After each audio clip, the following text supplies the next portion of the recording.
All right, I think we're live. Morning, everybody. Everybody hear me?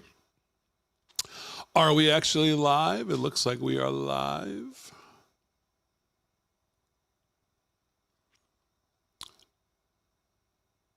Hello, Laura B. Sue, aloha, good morning. John Woodrow seems live to me. Okay, good. Mr. AZ Mikey, what up? What up? What up? Cats B, what's going on? Barry on Twitter, what's going on? 4:45. That's early. Is that 4:45? What's before us or 4:45 in the afternoon? What are you? You're behind us. 4:45 in the morning. That's early, Sue. You must have better things, although I'll bet the sun's coming up and it looks pretty beautiful there. Dana Williams, hello, hello. I hear sound, which means we must have a live shot of the White House. Getting ready for President Trump's cabinet meeting. Let's kill the sound. We don't need the sound here right now. We'll kill that.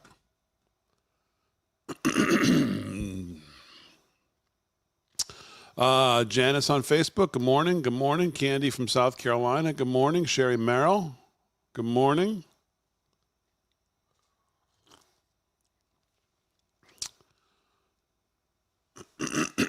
So what's going on, everybody? Everybody having a good day so far?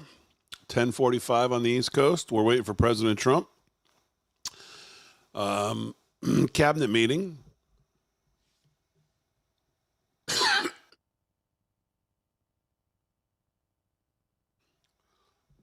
Man, can't get my voice going here today. So cabinet meeting for the president. I don't know what to expect. How much of it we're going to see on film, but if we know the president, I'm sure we'll hear some kind of an intro, and he'll probably take some questions from the press before they start in. So we'll just take it in and see what exactly this is, what they're going to cover. Morning, Damon. Working and watching to see what President Trump's going to say. Yep.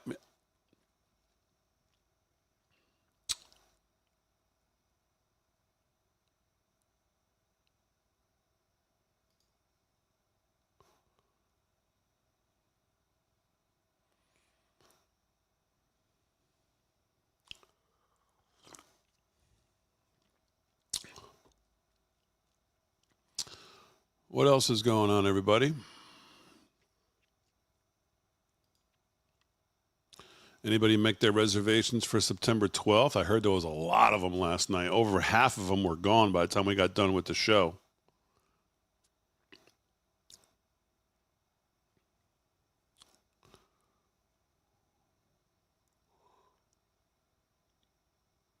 Happy birthday to Ashley, my niece. Yep, happy birthday.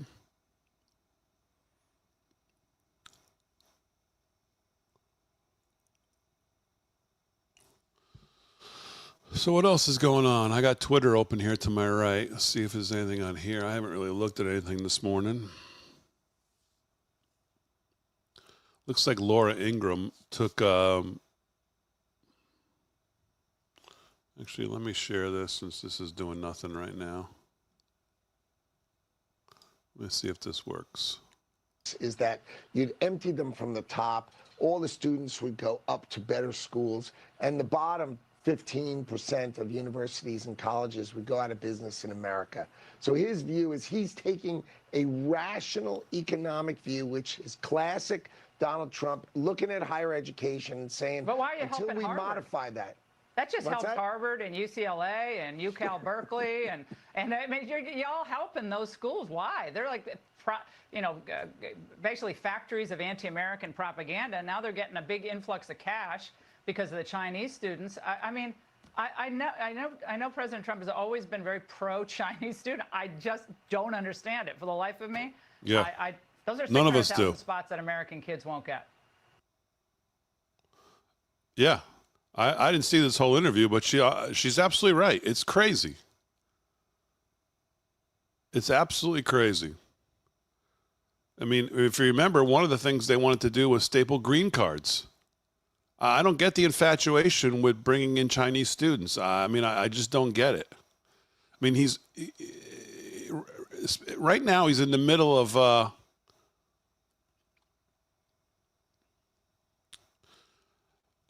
not only this Intel thing where people are like, wait a minute, we're taking over 10% of Intel. And so you try to justify and rationalize what their thinking is here. And of course, the only thing you can come to that makes any sense, because President Trump is not Bernie Sanders, and I don't think he's a socialist, and I don't think he looks at it as socialism, but people look at the government taking a 10% stake in Intel. What kind of picking winners and losers is this? Now the government's taking over private companies? But the only thing I can figure is the president looks at China, looks at AI, looks at the AI race, looks at the chip manufacturing, how reliant our entire way of life and world is, and is going to become even more on them, and figures, well, we need to get ahead of the game. And maybe one way to do that is this deal. But I mean, you could try to rationalize it that way or some other way, but the government taking a 10% stake in Intel, if it was anybody other than Trump, we would not look at it as something that we would think is maybe a great idea. Questionable at best. But the only reason I look at it a little differently than just, I think most, is because you look at what, on the flip side of that, look at what President Trump is doing with Fannie Mae and Freddie Mac, two federal government-backed companies he's looking to privatize. So he's looking to do just the opposite with. So again, I mean, maybe I cut him too much slack because of who he is and what he's done. But I think the businessman in him, I'm willing to give more of a not a break, but try to rationalize some of the things I'm seeing right now, like this Intel 10%, the Fannie and Freddie, what he's trying to do there. But the Chinese student thing is just, I just don't get. Like, I just don't get it at all. At this point, we need to be looking and stopping all immigration, including green cards and visas and all this other stuff. And it's specifically what's going on in our higher education. And I don't know, Howard Lutnick, I don't know. I don't know how everybody else feels. I have never had a he's an A+ player that I can see why he fits on this team. The whole gold card thing, I never understood it. I don't think it's obviously worked. That's why I don't think we ever hear about it. I know there's been some numbers thrown around on how many they supposedly have already sold. If they were raising that kind of money, I just think you'd be hearing a lot more about it. So I'm not exactly sure what's going on with some of these decisions, but I don't see how we can accept 600,000 Chinese students. If anything, quite frankly, I think you remove the 6, and then the number looks pretty good. We need 600,000 more people with political connections to the CCP. I just can't see how we can rationalize that. 600,000. Again, take away the 6, and then the number looks good. 5 zeros, because that's what it should be. 600,000 connections to the CCP is the last thing we need to bring into the country right now. Wild. It's wild. And again, I mean, if you didn't see it, I have it here somewhere. Where do I have it?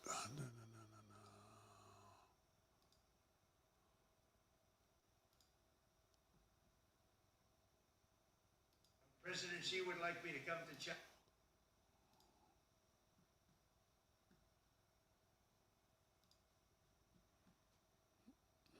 Here it is from yesterday.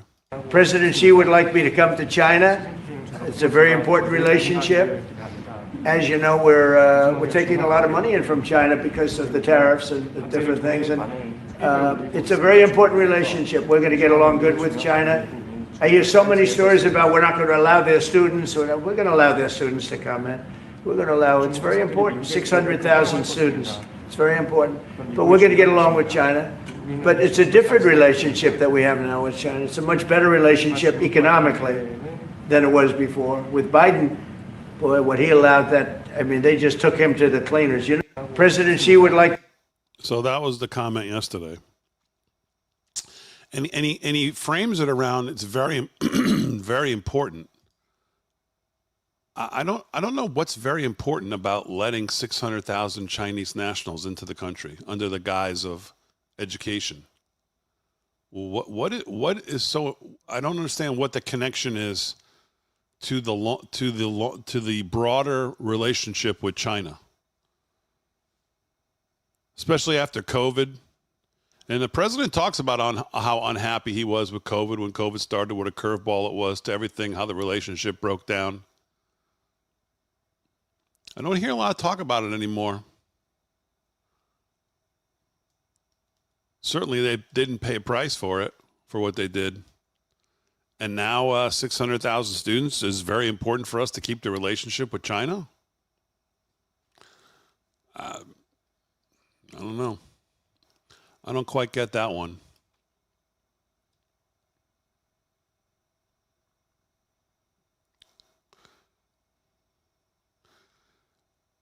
Yeah, I don't think you can play it off to there's something that we just don't know. That could be the excuse every time. We have to question the things that need questioning.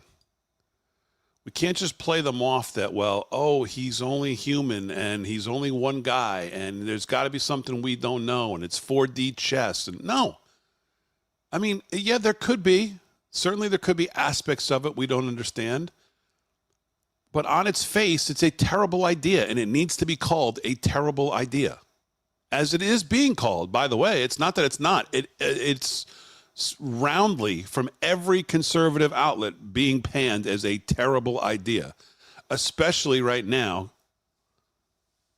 as he is absolutely cracking down and tackling the idea of getting rid of people who are not supposed to be here. And forget people who, I mean, again, 600,000 direct connections to the CCP, in some respects, might be considered even more dangerous to bring in than the people we're trying to get rid of now, who are just people who came here illegally, with maybe no connections to anybody, just came here illegally.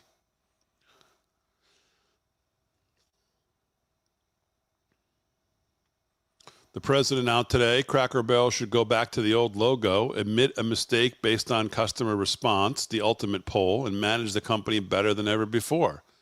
They got $1 billion worth of free publicity if they play their cards right. Very tricky to do, but a great opportunity. Have a major news conference today. Make Cracker Barrel a winner again. Remember, in just a short period of time, I made the United States of America the hottest country anywhere in the world. 1 year ago, it was dead. Good luck. Well, he certainly hasn't lost his sense of humor, that's for sure.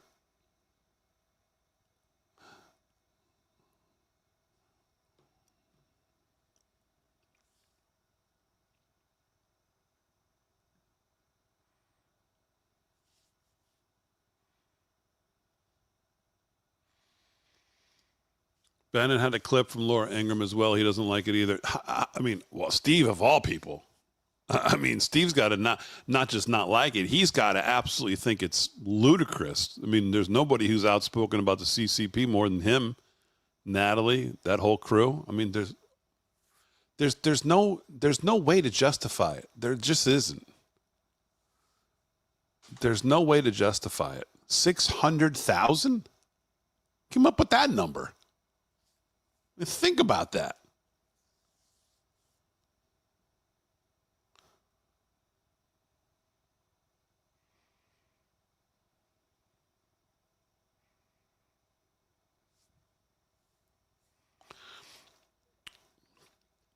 All right, it's 11 o'clock. I don't suspect, obviously, that, that this might go down on time.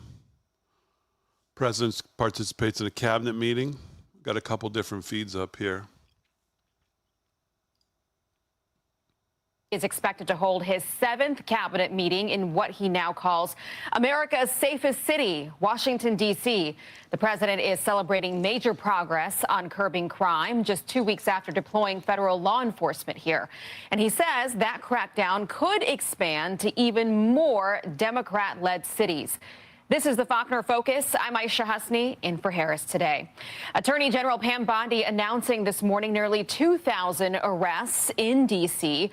and 115 illegal guns seized since August 7th when this all began. Federal officials arrested 87 people last night alone.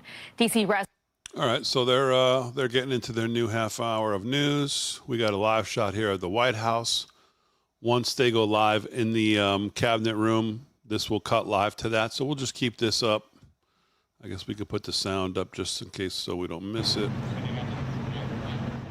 I'll lower it a little bit so we don't have to listen to that the whole time. Okay, let's see. What else is going on in the chat here?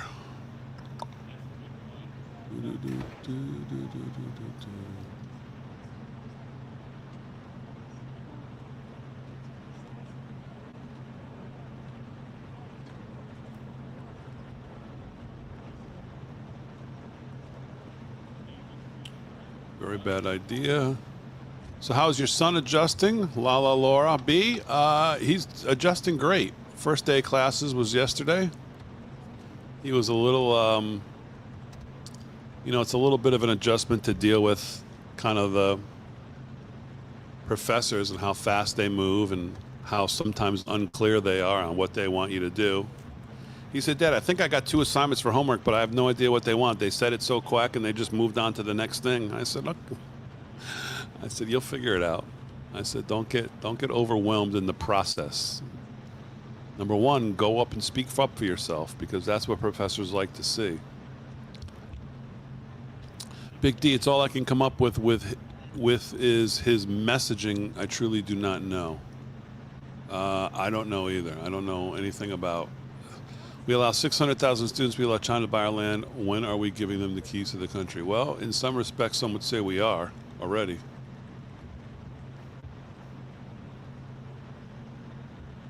Good morning. Les Durham, what's going on?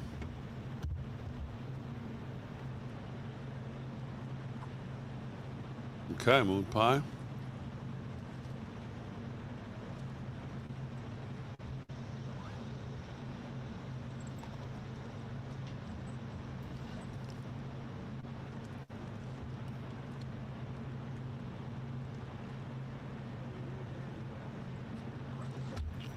Why would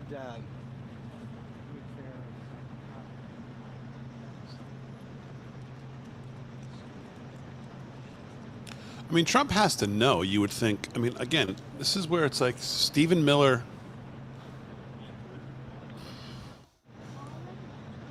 People around him, I mean, who is going to him and saying,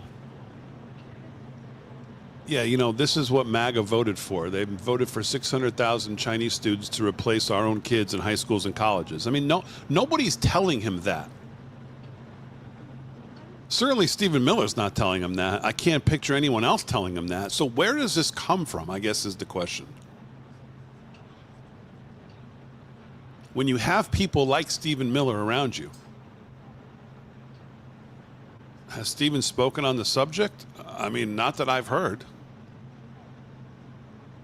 But that doesn't mean he hasn't. That just means I haven't heard him. But maybe I don't know if he has or not.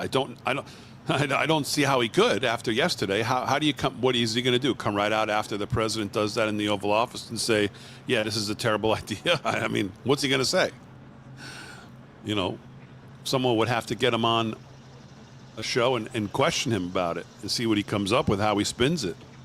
I mean, it would be nothing but spin. How could it not be? But there's no way you're going to convince me that Stephen Miller thinks that's a good idea. There's nobody who thinks it's a good idea. Literally nobody. other than maybe the Chinese.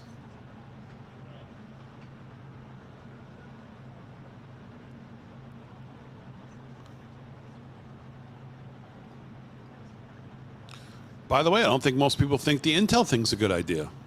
I don't think it's a good idea at all.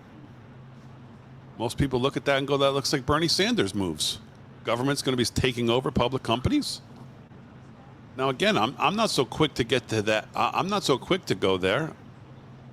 I think Trump is, for the most part, very pragmatic. And I think he looks at the chip race, he looks at the AI race, he looks at China and the moves they're making. Again, this is why the two things juxtaposed to each other, next to each other, make no sense. If you're looking at China, you're looking at the CCP, you're looking at the chips race, you're looking at Intel, and you're thinking maybe there's a deal to be made there for us to kind of take an advantage or jump ahead or whatever the hell they're thinking. And then in the next breath, you're like, oh yeah, we're going to allow 600,000. What? Who is writing this stuff? How is this happening all within the 4-day period? Gives you whiplash.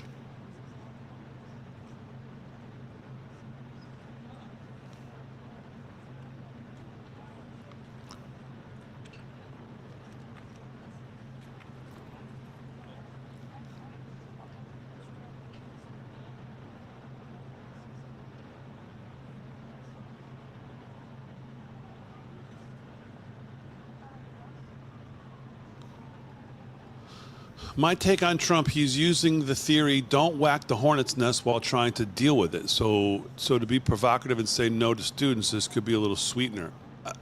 Again, I'm not saying that that's not that's not possible, but there's always some excuse you can come up with, even if it's a good one or it makes some sense. But in the end, it's just nothing more than an excuse for terrible policy and trying to explain it away, in my view.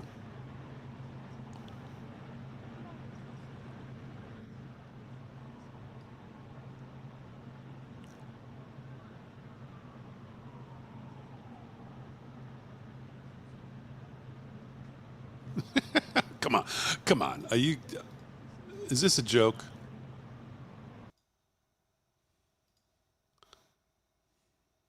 Messing with Mount Rushmore. From an engineering and geological perspective, adding any face is near impossible. A close look shows the mountain filled with deep fractures, like this massive fracture that runs right by Washington's head.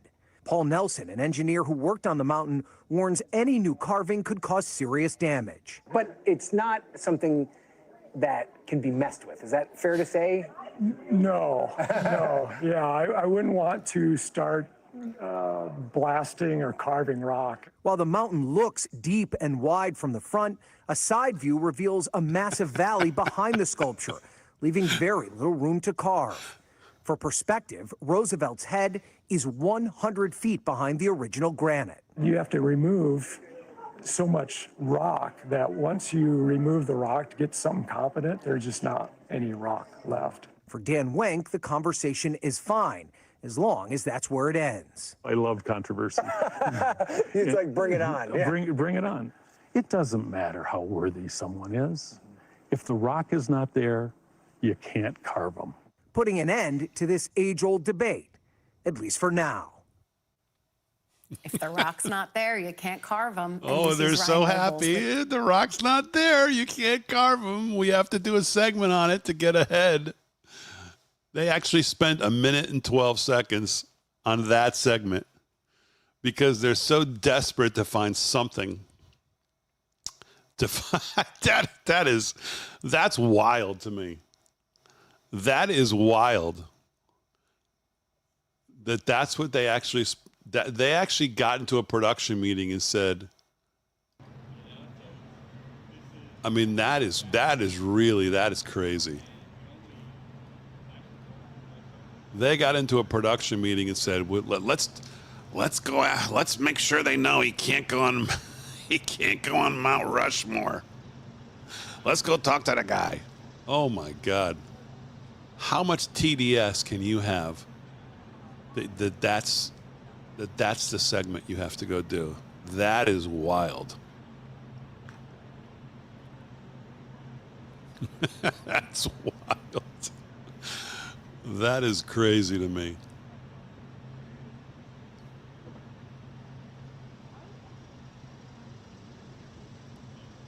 Here's another one. Wow, it's all the crazies are coming out now.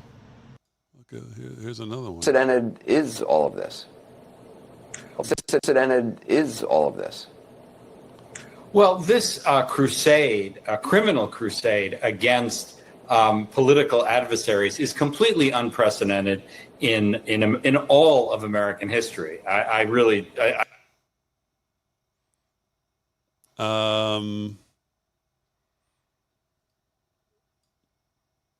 Say what? Unprecedented is all of this. Well, this crusade, a criminal crusade against political adversaries, is completely unprecedented in all of American history. That might be the quote of the decade. Unprecedented in American history? Says guy who was choking his chicken on a Skype call. Say what? I swear it's... Sometimes I think it's me. It's like these people in the media who perpetrated and were responsible for all of the years while the Biden administration, the Obama administration were doing exactly what he just said we've never seen before. Get on TV and continue to say we've never seen it before. This is unprecedented on the John Bolton raid. And they just disregard that all of us have been alive and on the planet for the last 10 years. It's like they think we just got here today. Am I the only one who listens to this and says, how do you say that with a straight face? Is all of this. Well, this crusade, a criminal crusade against political adversaries. Is not a criminal crusade getting charged with 43 or 38 felonies in New York? Copy, paste, copy, paste, copy, paste, copy, paste. Oh, look at this. We got 38 felonies. That's not a criminal crusade that have all been thrown out by the courts, that we all said would get thrown out by the courts somewhere down the road. $500 million fine. That's not a criminal crusade that's unprecedented in American history. Is completely unprecedented in all of American history. I think that's true. Now, when the Bolton matter, I think in fairness to the Justice Department, it needs to be pointed out that those search warrants were approved by an independent magistrate, both in New York and in Washington and Maryland. So there was at least some check observed. But when you look at the full range of criminal investigations, whether it's Senator Adam Schiff or New York Attorney General Tish James or Lisa Cook, the Fed governor who was the president attempted to fire today, whether that's legal is a separate question. Miles Taylor, who's on. Let me just say this about that. If it's not legal, then the whole structure of the Federal Reserve needs to be looked at. Because for the chief executive of the United States to not be able to fire with cause somebody who works at the Federal Reserve, if that is tested and is not, then that whole thing is screwy. It needs to be looked at. And Congress somebody needs to act. Tonight, all of these are political adversaries under criminal investigation. And I should add to that list Barack Obama, whom the president said committed treason and is now under investigation. This kind of crusade against enemies is absolutely unprecedented. I mean, listen, look, I don't even know how to respond to that. It's like none of us were here for the last 10 years, for the last 4 years, for the last 8 years. None of us remember that Trump actually has a mugshot. None of us remember that Trump got hit with a $500 million fine in New York. None of us remember all of this. It's like none of us. It's like when they came up to us. Will Smith came up to us with that light and just erased all of our memories. When these people go on TV, it's crazy. Wild, man. Wild shit. These people are wild.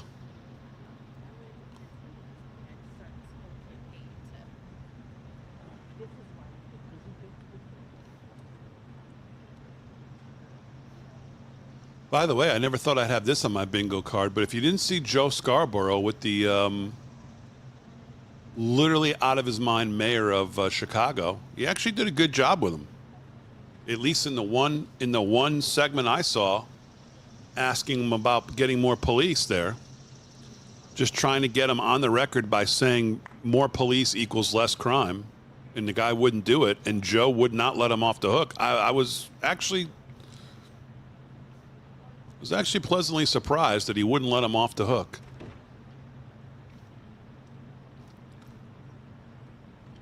It's crazy clip. I mean, you talk about, it's just amazing people vote. I just don't, it is amazing people vote for these people.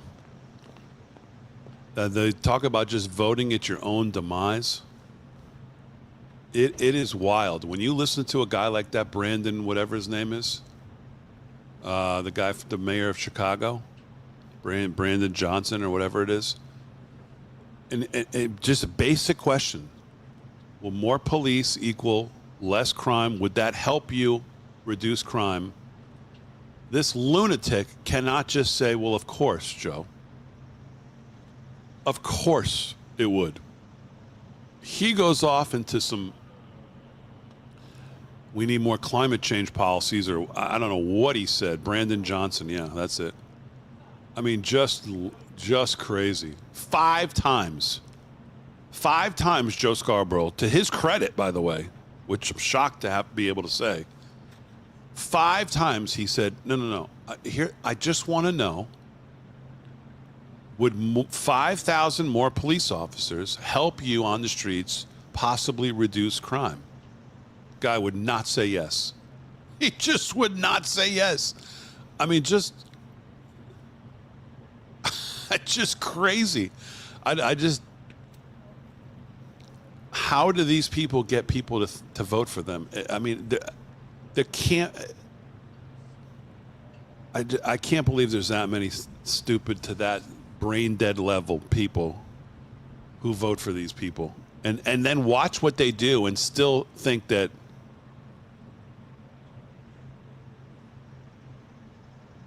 it's good. You would think just people live their life the same way you do. Like, you try to do you want to do what's best. You want to keep your kids safe, keep your family safe, do what's best for them, try to get ahead, try to live a comfortable life. And all these people do is try to put roadblocks into every one of those avenues for you to achieve that.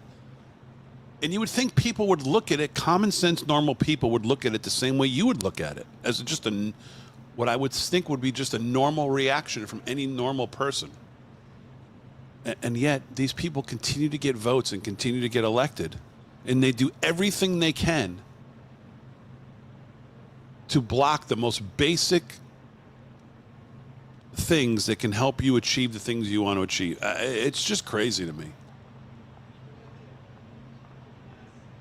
See if I can, here it is. Here it is, right here. Here it is.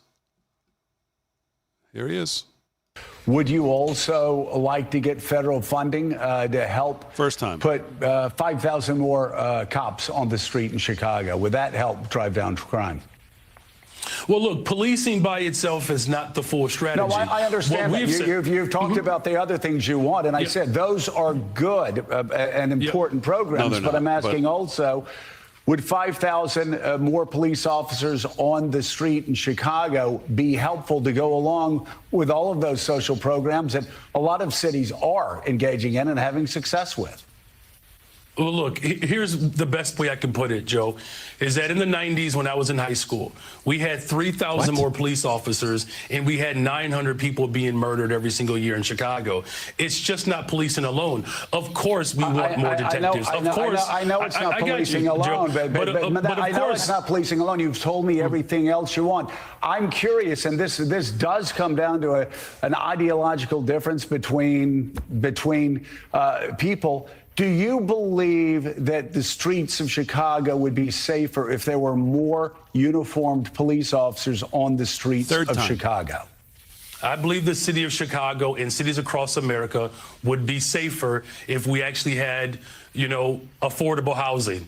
Look, okay, I'm not saying that that's not the question I asked. My question is, and I just need a yes or a no. Do you believe the streets of Chicago would be safer if you got all of those other extraordinary programs put back into place, which do have a history of being successful, if that's complemented by having 5,000 more cops on the streets of Chicago?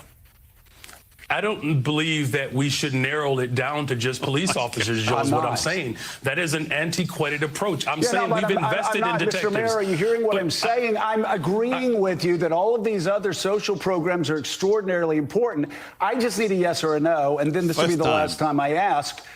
If you get all of those other social programs that 800 million that New York City does, Los Angeles, other people do with great success, would an additional 5,000 cops on the streets in Chicago help complement those programs to make Chicago safer?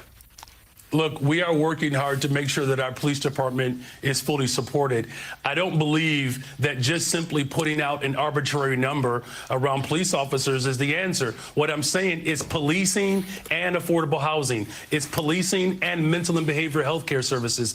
It's policing and youth employment. It's a full package. Of course, we want to make sure that our police department is fully supported. That's why I've invested in our Detectives Bureau, because what we have seen in the city of Chicago, when we solve crime, it acts and serves as a deterrent. It's policing and all of the other efforts that we're doing. Here's the last thing that I'll say to that. The federal government could work stronger to coordinate with my police department to get guns off the streets of Chicago. We've seen these coordination efforts work. Just a couple of weeks ago, the ATF working with my police department, we removed over 150 guns off the streets of Chicago that were trafficked in through Mississippi and Indiana. No one is saying that police officers don't play an incredible role in driving safety. They play an absolute pivotal role in that. But we have asked law enforcement to do too much. Police officers are being asked to be social workers, counselors. What I'm simply saying is, if we're going to build safe and affordable cities across America, the one thing that safe communities all have in common, they invest in people. We have a poverty issue in the city of Chicago and cities across America. Police officers alone will not put food on the table. Police officers alone will not guarantee a high-quality education. Police officers alone won't drive down unemployment. We need all of it. The President of the United States of America and the federal government could restore Medicaid. They could restore SNAP. They could stop. Yeah, just crazy. I mean, it's just crazy. I mean, that is just, again, vote at your own demise, Chicago. Good luck. I mean, just absolutely wild. That is a wild clip, man. That is a wild clip.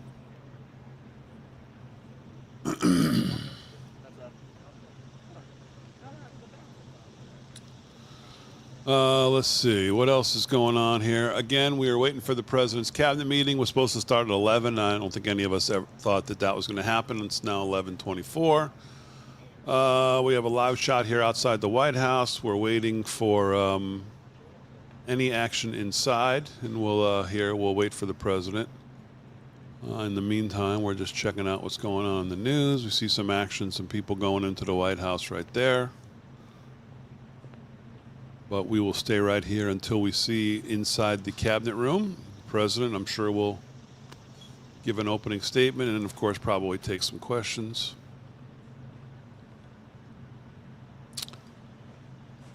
Damon, what's for lunch? Pizza? No. I don't know what's going to be lunch. I haven't had anything yet today. No breakfast, nothing. So I'm not sure. Just 2 cups of coffee so far. That's about it. Decaf.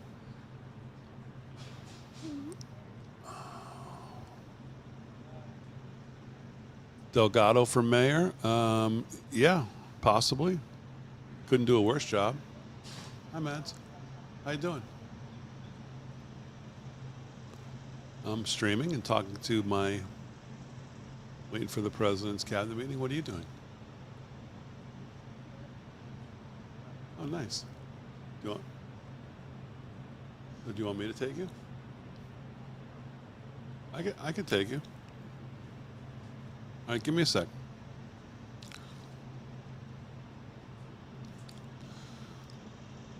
Pat Murray, thank you. What's going on? What's going on?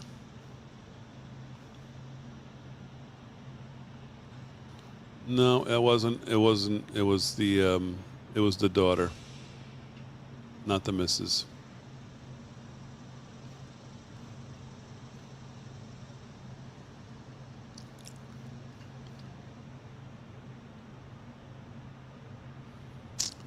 No, Tucky was here, but he's not here now.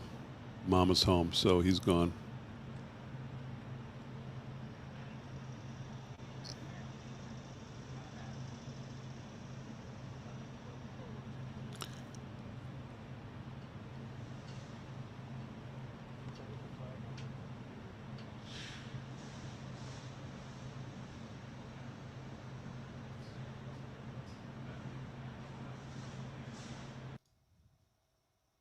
To thread the needle here and to say what happens with many of these protest groups, particularly the dark pro-Hamas, anti-Western, anti-Semitic groups, is they get into these rituals of burning the flags that are part and parcel of a larger set of activities that are violent, that intend to disrupt the public order. And when you get into the violence and interfering with the public order questions, then they do become prosecutable crimes. So I think Trump is attempting to thread the needle. And to your question, Aisha, I think the Democrats are going to take the bait and they're going to lose this issue the way they're losing so many of these other 80-20 issues. They're incapable of doing the sister soldier moment that President Clinton did in 1992 and say to the far left, you're wrong on this issue. You're wrong on crime. You're wrong on gender sterilizations for young kids. You're wrong on open borders. You're wrong on the DEI excesses. The leadership is just too small and too scared to stand up to the progressive left, which is driving the party off the cliff. And I've been saying this for the last 2 years. All the evidence shows it, but nobody seems to really want to stand up and make a correction. Maybe they need to play some Bill Clinton.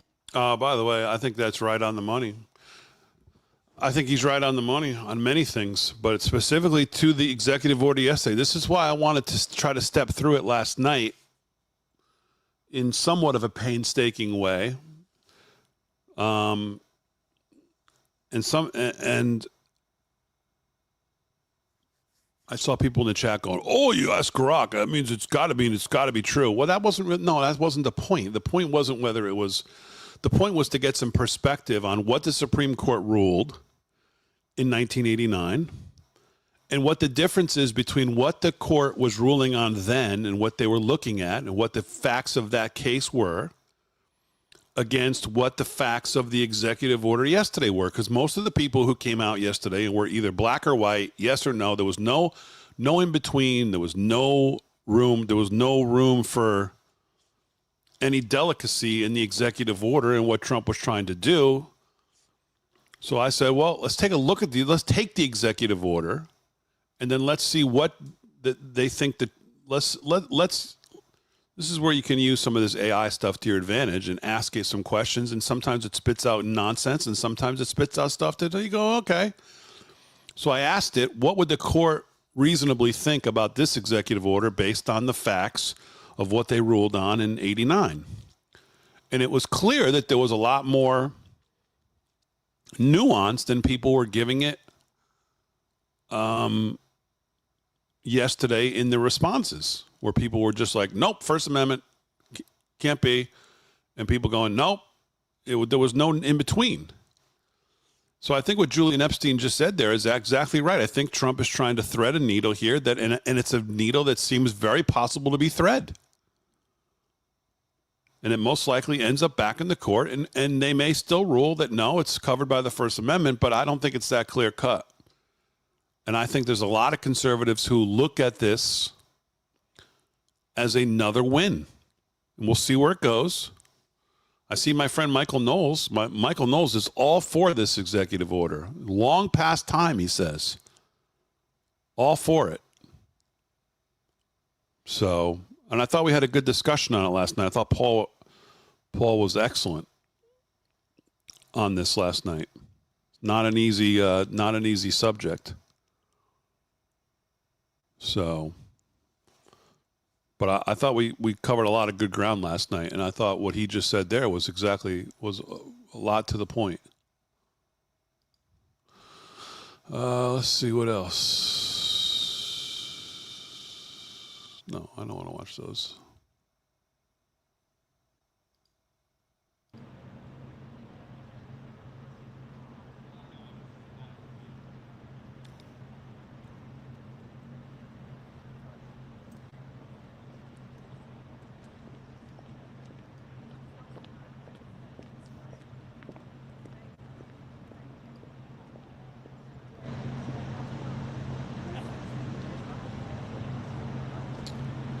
See if there's any reporting on how much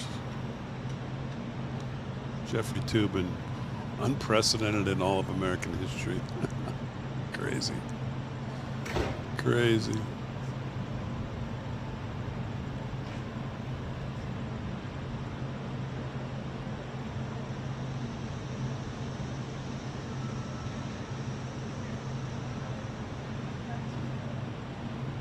Let's kill that sound for a second.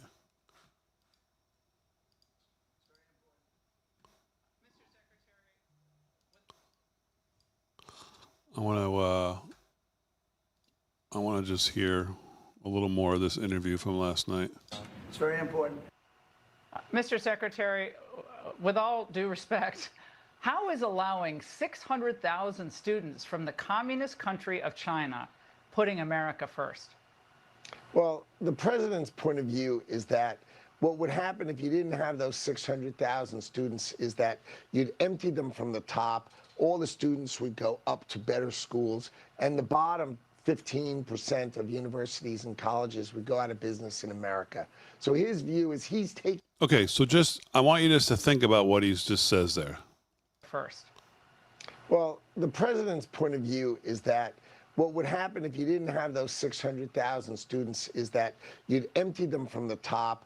All the students would go up to better schools, and the bottom 15% of universities and colleges would go out of business in America.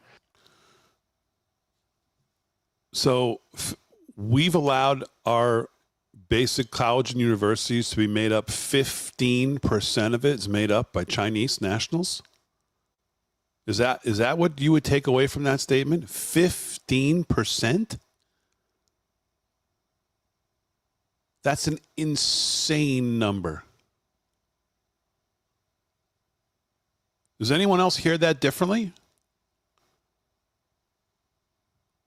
15% of the makeup of our colleges and universities?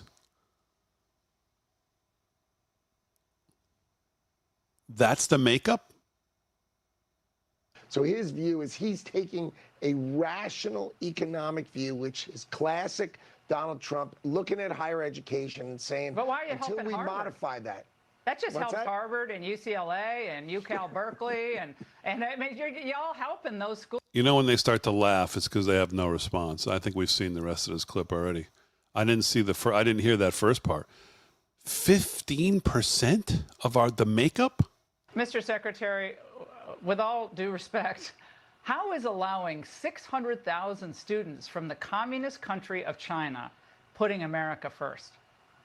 Well, the president's point of view is that what would happen if you didn't have those 600,000 students is that you'd empty them from the top. All the students would go up to better schools, and the bottom... You'd empty them from the top. all the other students would move up to better schools.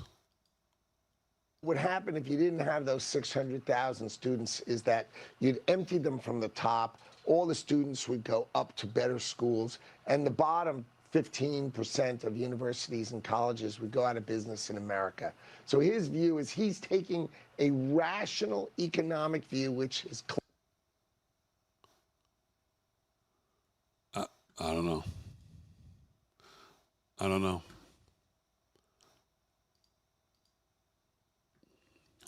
I don't know if that's the guy you want out trying to explain this. Chinese students make up 15% of our colleges and universities. That's basically what he's told us. 15%. I don't even understand the rest of it.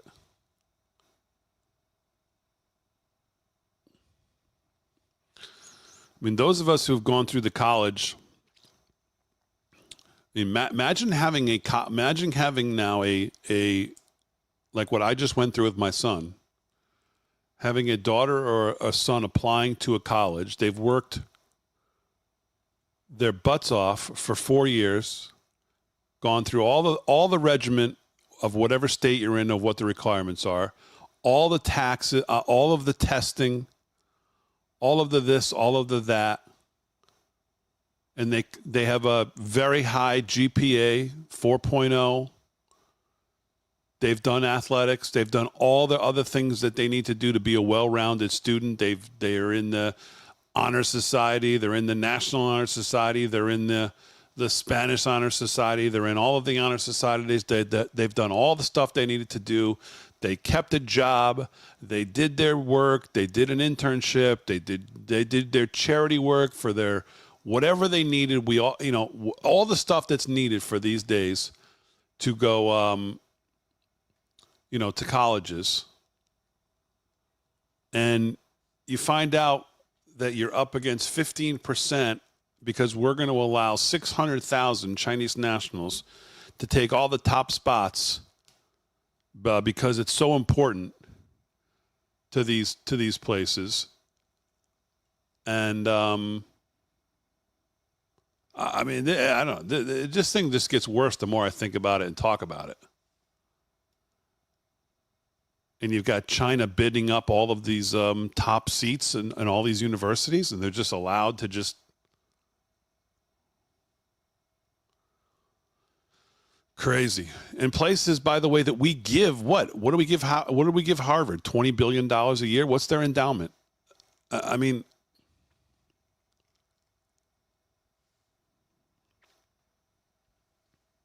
does anybody believe that the smaller colleges would go out of business? All these colleges would go out of business? I don't believe that either.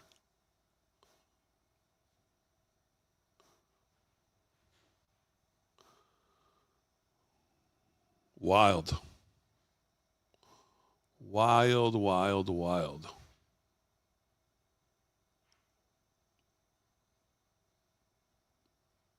The whole HB1 visa thing is a absolute total scam. We've talked about it so many times on the show. This is why when he came out with this whole stapling green cards to their diplomas, what?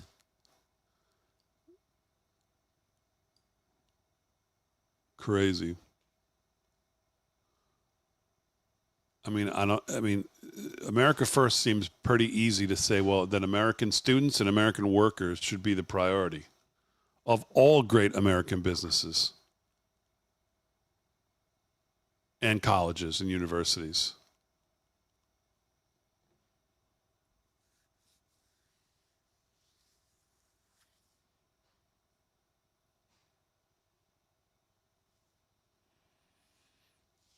And I don't know if Lutnick's the one behind nationalizing private companies like this Intel 10% and whatever else they've got up their sleeve, but I don't know. Questionable at best, even if you're willing to cut them some slack.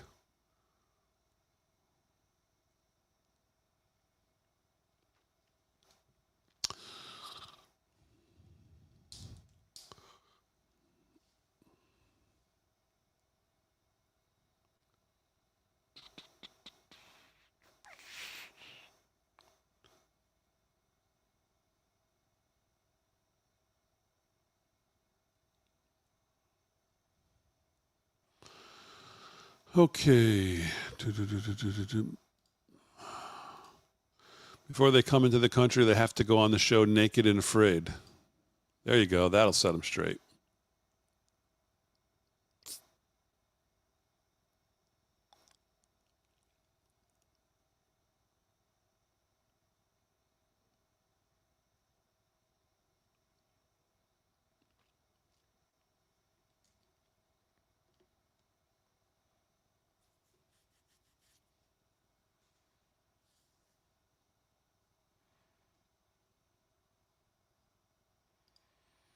Part ownership in companies, I'm all for that. It's like America holds stock in these companies.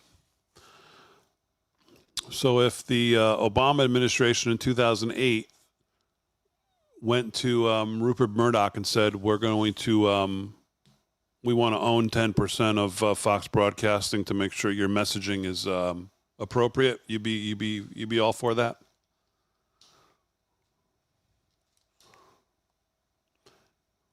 Careful what you wish for, because it's not always going to be your guy in charge.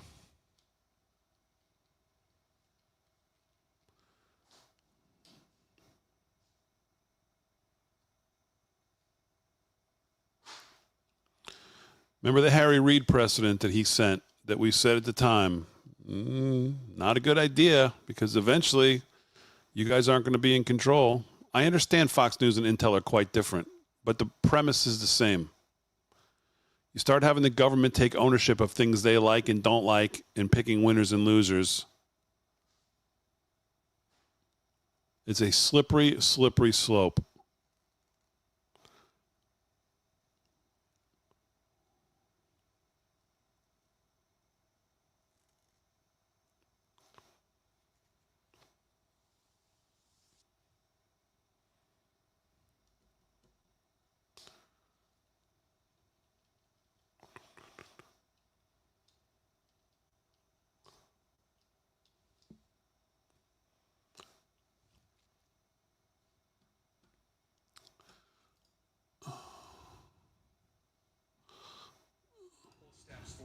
They're from Lebanon, Tennessee, just right up the street here from where I live. They should fire the entire marketing agency that made this decision, and the CEO should come out and publicly apologize direct to everybody. She probably should come on Fox News. And here's the problem they have, Aisha.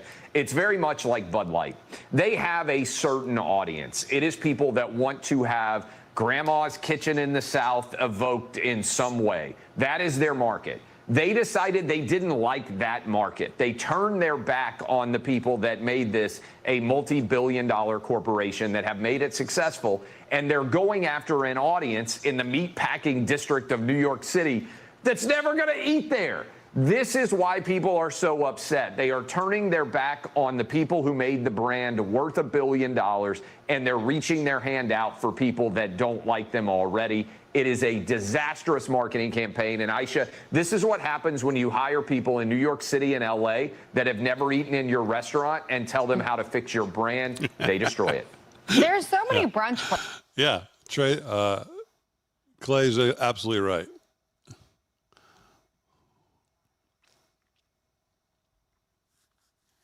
So, all right, I'm going to leave the, we're going to leave the cabinet meeting up. I am going to, oops, sorry about that. I'm going to leave the cabinet meeting up. I will be back, and hopefully they'll have been started by then. So I'll be back in a little bit.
Mid-range?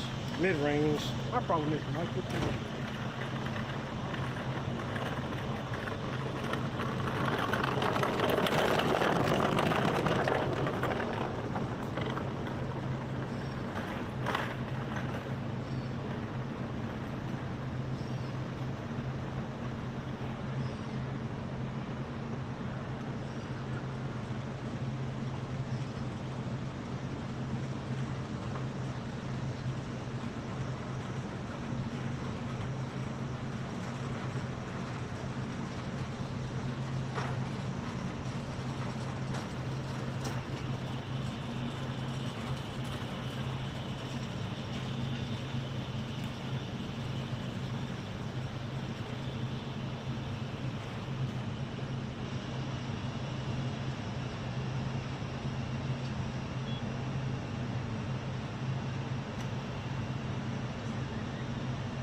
There you are.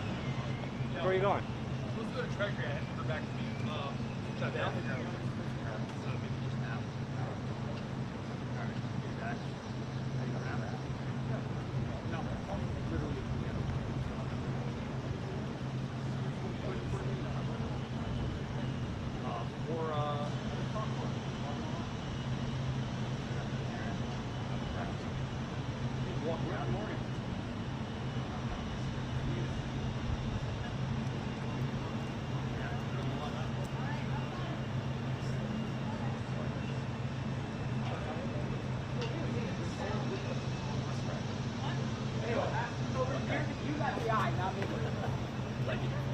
John had it. This thing. I know. The leader's coming in. That's true. Coming in this spot. That's true, but then I worry about somebody going.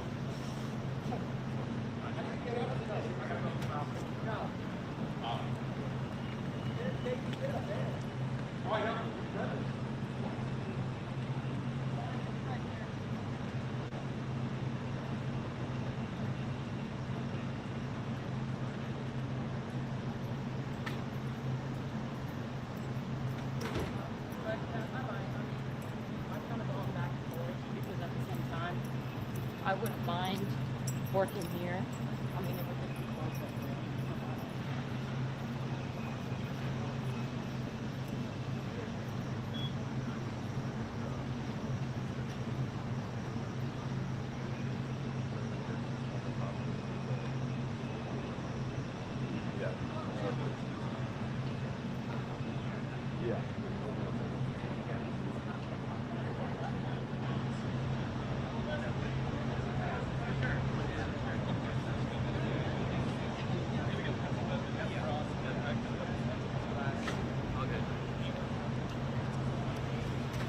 I mean, that completely.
No, man.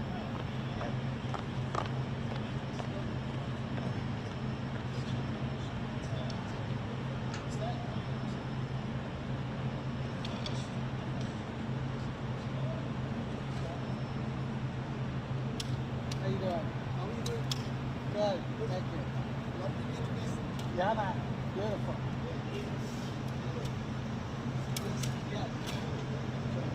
Oh, good to meet you. Stop. Yeah, just take it down. So many okay.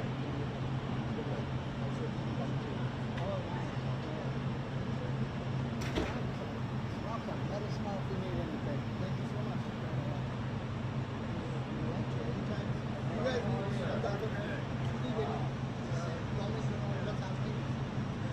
You guys need any?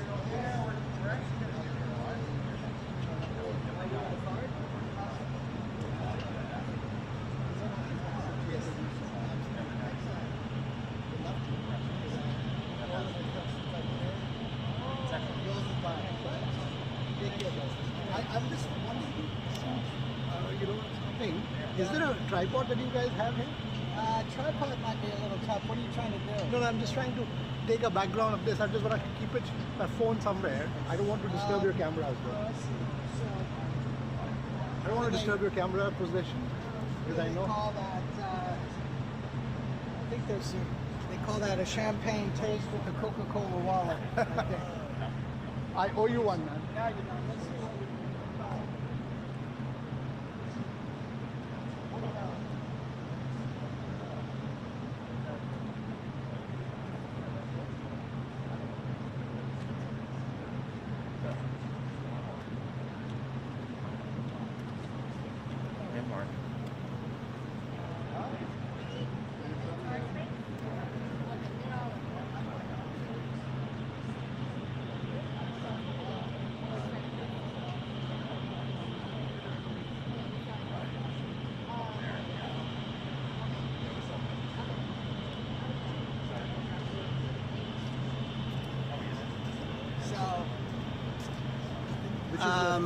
With the sun, do you think this side is better? What are you doing, the camera? Piece to camera, yeah. Well, do you have the audio that goes to it? You know, I just have to have my AirPods. That should be good. I don't need that. Yeah.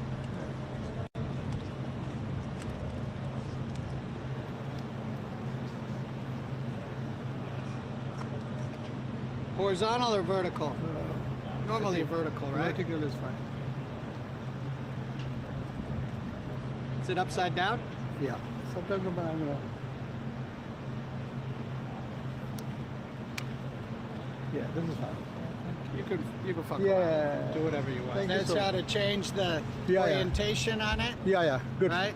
Perfect. Vertical tilt a little bit this way. This is perfect. Thank you so much. Appreciate it.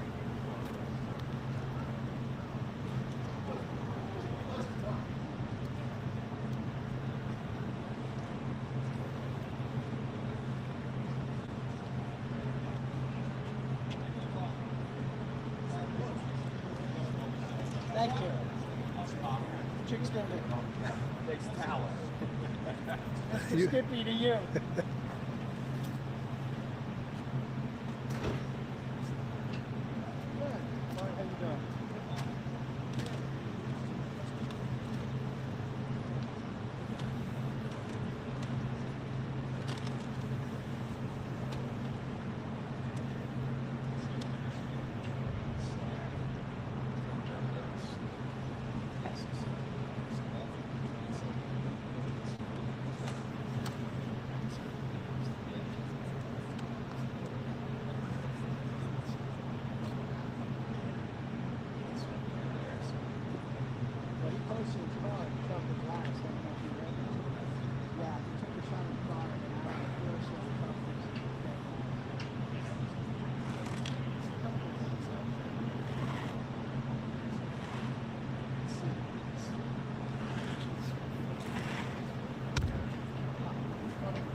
Excuse me? Yes, I'm the last person you want to know about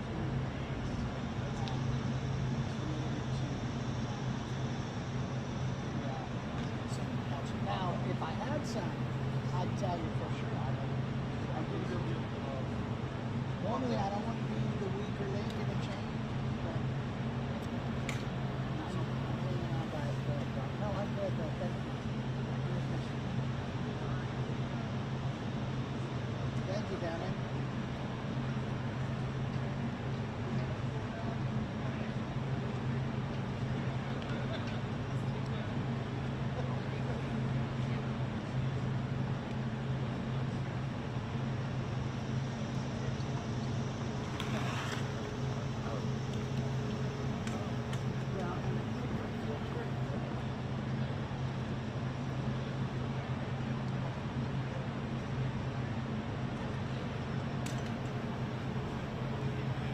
Do you think any of the cabinet members will come this way? Or no? You know, I'm a blue collar cameraman. you are the insider, man. No, look. It's only going to get more complicated, right? You guys are humble, man. Sorry, I ain't got nothing. No. I just sit here and wait.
Hey, Mark, how's it going?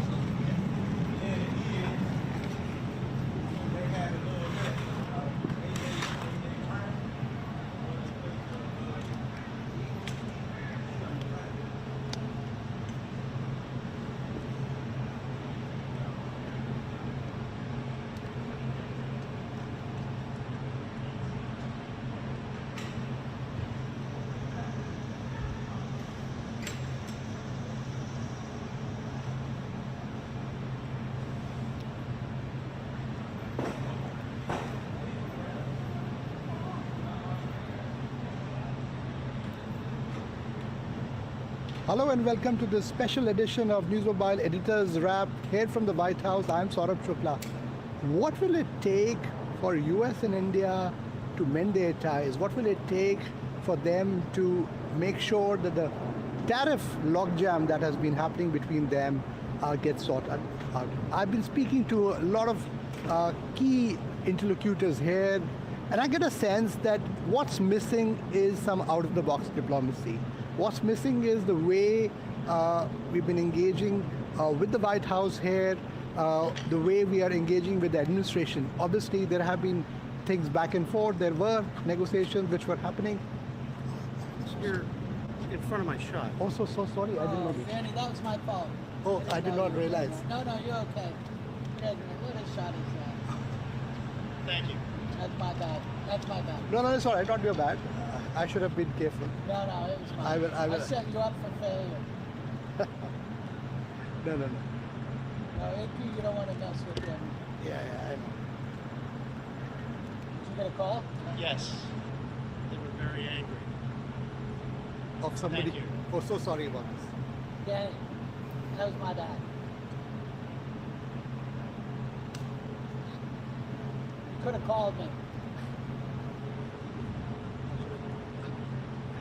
Actually, I didn't realize the camera was on.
This is the West Wing behind me, right? Yes.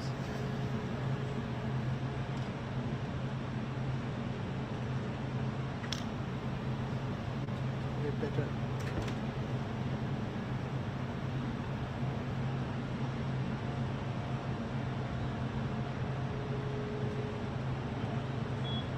Hello and welcome to the special News Mobile Editor's Wrap from inside the White House. Behind me is the West Wing of the White House, where President Trump sits with his key interlocutors and all the big decisions are made.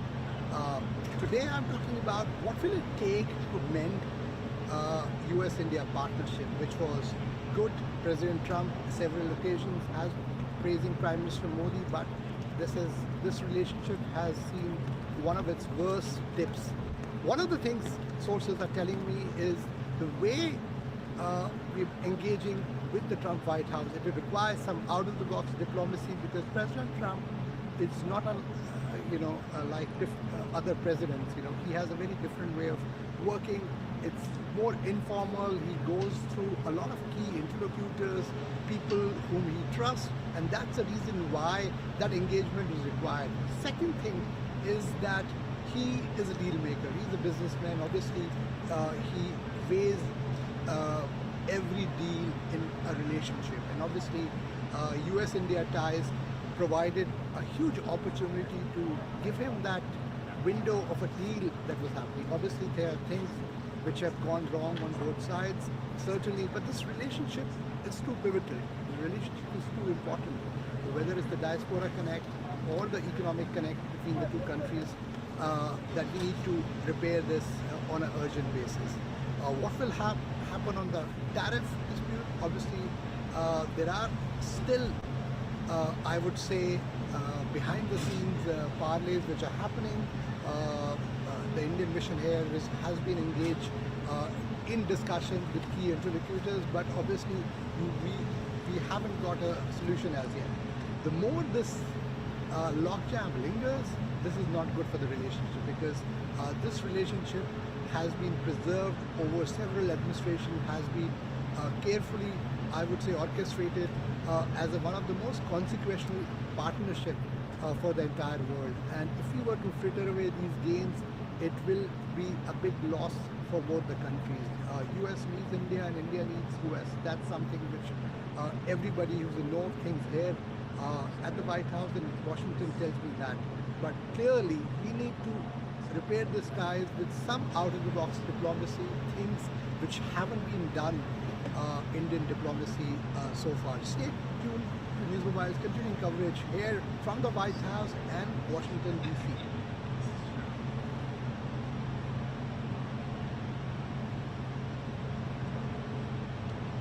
Hello and welcome to News Mobile Primetime Wrap. I'm Saurabh Shukla here from Washington, D.C. at the White House.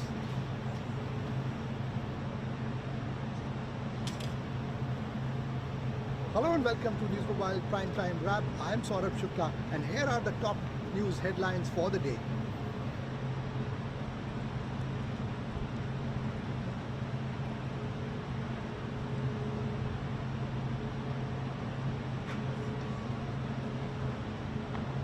Hello and welcome to News Mobile.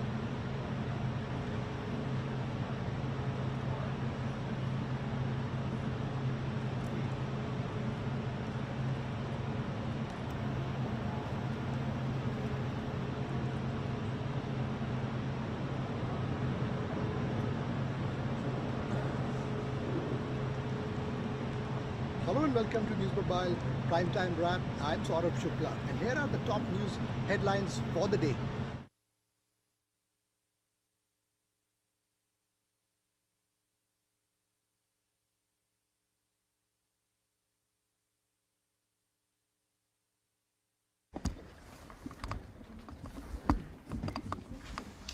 Thank you very much.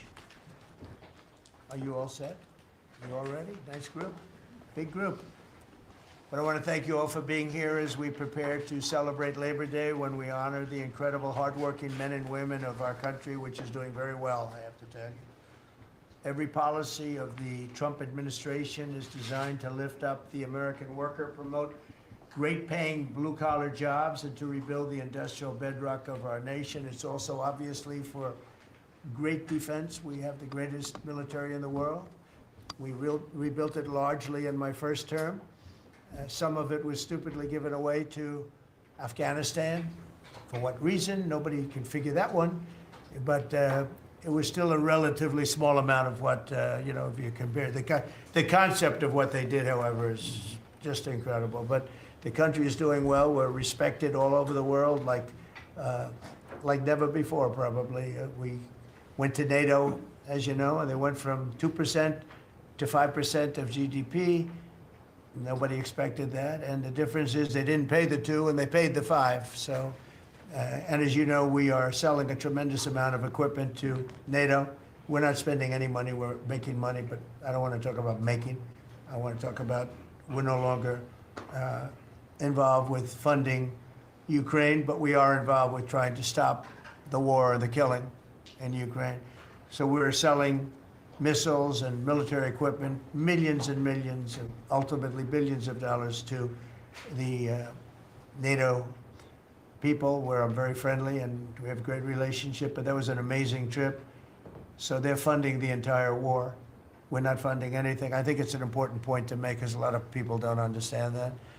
And we will continue to do that, and we're trying to get as much as we can for them. They want the American product. The American military product is by far the best in the world, and that's what they want to get. They have lots of options, but that's what they want to get. So the factories are doubling up and tripling up, where they make the Patriots and other really, you could say, defense and offensive weapons. The wages for blue-collar workers are now rising at the fastest rate in 60 years, which is so important to all of us around this table. The average American worker has already seen a $500 wage increase this year, and there's no inflation, because there's been decreases, tremendous decreases, with thanks to Doug and Chris, and some of the people, the great job they've done with energy. Thank you very much. And Chris, thank you very much. I see you down close to $60 a barrel, and you'll be breaking that pretty soon, and that has a huge impact. So we have groceries are down, energy is way down. Energy is way down. It was $4 and $5 for a gallon of gas. Think of that for gasoline, and now it's probably $2.25. There are some places it's $2. It broke $2 in a couple of locations in the South. In places like California where they charge such high taxes, it's higher, but it's still much lower than what it was a year ago. So energy's way down, groceries are way down, eggs are way down. Thank you very much, Madam Secretary. You've done a great job. Appreciate it. When we came in, the eggs were through the roof. They were 4 times higher than they've ever been. And my first question from you people, well, what are you going to do with eggs? I said, what's the problem with eggs? That was caused by Biden, or whoever was operating the auto pen actually caused it, I guess, because I don't think he knew too much about eggs. Factories are booming compared to before I took office. Domestic auto production is going to be, it's going to be so thrilling in 2 years when you see the numbers, because they're building plants all over the country. They're all coming in because of tariffs. They don't want to pay the tariffs. And if they build their plant here, they don't pay the tariffs. And they're pouring into our country, and you know about AI and you know about other, but the auto plants, that's the good old-fashioned stuff that I love. The auto plants are pouring into the United States of America. They're coming from Mexico, they're coming from Canada, and they're coming from Europe, all over Europe. And it's been pretty amazing. So factories are booming. And when they actually open, right now they're booming in terms of construction. This is something given to me by Mark Zuckerberg. And you'll see this is AI now. I never understood. I said, well, because I built shopping centers, and for $50 million, you can build a very nice shopping center. So I never understood when they said $50 billion for a plant. I said, what the hell kind of a plant is that? But when you look at this, you understand why it's $50 billion. So this is one he's building in Louisiana. That's Meta, Facebook, as people understand it to be. But look at that. That's the size of Manhattan. So that's superimposed over the island of Manhattan. It takes up a big part of Manhattan. I think they say 81% of Manhattan. So these are big things, and they're going up. A lot of them are going up now. I don't know that big. Actually, Mark is building 4 of them, and others are building similar places. And when these things open up, I'll tell you what, our country, we're leading China now in AI, substantially leading China. And the reason is because we're letting them build their own electrical facilities. We would need double the energy if you take all of the electricity that we produce right now in this country, you'd have to multiply it times 2 or maybe 3 times. So 3 times more than we have right now for everything, to operate your toaster and everything else, okay? 3 times more. And the way we are able to succeed, because China goes out and builds these massive plants. They're right now building 58 coal, in this case, almost all coal-fired plants. And coal is back with this country too, by the way. There's a reason they use it, because it's good.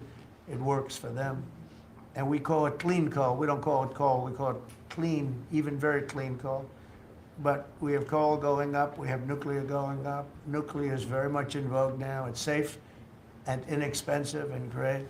We don't allow windmills. We're not allowing any windmills to go up. I mean, unless there's a legal situation where somebody committed to it a long time ago, we don't allow windmills. And we don't want the solar panels that I was speaking with the secretary about, because they take up, thousands of acres of our farmland. You see these big, ugly patches of black plastic that comes from China. And the solar is, I like solar in some ways, but for firing up your big plants, it doesn't work. It's very unstable, but it really takes up your farm. The farmers are saying, they're building these massive blotches in the middle of the fields all over the country. It's so crazy. It's so crazy. So we're not heavy into that at all.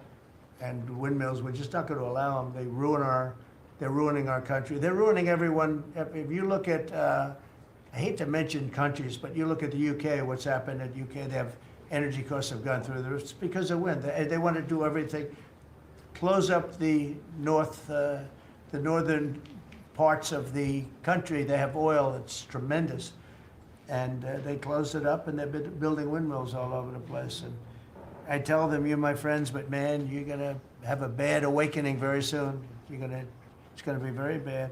They're ugly. They don't work. They kill your birds. They're bad for the environment. And if you look at them from a house, your house is worth less than 50%.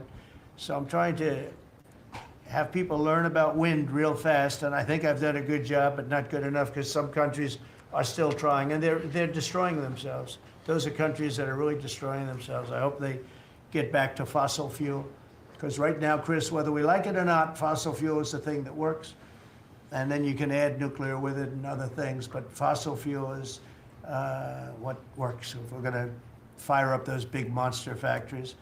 But if you look at comparing everything before I took office, domestic auto production is up 18,000 cars a month. And we haven't even started yet because a lot of these plants aren't built. It's up 18,000 because Ford, General Motors, and a couple of others, Stellantis, they're taking their existing plants and they're, as quickly as they can, they're adding on to them. So when their plants open, because they're building big, modern, beautiful auto plants, but think of that, we're up 18,000 cars a month, and essentially all they've done is try and utilize their space correctly as their big plants open up. It's going to be, I hope they remember that it was this way. I hope this table gets a lot of the credit for what's happening. It gets all of the credit, because this would have never happened. We were going out of business in every way. We were losing. All the car plants were leaving this country. Now they're all coming back in, and they are coming from Canada. And they are coming from Mexico, but they're coming from Germany, they're coming from all over the world. Domestic steel production is up by 100,000 tons of steel a week. We have a 50% tariff on steel, aluminum, and various other things. Copper just got brought into the picture, and that means people are gonna wanna make steel here. We just made a deal with U.S. Steel, as you know. We have an outside company come in, spend $17 billion on building new plants, new everything. It's great, and it stays right here in America. So we're doing amazingly well on steel, and domestic oil production is up by more than 300,000 barrels a day. That's a lot of barrels, and you're going to be talking about that in a second, I think, Chris and Doug.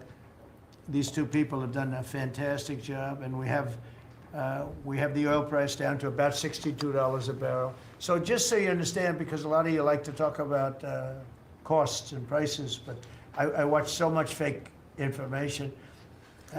Product costs are down. Energy is way down. Energy brings things down. You know, with energy, that's what happened with Biden.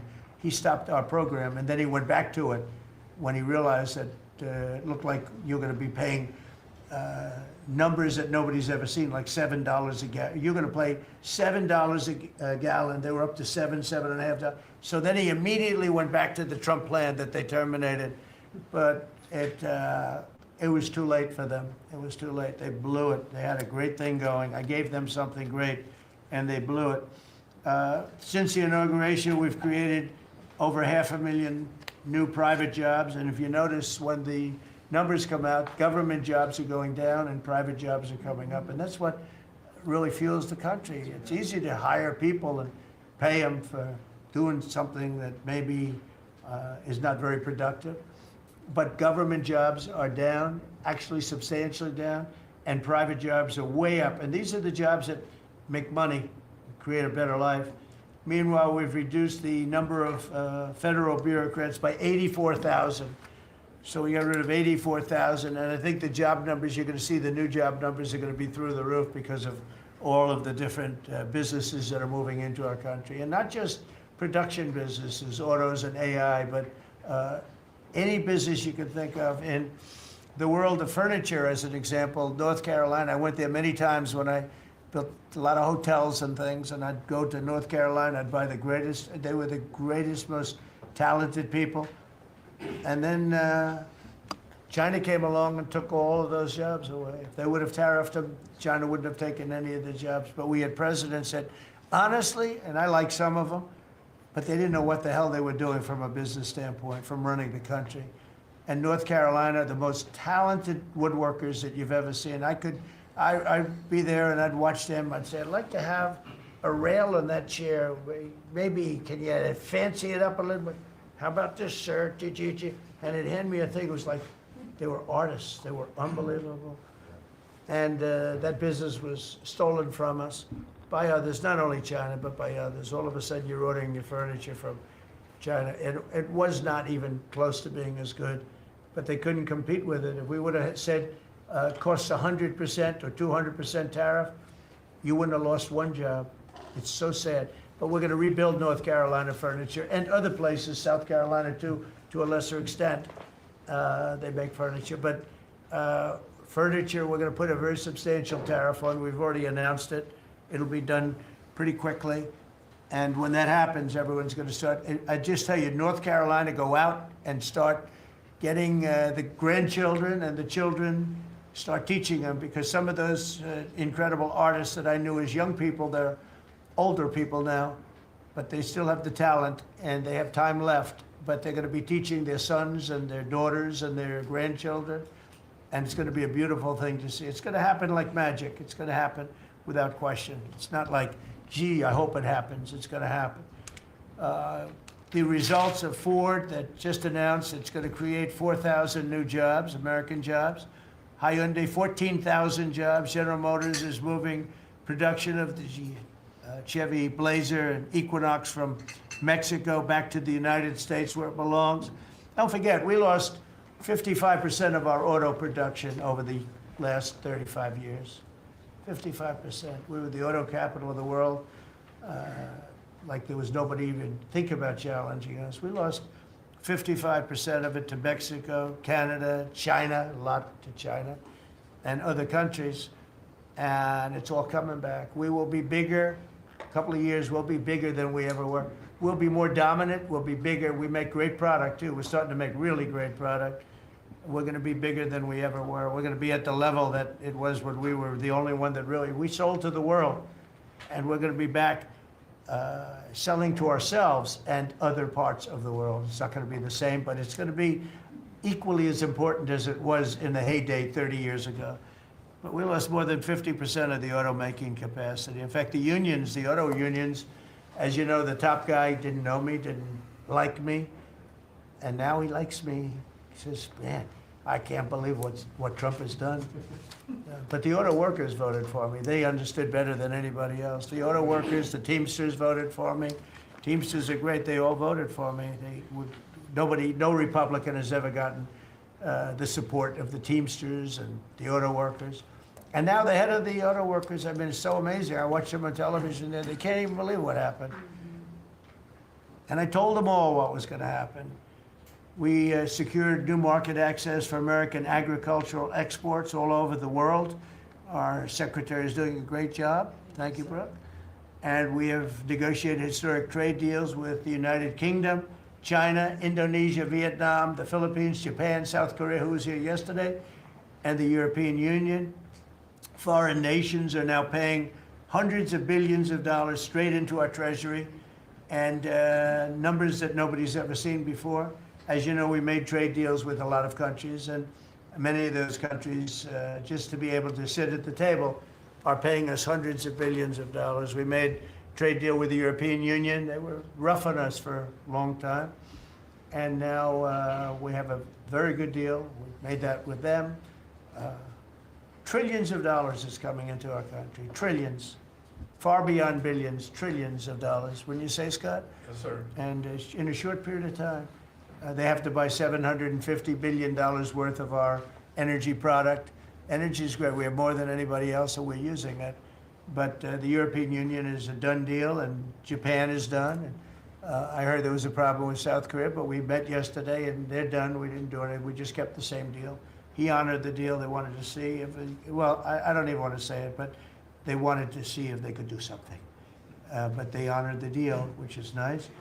And we cut the previous record-setting trade deficit, I hear, just came out. We cut it in half already. We haven't even said, we've only been here really for a few months because, you know, it takes you a little while to fix up the Oval Office and do those things. prepare for the battle, right? So we really only been here for a very short period of time, and we cut the trade deficit in half. Is that right? That's fantastic. I didn't even think we were going to do that. And remember, these are things that are being built. These things, you know, all these numbers up here, they're not open yet. When they open, you're going to see things happen in the United States that nobody's ever seen before, including our country in its heyday. And I had the greatest economy in the history of our country my first 4 years, despite COVID, which was a very unfortunate situation for the whole world. We did a great job with it, never got the credit for the job we did. Operation Warp Speed, people say, is one of the greatest achievements ever in politics or in the military, because it was almost a military procedure. But everybody, including Putin, said that Operation Warp Speed, what you did with that, nobody can believe it. And we did a great job, but it was a horrible, horrible pall over our country. We had a very dark cloud over the world. That was a very, very bad thing that came out of Wuhan, which I said it came out of Wuhan. That's where it came from. And China suffered greatly, but everybody did. But we did a good job with that, as good as you can possibly do, and we came back, and now we're stronger than ever before. If I didn't win this election, this country was gone. I'm telling you, economically it was gone. None of the things that we're talking about would have happened. The whole world was robbing us blind. Friend and foe, they were stealing our jobs, our money, our factories. They were stealing everything. We would have been a shell. We would have been a bankrupt, broken shell. And that's the way it is, but we're doing just the opposite. Stronger than we've ever been. Last month, in a landmark achievement, I also proudly signed the largest working class tax cuts in American history. So the bill that, I'm not going to use the term great, big, beautiful, that was good for getting it approved, but it's not good for explaining to people what it's all about. It's a massive tax cut for the middle class. It's a massive tax cut for jobs. And it's, I mean, think of it, no tax on tips, no tax on Social Security. So seniors, I don't know how you can vote for anybody else. And, you know, just think of that, and no tax on overtime. So you work overtime, you don't have to pay tax on overtime. That's good. The Democrats don't know what they're going to do. So they have, like, this soundbite. You know, they have all these sound bites. They send it out. I don't know. Some guy sends out a word, and everybody uses it, including the fake news. Some of you are here right now. I'm looking at you. And it's death. They use the word death. No, it's actually life. It's almost like a newborn life. It's not death. That's their soundbite. The bill is death. It's not. We strengthen Social Security. We strengthen Medicare, Medicaid. The job we've done on Social Security is, if the Democrats got in, Social Security is over because the country's going to fail. There won't be any Social Security.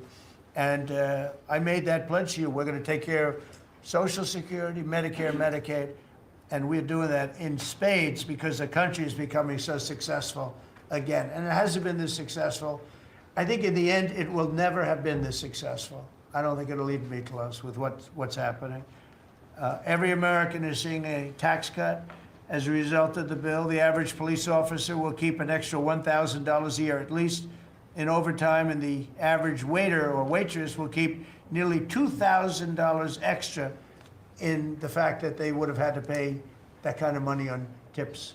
And I never realized that the government was so strong on that. But waitresses, waiters would tell me that the government would go after them. Like, it was horrible. That's how it all started with me.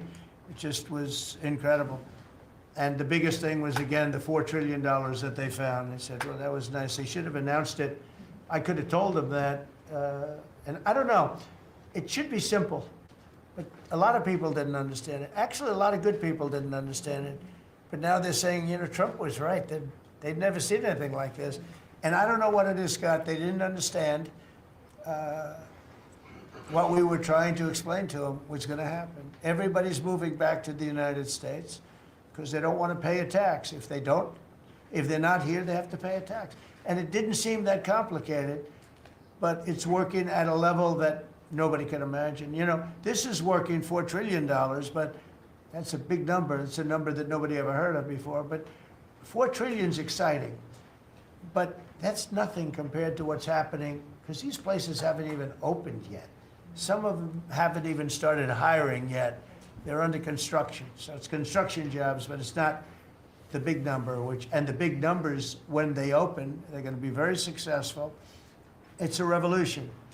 We're also working on things to ensure that the awesome power of artificial intelligence is used to benefit all Americans, including American workers and also American children.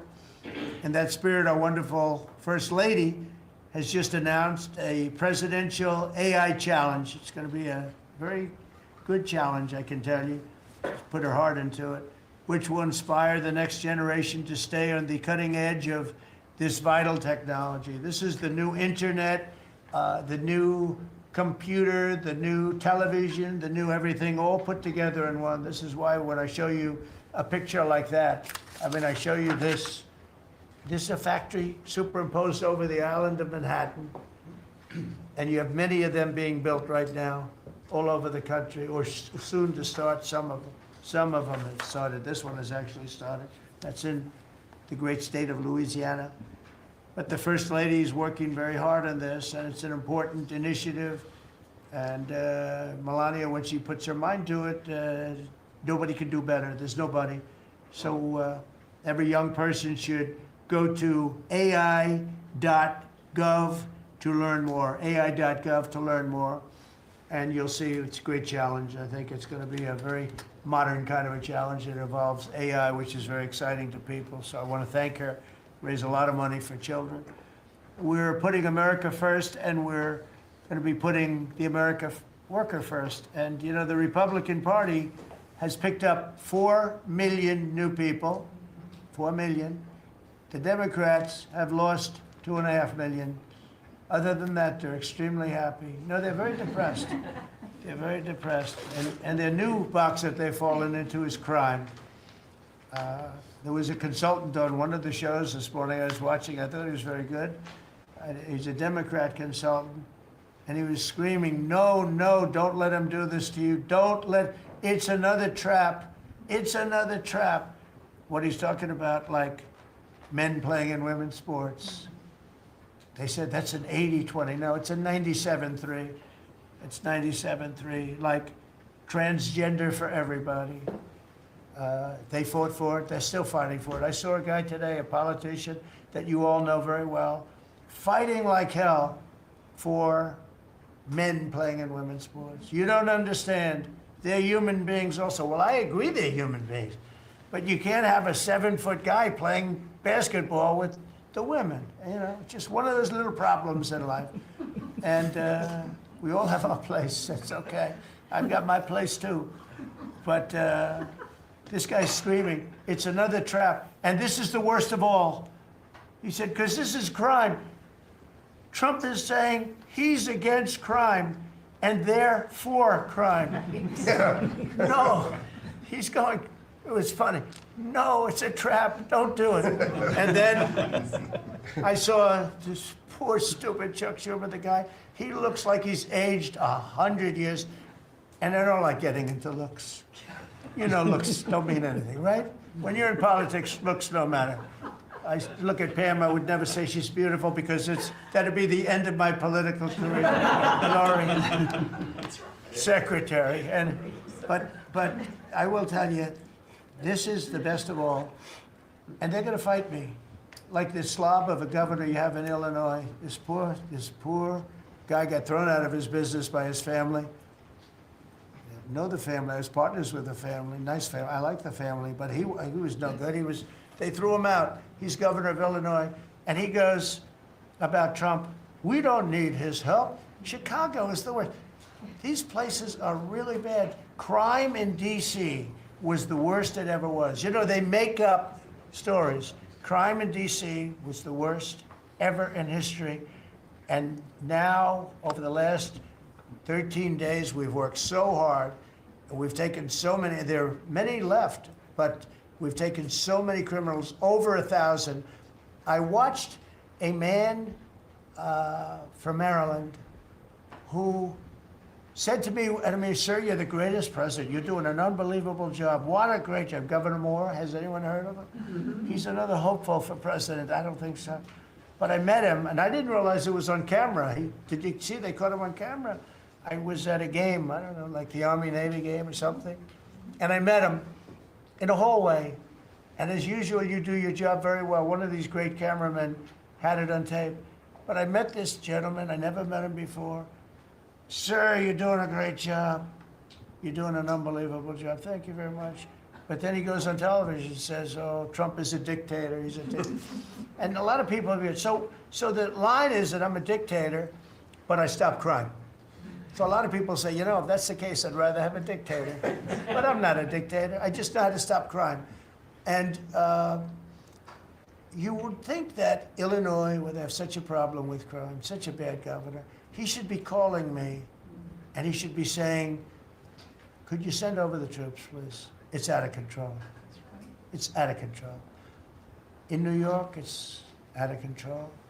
Not as bad as Illinois, by the way. Not even close. In California, you would have not had the Olympics had I not sent in the troops. We sent in the National Guard. They did a fantastic job. We have the Olympics. We have the World Cup coming. I got them in my first term, and I was really sad because I said, oh, boy, I got them, and I won't be president. And little things happen. Thank you, God. Thank you. You know, little things happen. Think of it. You could ask Johnny. Johnny would tell you, he's the head of World Cup. He's a great guy, too, great commissioner. But he's the head of the World Cup. He said, Trump is the only reason we're doing this. And the sad part is that I was not going to have it. I would have to be, probably I wouldn't have even been invited to the game, depending on who's president, right? And I got that. I did not get 250, okay? The 250th anniversary, I did not get. I'd like to claim it, if I might, but I did get that. That was whether I was president or not, it was still 250. I'd like to take credit for it. What I will take credit for is we're going to have a better celebration under Trump than you would have had under some stuff. That I'll take care of. We're going to have a safer place, Christy, because of you and Tom Homan and everybody, right? But, so we have 250 coming up. We have the World Cup coming up, which is like having 45 Super Bowls. And we have the Olympics coming up. So we're going to have a very exciting 3.5 years remaining. We're going to have a very exciting, it's going to be done properly. So I just want to tell you, our country's in incredible shape. Our military is strong and powerful and respected. We had some fantastic decisions from the Supreme Court that let us put the people into the military and other businesses that are best for the job, as opposed to some woke reason that was killing our country. That was a very strong, very powerful. You can now go into a company based on your ability, as opposed to being forced in based on some factor that cannot make our country great. That was a big decision, very, very big decision. And we've had a lot of great decisions, and we've all made some great decisions sitting around this table. I want to thank Scott. Unbelievable what's happening financially with you and Howard. And Vice President's involved in everything, and he's been great. And Marco has been, really, I think you're born for this job. I don't think you should ever run for another office. I don't think you should, really. You're so good at this. He is so good. And everybody likes him, you know, everybody likes him. But everybody, much more importantly than like, I think you would say, is respect. They respect Marco. They respect all the people around the table. So what I'd like to do is, I'd like to go around the table. You seem to like it. Your audience seems to like it based on ratings. And I want to mention, you know, about crime, because we have a young lady here, Iris, of Epoch Times. You're Iris, aren't you, huh? And I heard you were very savagely mugged in the city, and I'm not going to let that happen under this administration. That was last year. And would you like to mention what happened? Of course. So first of all, thank you, Mr. President. Do you want to listen to this? For having me here here to share my story to the room and to the broader public. My name is Iris Tao. I'm a White House correspondent for MTV, the sister media of the Epoch Times. So more than 2 years ago, it was a Saturday morning in broad daylight. I was on my way to work, and a young man with a black ski mask pointed a gun at my face and threatened me to hand over my phone, my wallet, my laptop, and everything else. And when I refused, he used the butt of his handgun to strike me across the face, in the cheek, or what some people call pistol whip me, before running away. And that has deeply traumatized myself and my family. Ever since, I've never dared to walk in the street of DC at night, ever, and my family was extremely worried. So, Mr. President, thank you so much for what you're doing right now. Thank you, Iris, for being honest. Such incidents involved not just me, but also my family. If he had shot me, I could have died right there in the middle of nowhere without my families or my friends knowing at the age of back then, I think 23. Right. Just starting my career here in DC without even starting a family.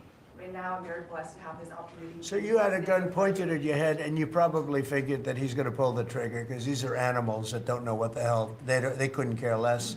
The pulling the trigger to him is a very minor event, and I'm sure he's done it before. So how did you? And you did refuse to give it, which would probably, maybe somebody would say that was not the right decision, right? But you refused. But I understand that. And then he hit you real hard. Yes. It's really amazing that you weren't shot, though. I'm very blessed, and that's why having this opportunity to stand here to share my story today.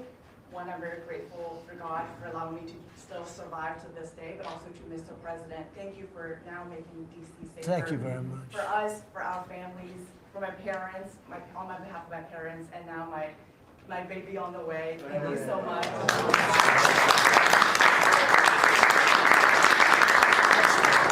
And there are other reporters and journalists, good people, and you don't have to say it, but that have also been attacked violently. And not violently, too, pretty badly. But, and I bet you see a big difference in the streets right now. And this is only 12 days, but people are telling me they're going out to dinner now. They haven't, I told the story of my friend, but I have a lot of friends that are going out to dinner all the time now in D.C., and they weren't doing it 12 days ago.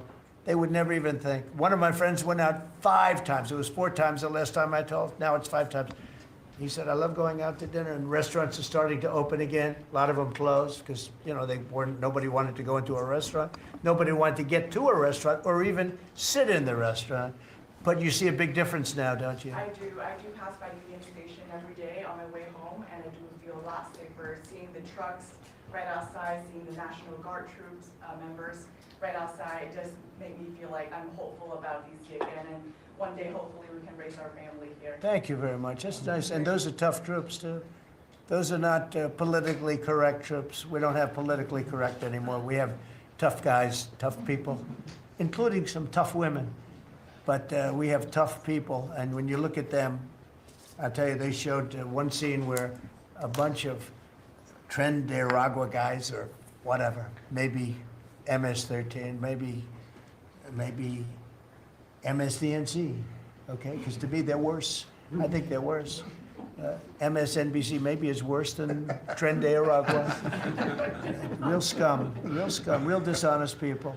But anyway, they went into this gang. I think it was Tren de Aragua, Venezuela, and they weren't nice to this group of people. The gang was calling them sir. Yes, sir. Yes, sir. Get out of here. Get the hell out of here. You're no good. Get out of here. And yes, sir. Yes, sir. Yes. These are people that beat up people all day long, and they're calling these soldiers. That's what they are. They're real soldiers. There's no games. I said, you don't have to be politically correct. And you know the way they used to spit in the face of the soldiers, with the soldiers standing like this, and you'd have some guy or some woman sometimes screaming at them from 1 inch away. They're standing there, and they're told you cannot do anything, and they start spitting, actually spitting in their face. And I said, you spit, we hit. And they're totally authorized to do that, all of those things. But your story is great, and there are other stories here, but they don't have to tell them. But some people are ashamed to tell them. They don't want to tell them. but it was like a jungle, and it's not a jungle anymore, and it's going to get so good that this will be the safest capital there is. It'll be one of the safest places in our nation anywhere, and right now it's one of the most unsafe places, but not now. 12 days ago, it was the most unsafe place in our nation, and they have to stop issuing false crime numbers because, I mean, I heard the mayor, and I like the mayor, you know, fine. I don't care if I like her or not. If she did her job, I wish she were a horrible person who did her job, but she's probably nice, I guess. I don't care. I want her to do a job. But they issue false numbers. She said crime is down, you know, before we got, now they can say crime is down. Crime is very much down. But what they did is they issued numbers. It's the best in 30 years. Not the best. It's the worst. It's the worst. It's much worse. And they gave phony numbers. And then they fired the man who didn't want to write the phony numbers. He got fired. And I guess that whole situation's under investigation because it's a very important thing, Pam. I mean, if they're going to give these phony numbers, it's a false feeling that you get crime, you have to do something about it. You can't go around saying, oh, Washington, D.C. safe if it's not. It's going to be very safe very soon. It's very safe right now. You're going to go out, have dinner. People are going out all over the place. They're walking. I have people that work in government, strong, tough cookies. They can take care of themselves. But it doesn't help to have big, strong muscles. And I work out. If a guy's over there with a gun shooting you in your face, you can be the strongest guy in the world. A guy has a gun, shoots you in the face. It doesn't matter how much you've worked out, how many weights you've lifted, how hard you work. And so we have the toughest guys and we have the best guys. And I'm willing to go to Chicago, which is a big trouble, but we have a governor that refuses to admit he has problems, huge problems. Baltimore, Wes Moore was telling me I want to walk with the president. Well, I said, I want to walk with you too someday, but first you got to clean up your crime because I'm not walking in Baltimore right now. Baltimore is a hellhole. And this guy, I don't even think he knows it. He's another candidate for president. Between him and Newsom, you got some real beauties, I'll tell you. But if we didn't go into Los Angeles, you wouldn't have the Olympics, in my opinion. You wouldn't have the Olympics. We went in, and the sheriff, the boss, said, thank God they're here. You could see his tape. He said, we were not able to control what was happening. That was the sheriff. And he said it loud and clear. And you know, they're suing us for going in and cleaning up crime. And yet their own sheriff said on the first or second night, he said, we could have never handled. That was going to be, you were not going to have the Olympics or the World Cup because that would be, there wouldn't be anything left. They shouldn't have lost 25,000 houses. The water was turned off from the Pacific Northwest. And I was after them in my first administration, turn on the water, turn it on. Nobody could have believed this could have happened. But they had no water in the fire hydrants. They had no water in the sprinkler systems that people put up in their ceilings. There was no water. And yet we have tremendous amounts of water. They send it all into the Pacific Ocean, trying to protect a certain little fish that's not doing well because it doesn't do well without water either. And it shouldn't be protected because it shouldn't be a protected species, but I think that's actually just an excuse. I actually think these people are sick. There's something wrong. So we send hundreds of millions of gallons of water a day into the Pacific Ocean. They turn a valve, and the valve heads out, and we turn the valve back. I actually had to do it using force. We turned the valve back, and now they have water, but not as much as they should have, because they should. And I'm telling Gavin Newsom by this conversation right now, turn the rest of the water on. Turn it on. So things are done that are so sad in this country. Lack of common sense. I like to say the Republican Party is the party with common sense. We're smart, we're sharp, we're this, that. They're smart, but they're radical left people. And they can't help it. They're very smart, but they're radical left, and they're destroying our country. But they're not going to destroy it anymore. So we picked up millions of people in the Republican Party. They lost millions of people. And I think we're going to do very well in the midterms. And I just want to say one other thing, and that's medicine. The cost of medicine all over the world is much cheaper than the United States because for years the world pushed us around, including our friends. And you go to Germany, you go to England, you go to different places, and you go to a store, and it's sometimes 10% of what we pay in the United States because they said, nope, we're not paying any more. You charge the United States. This went on for 25, 30 years. And I invoked favored nations. I said, I want to pay the same as they're paying.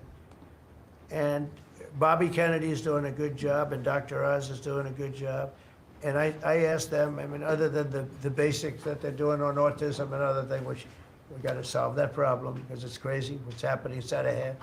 But this is the most important thing that can be done is favored nations, Bobby. And we're not talking about a 25% cut or 50. We're talking about a 1,500% cut because people go to Europe to buy drugs and they come back with drugs, prescription drugs, normal, not, I don't mean the bad drugs, I mean prescription drugs, because you can buy them for 10%, 15%, 20% of what.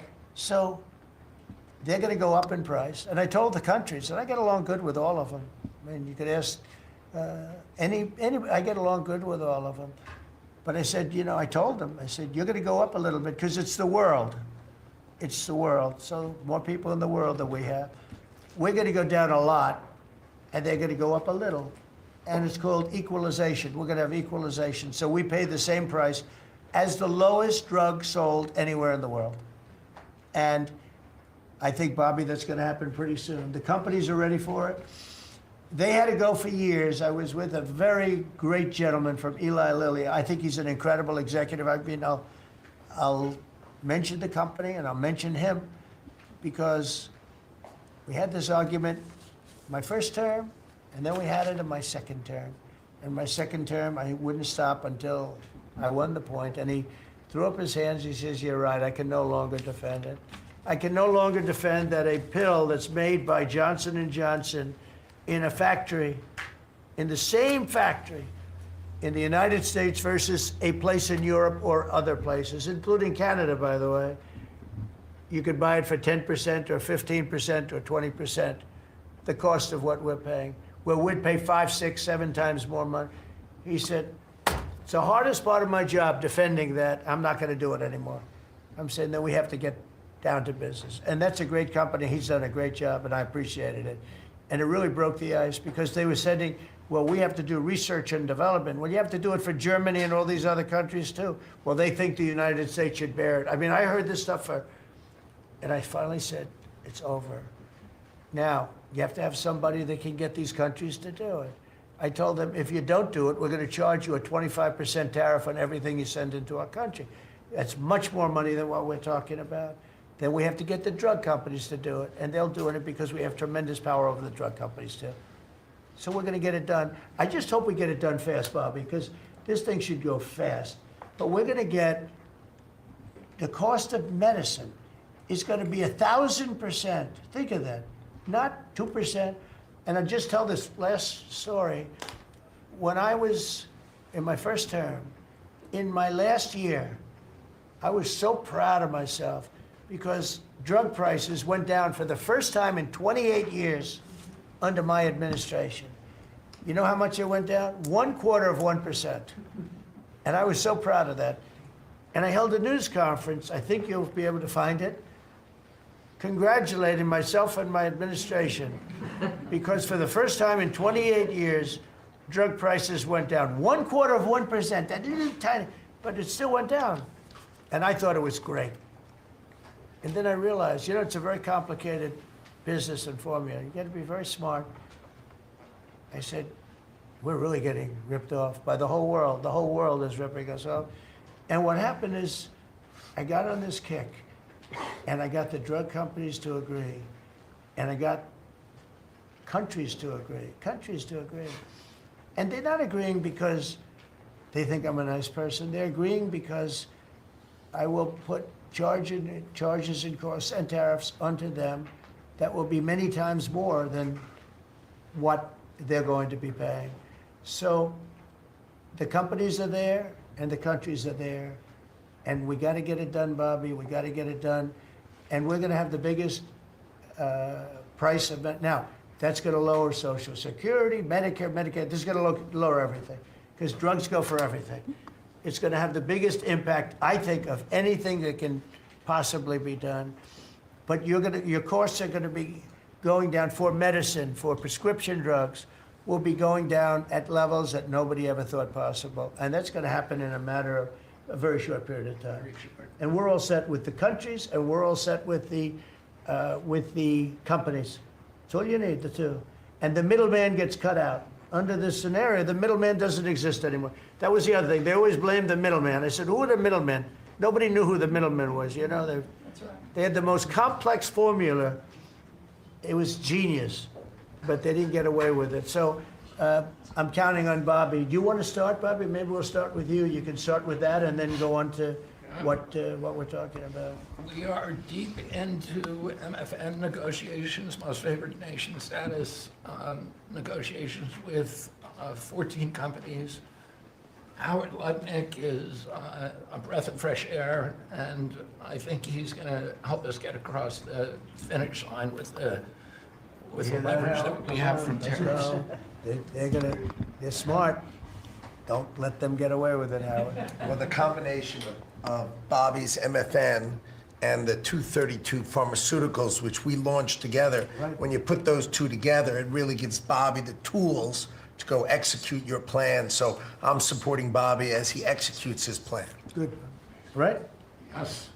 And this cabinet meeting is supposed to be about working Americans and bringing jobs back to this country, and particularly rural America. And I want to mention the big, beautiful bill. Right now, we spend 7% of Medicaid dollars on rural hospitals.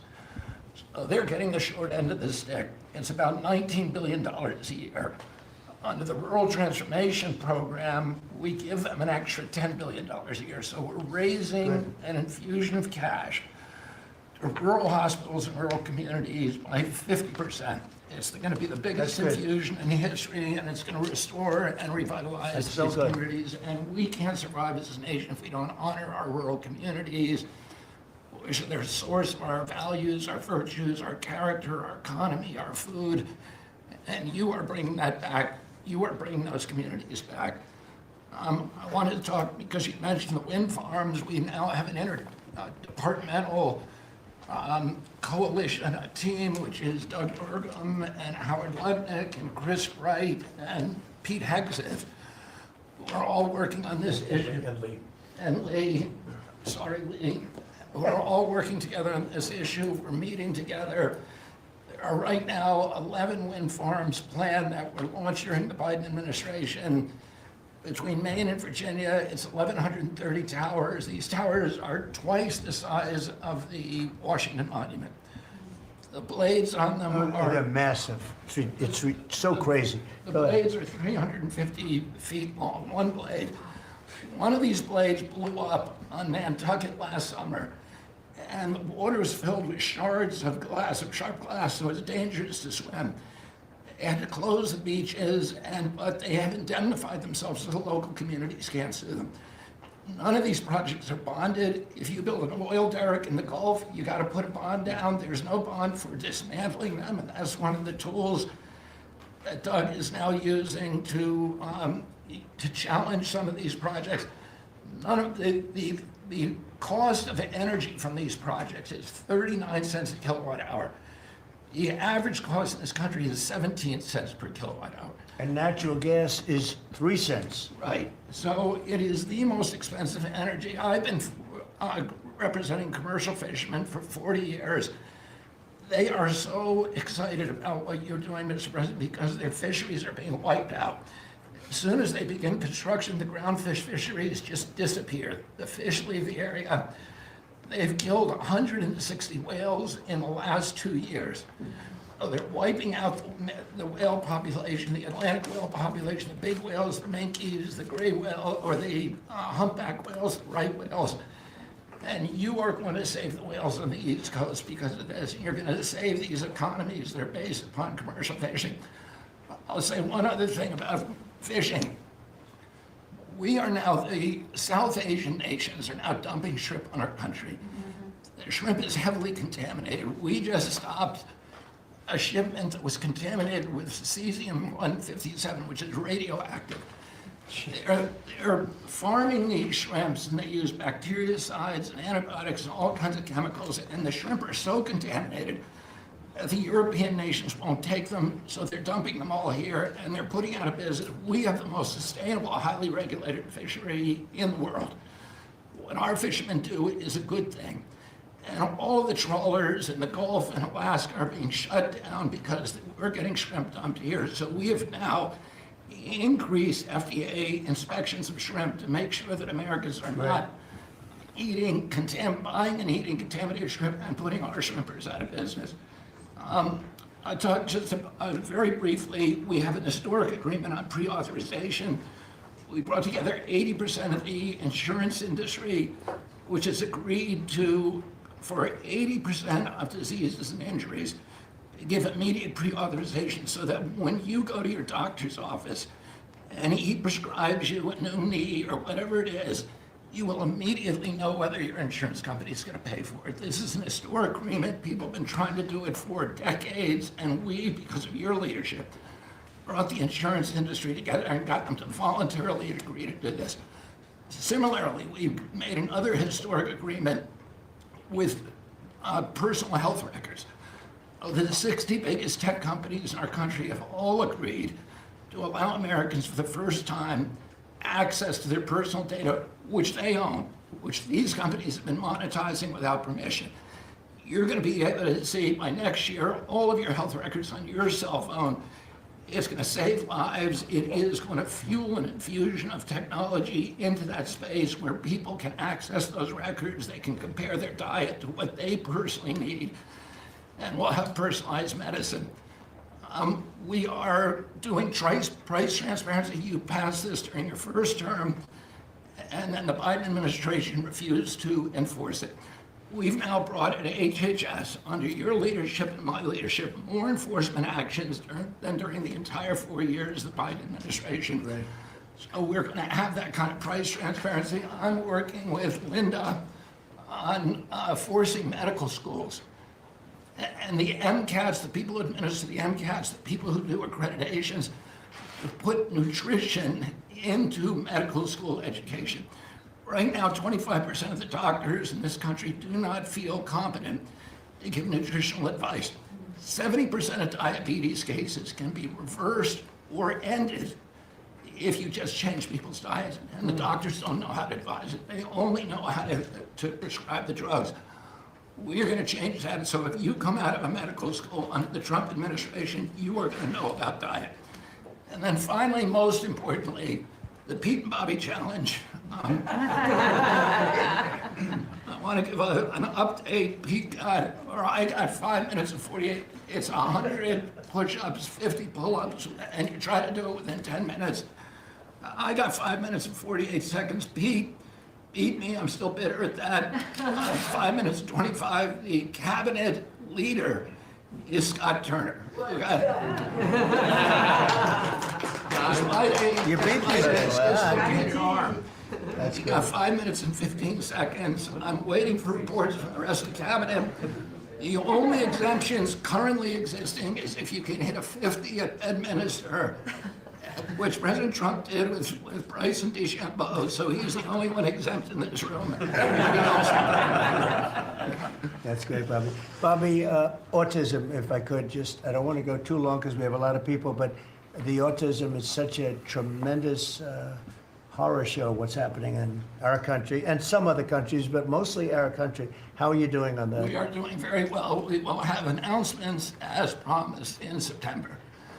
We're finding interventions, certain interventions now that are clearly, almost certainly causing autism. And we're going to be able to address those in September. It's such a big day. I'm looking forward to that day because there's something wrong when you see the kind of numbers that you have today versus 20 years ago. And those numbers, what are those numbers, Bob? Well, in 1970, the biggest epidemiological study in history was done in Wisconsin. They looked at 900,000 children, and they were looking for autism. They knew what it looked like, and they were very, very precise about it, and they found an incident rate of 0.7, in other words, less than 1 per every 10,000 children. Today, our most recent numbers are 1 in every 31 kids. It's probably actually much worse than that because California, which has the best collection system, is reporting 1 out of every 19 children, American children, has autism, 1 in every 12.5 boys. So it's gone from less than 1 in 10,000 in 1970 to 1 in 12.5 boys. Think of today. those numbers. So there has to be something artificially causing this, meaning a drug or something. And I know you're looking very strongly at different things, and I hope you can come out with that as soon as possible. We will. So 1 in 10,000, and now it's 1 in 31 or 34 or 12 if it's a boy. Can you imagine that? 1 in 12. That's for a boy. 1 in every 12.5 boys. It's not even believable that that could be. And that was 1 in 10,000 not so long ago.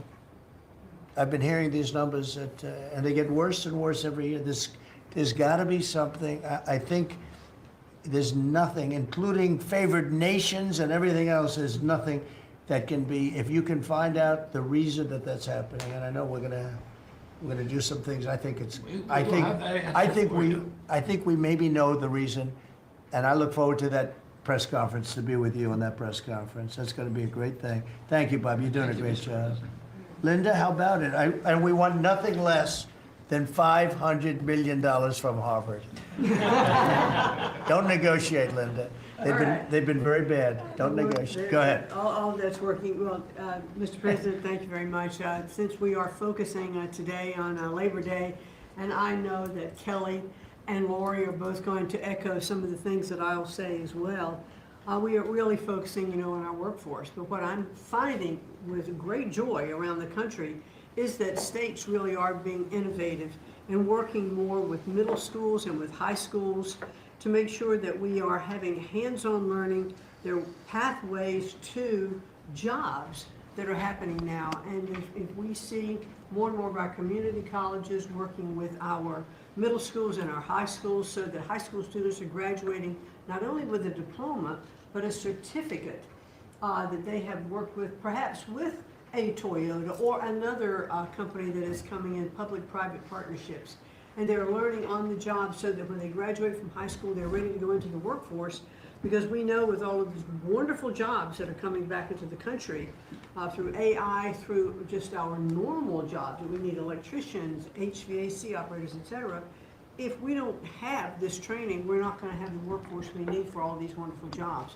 So governors are really excited about this prospect. I've been now to several states and visited community colleges and tech schools with governors, and they're just all on board for getting this done. I think it's one of the best things that we're hearing relative to the job market. So we're just kind of focusing on that for today. So we're bringing education back to the states, to put it in a more simple fashion. We're going to let the states educate our children again. And, we're rated out of 40 countries, we're 38, 39, or 40. So obviously, it's not working what they've been doing for the last 30, 40 years. And if you go back, the best are like Norway, Denmark, Sweden, some of the other, Finland, they're very highly rated. If you go back to just take a look at anything you want to do, you just look at us in the past. If we gave Iowa or gave Indiana or gave, and I don't say every one of them, a guy like Gavin Newsom's not going to do well. Certain states won't do well. But even California, you cut it up into sections. You have Riverside, you have this, you have that. You cut it into 5 sections. And, if you had a good governor, you'd be able to do well. But certain states will be able to compete with Denmark, Norway, Sweden, and everyone. It'll be just as good. So I figure you have close to 40 of those states. Mm-hmm. And then you'll have 10, you'll have 5 that won't be very good. You have 5 disasters, and we'll have to work on those disasters. But for the most part, we will have education that will go zooming up in those charts, just like we have in everything else we've done. And I think it's one of the most important things we're doing at this table. So bringing education back to the states where you have the parents running it, where you have the school boards, they're local. We have people running from Washington that have never even been to the state that they're in charge of. They've never even been there, and I don't think they care about it. So we want to close up the Washington buildings, sell the buildings off, let somebody else get rich with the real estate, because it'll be a crime-free city. By the way, speaking of that, anybody murders something in the Capitol, capital punishment, capital punishment. If somebody kills somebody in the Capitol, Washington, D.C., we're going to be seeking the death penalty. And that's a very strong preventative. And everybody that's heard it agrees with it. I don't know if we're ready for it in this country, but where you have it, it is, we have no choice. So in D.C. and Washington, states are going to have to make their own decision. But if somebody kills somebody, like you could have been killed, very lucky you didn't get killed, it's the death penalty, okay? Fantastic job you're doing. Thank you, Linda. Very much appreciated. How are you doing with the colleges, by the way? You're doing some pretty good work in terms of getting them to treat people fairly. Well, interestingly enough, since we've been negotiating with some of the Ivy League schools, I have presidents of universities calling every single week. They want to sit down and talk to us about all of the steps that they are taking, because they would like to not come under the same investigative, program. And so it is having its desired effect. That's great. So if you fire a shot across the bow, the big guys, people kind of step in line and know you mean business, and we have teeth in these agreements. And I'm proud of the work that we're doing there. Well, they misbehaved, and some of these schools are getting billions and billions of dollars, and they misbehave. So that's it. And so one way or the other, we're going to win that whole thing. It's going to straighten them out. Okay? Thank you. Great job. Lee, please. Mr. President, the Trump EPA has a special Labor Day message to America's workforce, especially our auto workers, our coal miners, our steam fitters, our pipe fitters, and the list goes on. See what a difference a year makes. A year ago, the way that the Environmental Protection Agency was operating, the choice was made to protect the environment. We would have to strangulate the economy. That's the way that the EPA operated for years. There was a binary choice. We had to choose one or the other. The Trump EPA completely rejects that. See, we choose to protect the environment and grow the economy. And a very special shout out to Russ Vogt and his team at the Office of Management and Budget. We give him a lot of work. He's happy to do it. Dozens of different deregulatory actions. We just announced a proposed rescission of the 2009 Obama EPA endangerment finding, all of the light, medium, and heavy-duty vehicle regulations that followed. It is the single largest deregulatory action in the history of the United States government.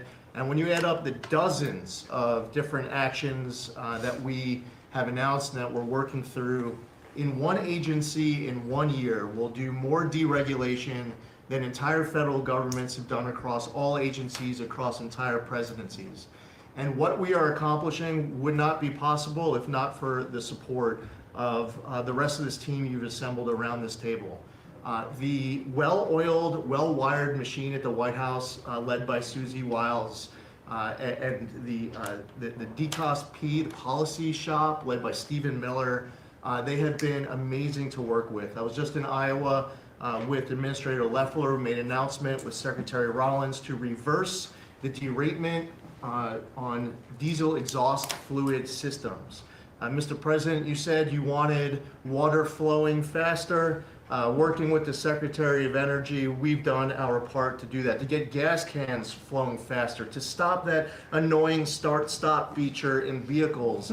See, people out there might say, well, why are you focused on all of these little things? If it's little to you, it doesn't mean that it's not a very big deal for millions of other Americans.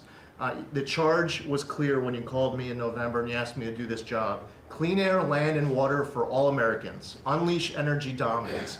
advance cooperative federalism, permitting reform, make America the AI capital of the world, bring back American auto jobs. What we are accomplishing now, again, wouldn't be possible if not for your leadership. I'm grateful to the American people for electing you and our amazing vice president. I was just in Mexico City announcing and signing on behalf of the Trump administration an agreement with Mexico for a permanent solution for the Tijuana River sewage crisis, which you have been so outspoken and passionate about in our conversations. It would not be possible if not for Secretary Rubio, Deputy Secretary Landau, U.S. Ambassador to Mexico Johnson. The team at the State Department has been incredible. The work with the NEDC on permitting, to be able to get new pipelines built, to get new factories started. The list, it's amazing. Somebody out there might not realize the relationship between the Environmental Protection Agency and the Department of Defense. The amount of work with Secretary Hegseth and the Army Corps, from responding to the LA wildfires, to getting more water flowing in California, which is also something that Secretary Burgum is involved with, to helping the farmers, the ranchers and landowners to revise the waters of the United States definition so they don't have to go hire an attorney or a consultant to tell them whether or not a water on their property is subject to federal regulation. Thank you for putting this entire team together. It's an honor to be at the Trump EPA, where we choose to both protect the environment and grow the economy. It's a very happy Labor Day for America's workforce. And Lee, in Los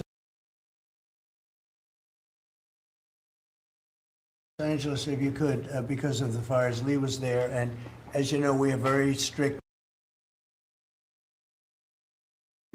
federal rules having to do with the rebuilding of those houses, and Lee was able to get the approvals done for everybody immediately. It was so fast, nobody could believe it, and the mayor and the governor still haven't gotten them their approvals, and they're going to have riots out there for that reason. These are great homeowners. They want to build a house. They can't get approved because you have the mayor, Bass, who has no idea what she's doing. And you have a governor who is just such a bad governor. And the people are unable to build their house. The toughest permit to get was the federal permit by far. And yet he got them all in a short period of time after the fire. How long did it take? Well, Mr. President, you came in, signed an executive order, and told the EPA that we had less than 30 days to complete our hazardous material removal, which the initial response, once all of our heart rates went down a bit, was just to figure out how to get it done. We got it done in just less than 30 days. The Army Corps of Engineers then comes in for the debris removal. The federal government, in clearing over 13,000 properties that were destroyed because of these wildfires. We've got to the point today where property owners all across Los Angeles, they're grateful to the Trump administration. They're happy that we did our part, but they are desperate to rebuild. And there is not a single green light approval that they are waiting for from the Environmental Protection Agency. The EPA and the Army Corps of Engineers proudly have done our work. It's important for those local officials to let these property owners build on their land. It's their property. It doesn't belong to the mayor of Los Angeles. And they need to represent their people better. They're ready to build. When will they have their permits from Los Angeles? Well, here's the problem, Mr. President, is that they have been ready since the moment we were done with the federal part. I mean, I was visiting a week after. Actually, I thought my first trip was going to be to Los Angeles. However, the moment I got confirmed, the vice president said, "You're going to East Palestine right away." So that actually ended up being the first visit because the vice president's so passionate about that from the great state of Ohio. Then we went to Los Angeles from there. We're talking about the beginning of February, where we were meeting with property owners already. They were already all set up. They had the contractors.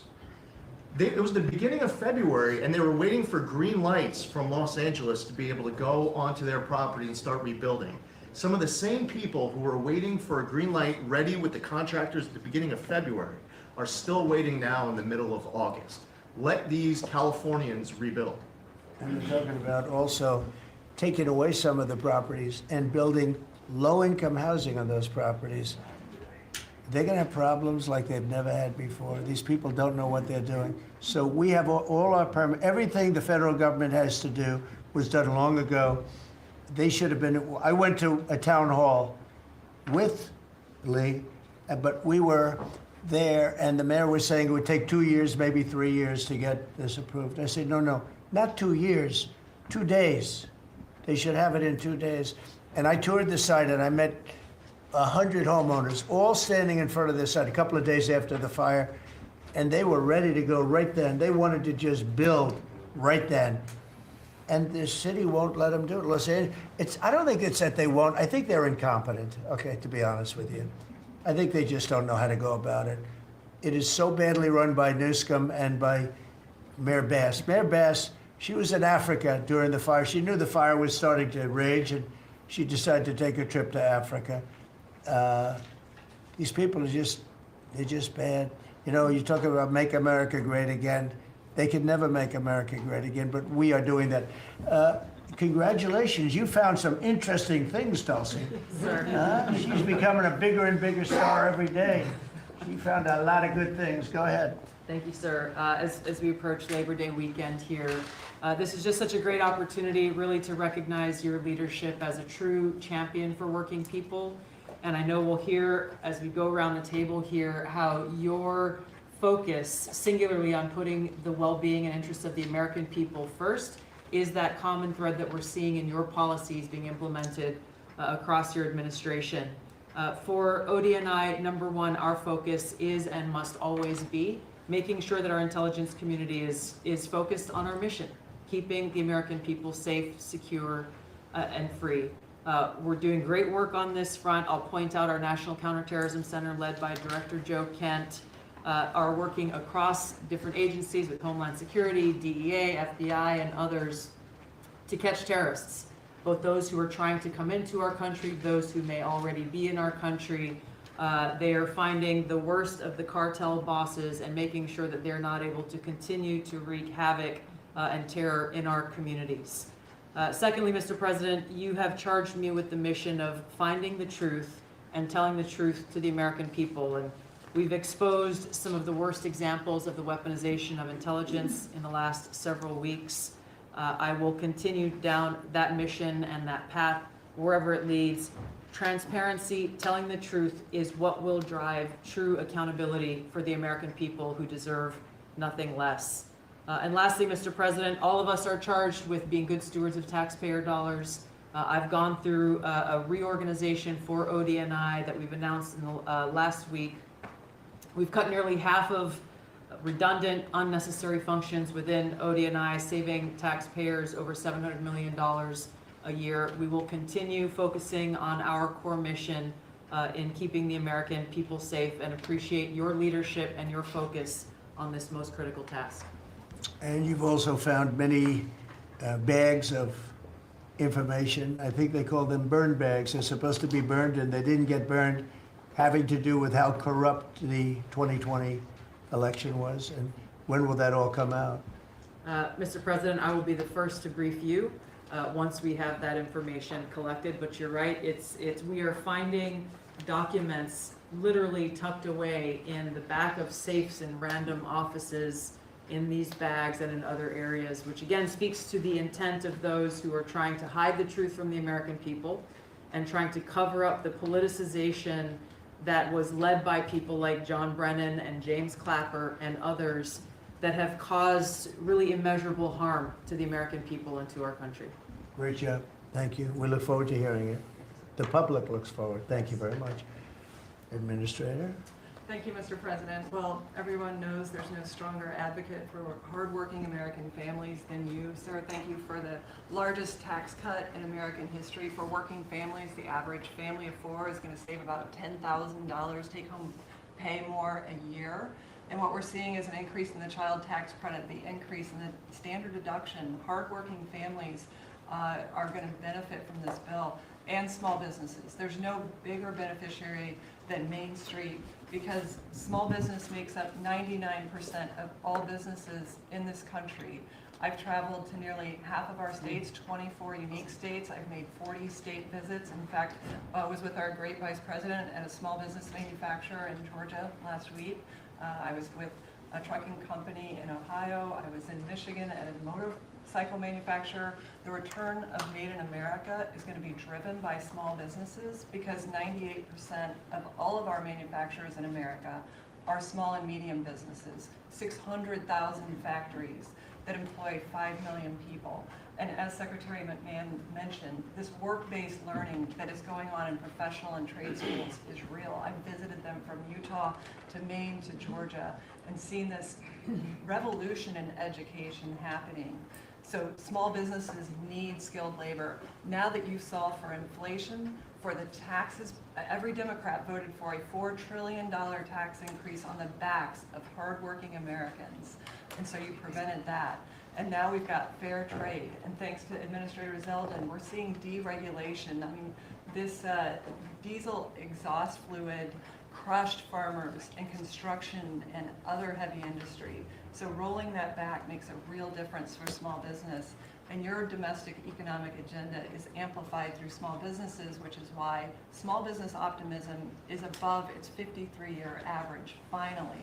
And so Main Street appreciates it. What Main Street wants now is a rate cut. They feel burdened by high interest rates. They would grow higher and expand more if they could, but the interest rates are really hurting them. And finally, I want to say thank you for your executive order on debanking. We're about to announce a major investigation on debanking. It happened to you and your family. It happened to me. It happened to thousands and thousands of Americans. And unfortunately, disproportionately on those that had conservative values, on Christians, on pro-life, on 2A businesses. And so we're going to be talking to the banks about that. The SBA operates the largest government business loan program in the federal government. And we have a network of 5,000 banks. So we're going to be making sure that that never happens to anyone again. Great job. You've done a great job. Thank you very much. Christy? Well, Mr. President, first of all, thank you for the opportunity to work for you. And you committed when you ran for president to make America safe again. And today, the average family and individual that lives in this country is safer than they've been in years because of what you've done. We've got 3 months in a row now with 0 illegal aliens coming into this country. And I want to thank Pete and the Department of Defense for all of their help. They're down at the border with us still, helping us keep that border secure and make sure we know who's coming into this country. You've arrested and brought to justice hundreds of thousands of illegal aliens, of criminals that have perpetuated violence against American people. Sir, you've had 1.6 million people voluntarily go home to their home countries that were here in this country illegally. Because of your strong message and you enforcing the law, they decided to go home on their own so that they could come back the right way someday and be American citizens. But what I think is one of the most remarkable statistics is that under Joe Biden's administration, 88% of new jobs went to foreign-born individuals. Under your administration, 2.5 Americans have jobs today that they didn't under the previous administration. And they have those jobs because you created opportunities. You made this country safe. You opened up the economy. You enforced the law. Now people can get up and provide for their families and go to work every day and be confident in that. And the last thing I would say is that it's incredibly important to know that every one of those illegal aliens that has gone home, they were costing us about $8,700 to $9,000 a piece in what they were taking out of our social programs, out of Social Security. You've saved this country billions of dollars, about $15 billion, just in what those illegal aliens were costing us in social programs. I've cut over 450 different contracts at the Department of Homeland Security. We're getting rid of corrupt ones that were not efficient for taxpayers, weren't focused on our mission of keeping us safe. And we've also renegotiated and brought in our biggest vendors and said you have to do better. And we've saved the taxpayers over $13 billion doing that as well. So we're continuing to be accountable to taxpayer dollars, but sort of focused on doing the mission of what you've committed, and that's to keep us safe and to make sure we put Americans first. Well, great job, and great job on the border. We had millions and millions of people coming in. To think 3 months in a row, 0. Incredible. That's some job. Thank Tom and everybody, and Pete, good job. Not surprised. Thank you very much. Chris, please. Chrissy. Sorry about that, Mr. President.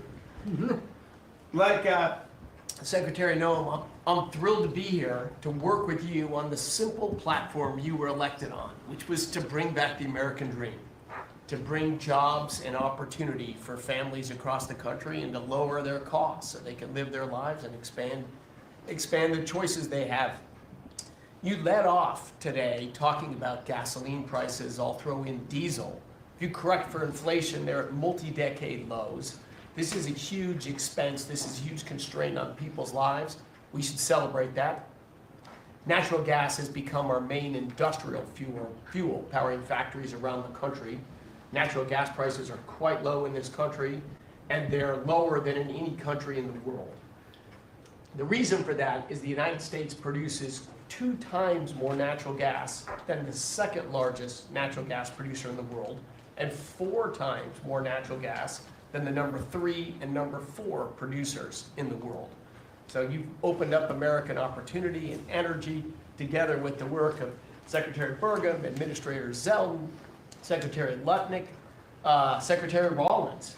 You know, we've made it easy to produce energy in America again, and those benefits are flowing. I could go on about this stuff forever, but let me talk about one specific area of energy, electricity. That's in the front of people's minds. When the day you were inaugurated, we get hold of all the data. We can look at the resource plans of utilities across the country.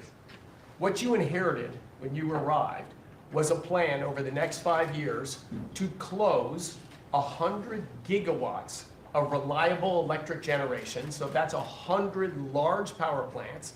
Now that was offset with a plan to build 22 gigawatts of reliable electricity generation. Their plan was to close more than 4 times as much electricity generating capacity as they were going to build in that 5-year period. How do we lead the world in artificial intelligence if we're shrinking our supply of reliable electricity? How do we reshore steel and aluminum and automobiles and semiconductors and all those jobs Americans want back in our country when we're degrading and shrinking our energy system?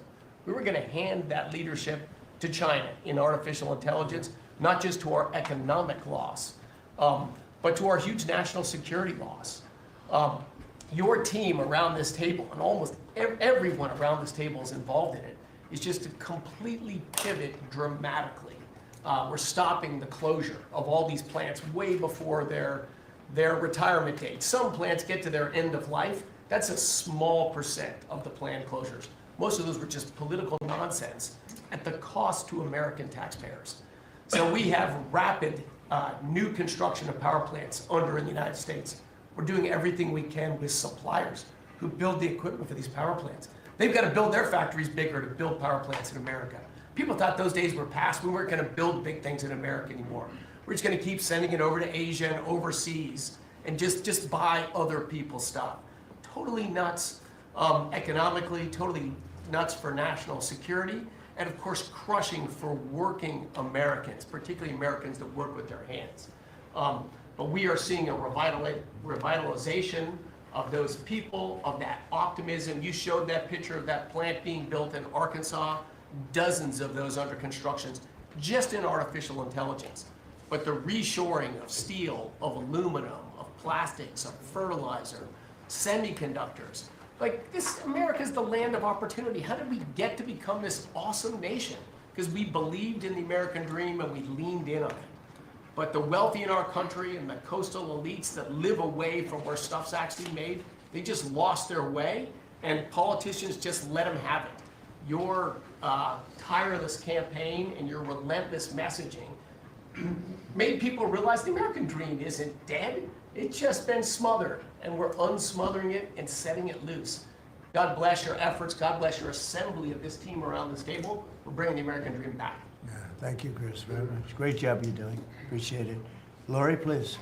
Mr. President, everybody here who spoke works at the Department of Labor, clearly, which I love. They have all the correct talking points, but I think that's a testament again that we are all working together every single day. We talk to each other often, and the workforce, the skilled workforce, the education factor, retirees, it's been so important because they all touch the Department of Labor, and I have the opportunity to work with every single one. If you all haven't stopped by the Department of Labor, Mr. President, I invite you to see your big, beautiful face on a banner in front of the Department of Labor, because you are really the transformational president of the American worker, along with the American flag and President Roosevelt, because we're bringing business and labor together. And I was so honored to unveil that yesterday, and everybody is taking note of that.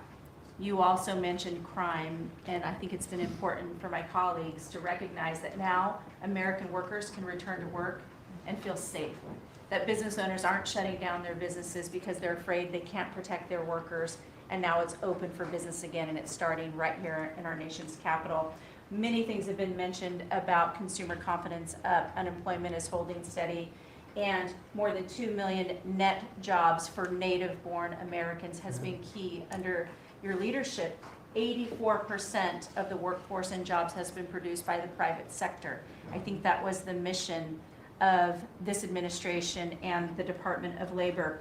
And I will continue to say for a little bit longer, until I heard you today, the One Big Beautiful Bill, because it equals one big beautiful workforce.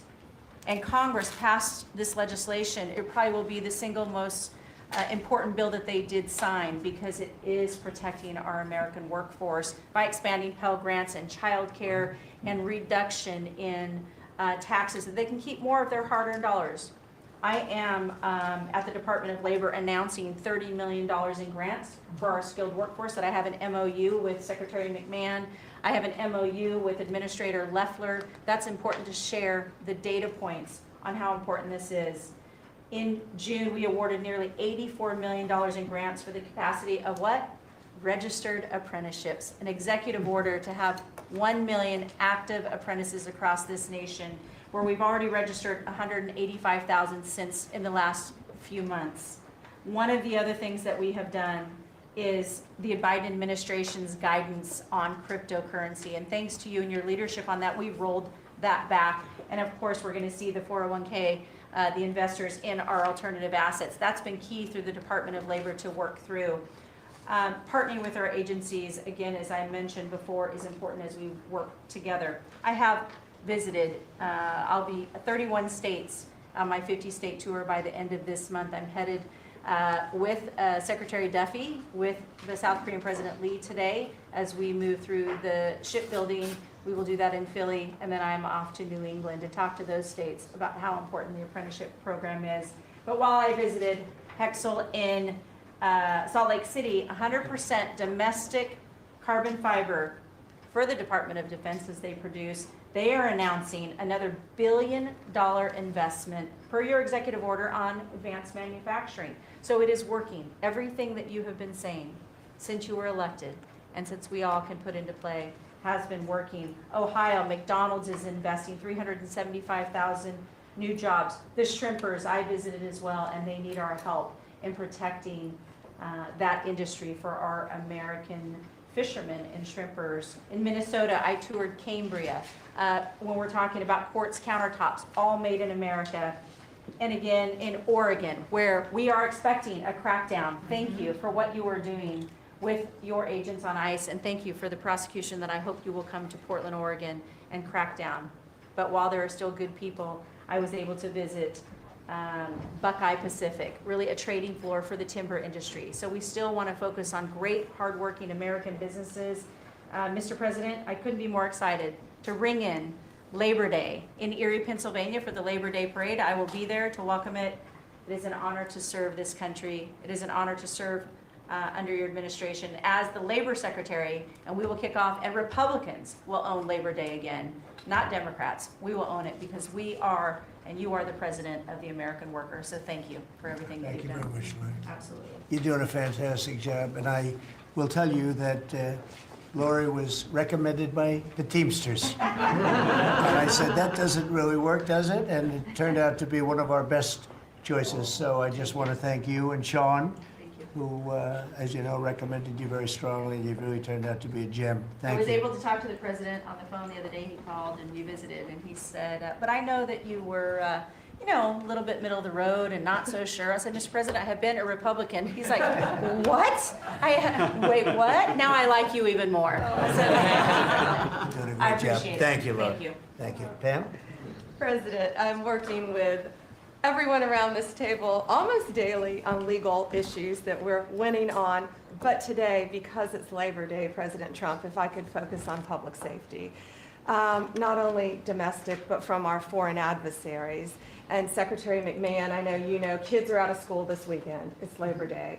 And Secretary Duffy, you know, our highways are going to be packed with travelers coming to not only our nation's capital, but all over this country. We're also going to have boaters, Secretary Duffy, right, on our waterways. It is illegal to be under the influence and on a boat. So get a designated boater if you're out on our waterways, whether it's the Potomac or the Gulf of America or the Pacific. Wherever you're out this weekend, people need to be safe. And on an international level, Secretary Rubio, thank you for all your help on everything we're doing, and everyone around this room. But yesterday, there was a big, big win. El Mayo pled guilty, and he was the co-founder of Sinaloa Cartel with El Chapo. And there's even a Narcos Netflix series about these guys. Well, now we know the ending. He's going to die in an American prison. They are one of the worst, El Chapo and El Mayo, some of the worst narco traffickers in our world. And he will spend life in prison now. And that's so important because those guys and others throughout this country, throughout this world, have brought into our country drugs, cocaine, heroin, fentanyl, methamphetamines that's killing our kids. And we have to stop that. And that's what you've been doing not only in DC, but around the country at your leadership. And over the weekend, parents need to know, with kids out of school, with people out on our highways and on our waters, do not take a pill from anyone you know, don't know. Do not buy anything on the street. It could be laced with something toxic. We've seen so many fentanyl overdoses. And when you were here in DC, we showed you pictures of some of the drugs that had been seized right here in DC. President, they were packaged for children. Packaged for children. And people are dying from these around our country. So thank you, President Trump, for your leadership and for letting Americans know that it's now a safe place to go. But parents also have to know, college kids have to know, to be vigilant and not take this trash. Because you could be thinking you're taking a Xanax, an Adderall, anything, and it could be laced with something very lethal. So thank you, President Great Trump. message, Thank and you, you've been President. fantastic this last 12 days in D.C. The job you and your whole group has done is, All of us. everyone's talking about it all over the world. I hate to have to talk about that, but we have to. It's becoming a very safe place again, and the work, I've seen how hard you worked the last, well, from the beginning in all fairness, but this focus on D.C. is so important for the country, so great job, and to everybody. And great job. President, it's a team around. We're all working hand in hand, side by side, all of our agencies together to make America safe and DC safe. And Iris, congratulations on your baby, and I'm so glad that you're safe now. Thank you, Pam, very much.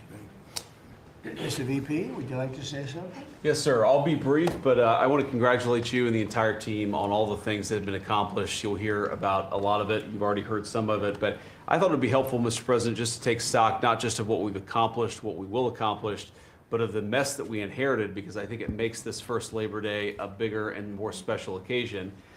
You heard, I think, Christie talk about this, that all of the net job growth under the Biden administration had gone to the foreign-born. Now that net job growth is going to American citizens who deserve opportunity in their own country.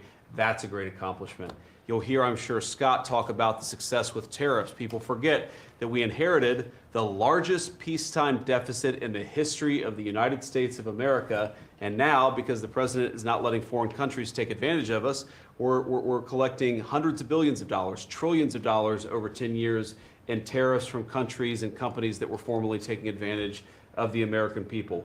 You heard Pam talk about the public safety and the success that we've had there. I happen to believe that maybe the most sacred thing that we can deliver to American workers is the ability to live safely and comfortably in their own neighborhoods. Public safety is not just something that should belong to the wealthy, it should belong to every working man and woman in the United States of America. And because of the work of this administration, that is happening.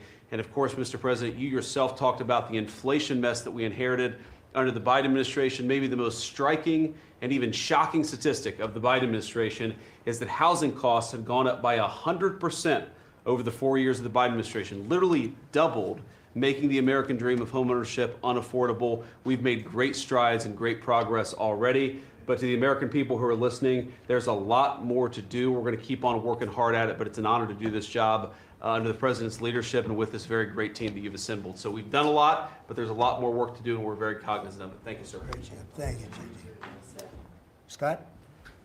Sir, as we've said very often, economic security is national security, and our country has never been so secure thanks to you.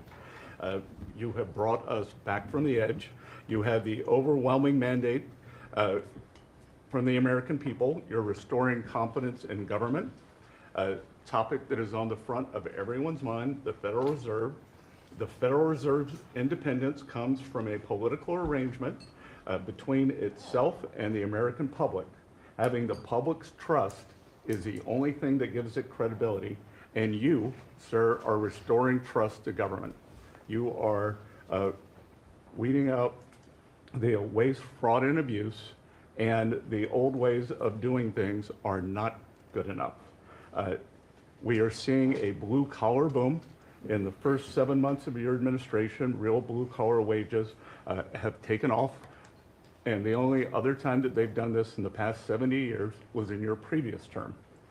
Your efforts on tax, trade, and deregulation have boosted paychecks for American workers while slowing the pace of inflation and lowering the cost of energy. Inflation has plummeted to just 1.9% since you took office, and the economy rebounded with real GDP surging 3% last quarter. The blue-collar boom coincides with a CapEx comeback. In anticipation of your one big beautiful bill becoming law, CapEx increased by American businesses by nearly 14% in the first half of this year. And as you and I talk about frequently, and as that chart or that photo attests, we are going to see, I believe, a bigger CapEx boom from here. This is just the beginning, just the beginning. You have saved this country by making it the best place in the world to do business again. Treasury is helping to implement these new provisions, as well as no tax on tips, no tax on overtime, no tax on Social Security. This weekend, I will be meeting with workers from local restaurants to discuss the positive impacts of the pro-labor reforms on no tax on tips. And I have to tell you, thanks to you, when I go into a restaurant or stop by a Hotel Dorman, I am the most popular person there. And since my first job at age 9 was as a busboy getting tips, I am going to spend Labor Day going from restaurant to restaurant talking to workers who receive substantial amount of tip income. So I'll hear directly from them how your one big beautiful bill is increasing their take-home pay and making a big difference. Now, we can also talk, that is domestic. On the international front, you have leveled the international trading system whereby countries took advantage of us, and that's over. It's over. The Treasury Department is taking in record tariff revenues that I had been saying was running at a rate of $300 billion a year. You chastised me for saying that it's not, that number is too low. And as usual, you're right, that we had a substantial jump from July to August. And I think we're going to see a bigger jump from August to September. So I think we could be on our way well over $500 billion, maybe towards the $1 trillion number. This administration, your administration, has made a meaningful dent in the budget deficit.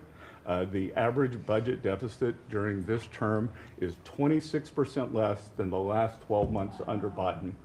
And even the CBO, and we don't agree with CBO on everything, as you said, last Friday, on a summer Friday, had to admit that they believe over the next 10 years, the budget deficit will be $4 trillion lower than they had previously scored. $4 trillion, 3.3 trillion of tariff income, 700 billion of lower interest cost, and I would expect that that number could go up from here. So, Mr. President, your return to the White House marked the return of the American worker.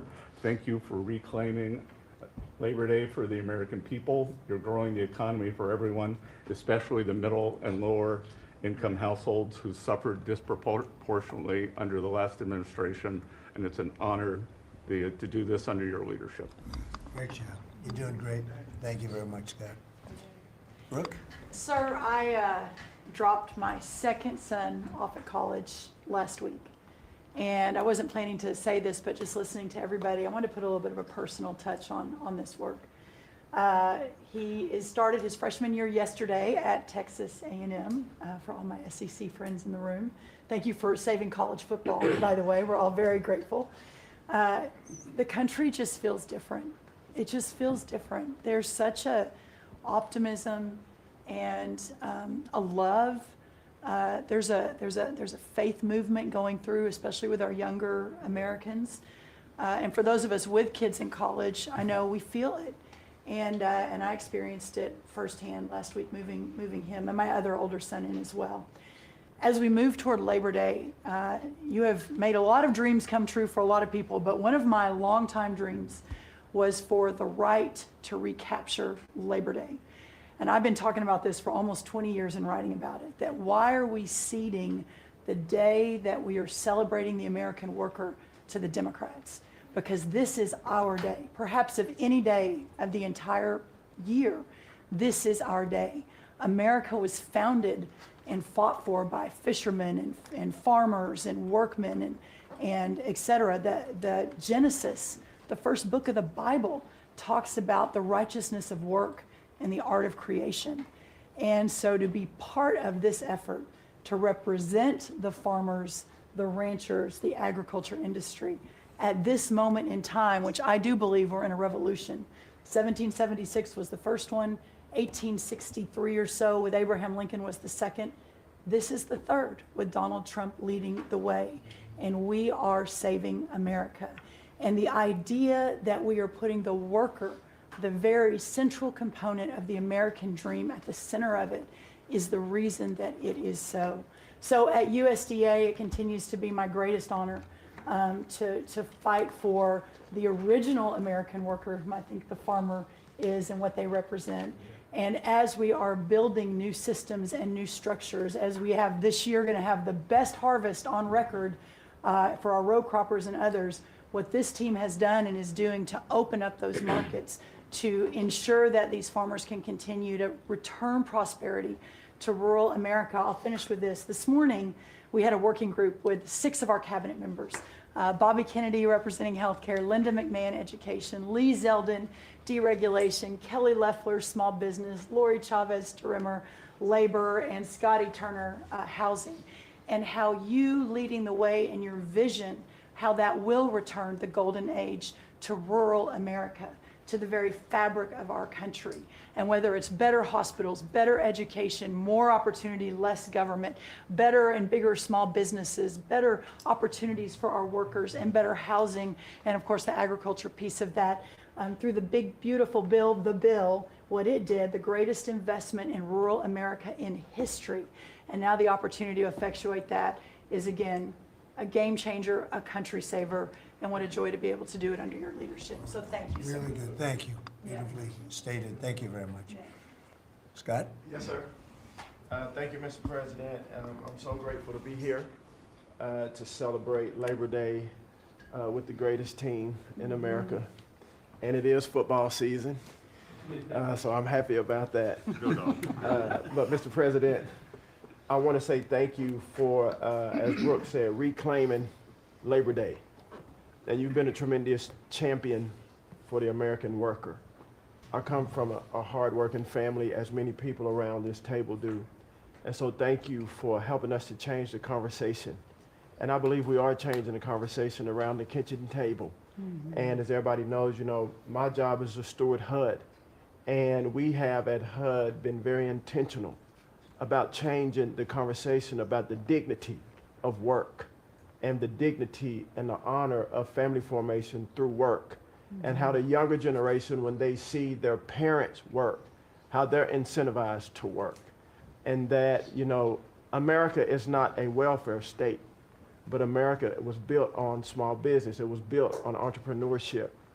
And so as it pertains to housing, we're being very focused on that, and even some that receive HUD funding to make sure, like our Section 3, when you receive HUD funding, that you are given opportunities for the most vulnerable Americans that you serve to have work, to have opportunities to work, to have work requirements. Work requirements are not a bad word. That's a great word. Time limits is a great word to incentivize people, able-bodied, able-minded people to work. And I believe that we are, under your leadership, sir, changing that conversation in America to where working is an honorable thing.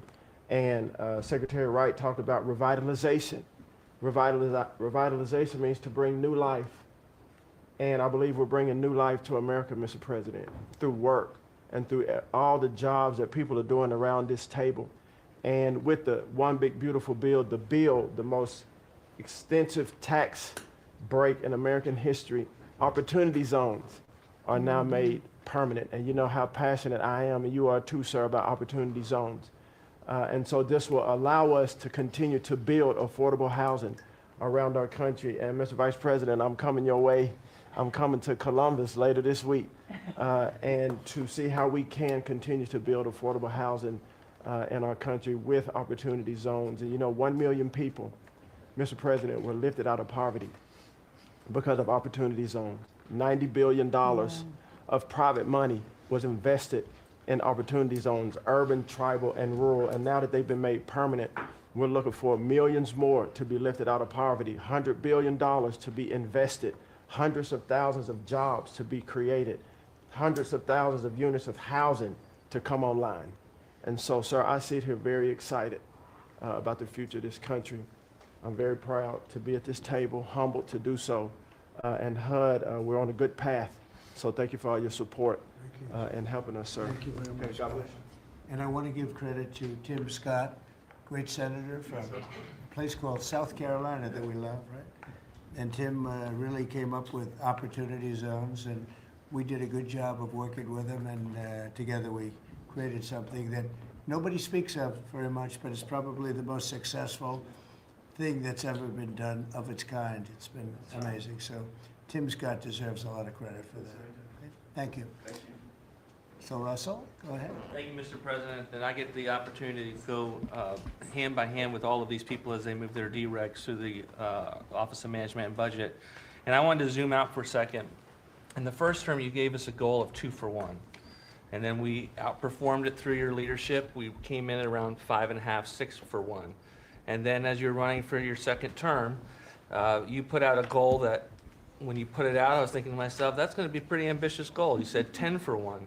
Well, where we are right now, in just 1 month, in 1 year, basically 8 months, we are at 245 deregulatory initiatives planned by these agencies. That comes out to 30 for 1. So we are making incredible strides. And you know, as you're focused on the details of each one, I mean, these aren't small things. Endangerment finding is one of the most deregulatory things we've in the history of this country. NEPA reform, incredibly deregulatory. WOTUS just came in, which is Waters of the United States. So every single one of these agencies is doing incredible work when it comes to deregulatory. And when you add that to the work being done to get us going on energy, reduce spending, we're going to lower costs for the American people. We're going to be able to have innovative jobs and get them back to work. So thank you for your leadership, Mr. President. Thank you. Great job, Russell. Appreciate it. John, central casting, I call him. He's central.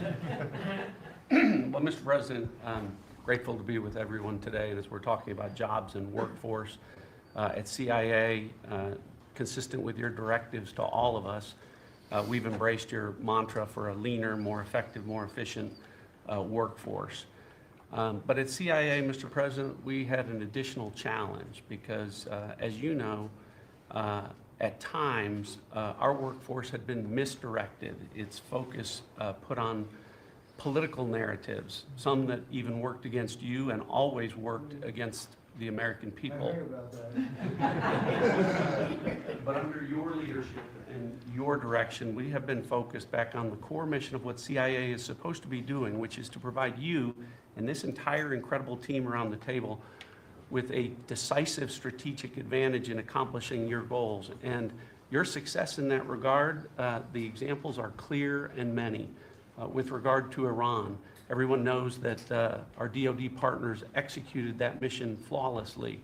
But flawless military operations are subject to flawless intelligence. And as you know, Mr. President, CIA was the backbone in terms of its intelligence operations in providing that flawless execution that allowed you and your team to obliterate Iranian nuclear facilities and set back a nuclear program by years.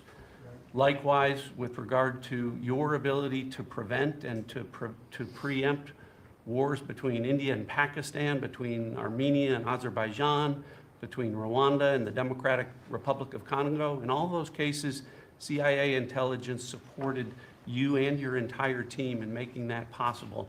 It's not just you, it's folks around this table, Secretary Bessent, Secretary Lucknick, Trade Representative Greer, and their great successful negotiations on trade and tariffs, again, was a CIA workforce working to enable them to accomplish your goals. So as we roll into Labor Day, I tell you that the CIA workforce at the Trump CIA is grateful to be focused on what it's supposed to be, which is helping you prevent and end wars and to make America safer.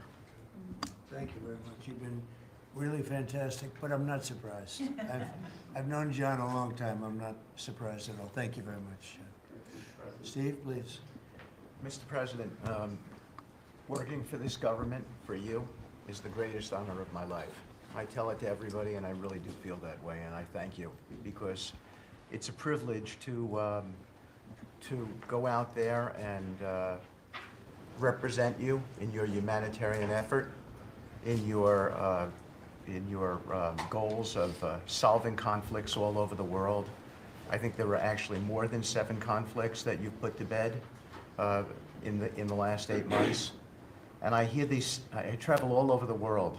In Hostage Square, they talk about you reverentially. It's really quite amazing. I sometimes wish that I had a cam recorder with me and I could put you right there as I listen to it.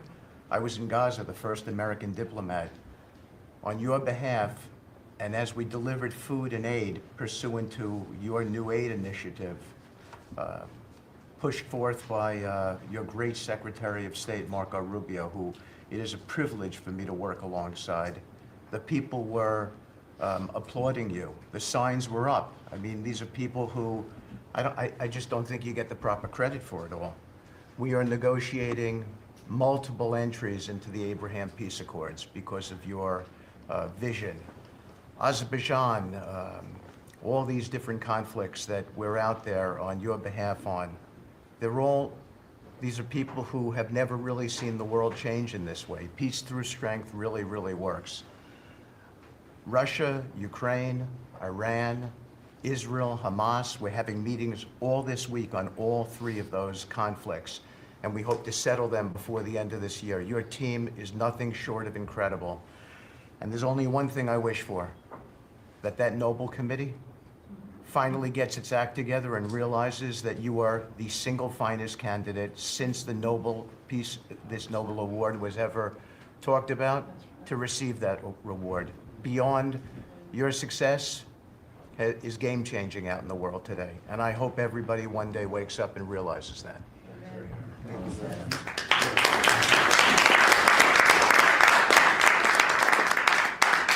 Thank you, Steve.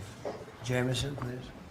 Mr. President, I like to think of Labor Day as the Trump trade policy day, because everyone around this table and everyone listening knows that one of the major reasons why American workers and organized labor voted for you is because of your trade policy and the policies you've had and advocated for 40 years or more.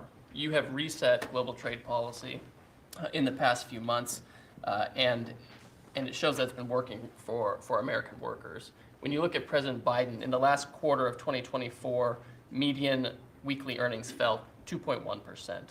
In the first quarter of your term, they went up 3.3%. And that's why we're doing the trade policy we're doing. It's to help the workers of the United States of America. And they're the best in the world, but they can't do it without a level playing field. And you have flipped the script.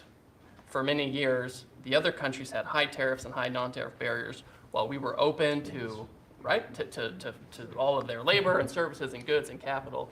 You flipped it. Now we have the tariffs, and they have lowered theirs and the non-tariff barriers. And we couldn't have done it without you and the leverage you've created. So between the tariffs and the deals, the hot streak continues for the workers of America. So thank you. Thank you very much. Really good job, by the way. He's a good negotiator. Good negotiator. Thank you. Please. Well, Mr. President, I feel like, as everybody here has talked about how great working with this team is and all, but I do feel a special need that you've given me the privilege of working with the best of America. I get to take care of the veterans. I get to take care of the veterans who Labor Day really finds its roots in, if you think about it. We wouldn't have Labor Day if it wasn't for men and women who would leave their jobs and go fight this nation's battles to keep us free and independent so that they would have jobs to come home to.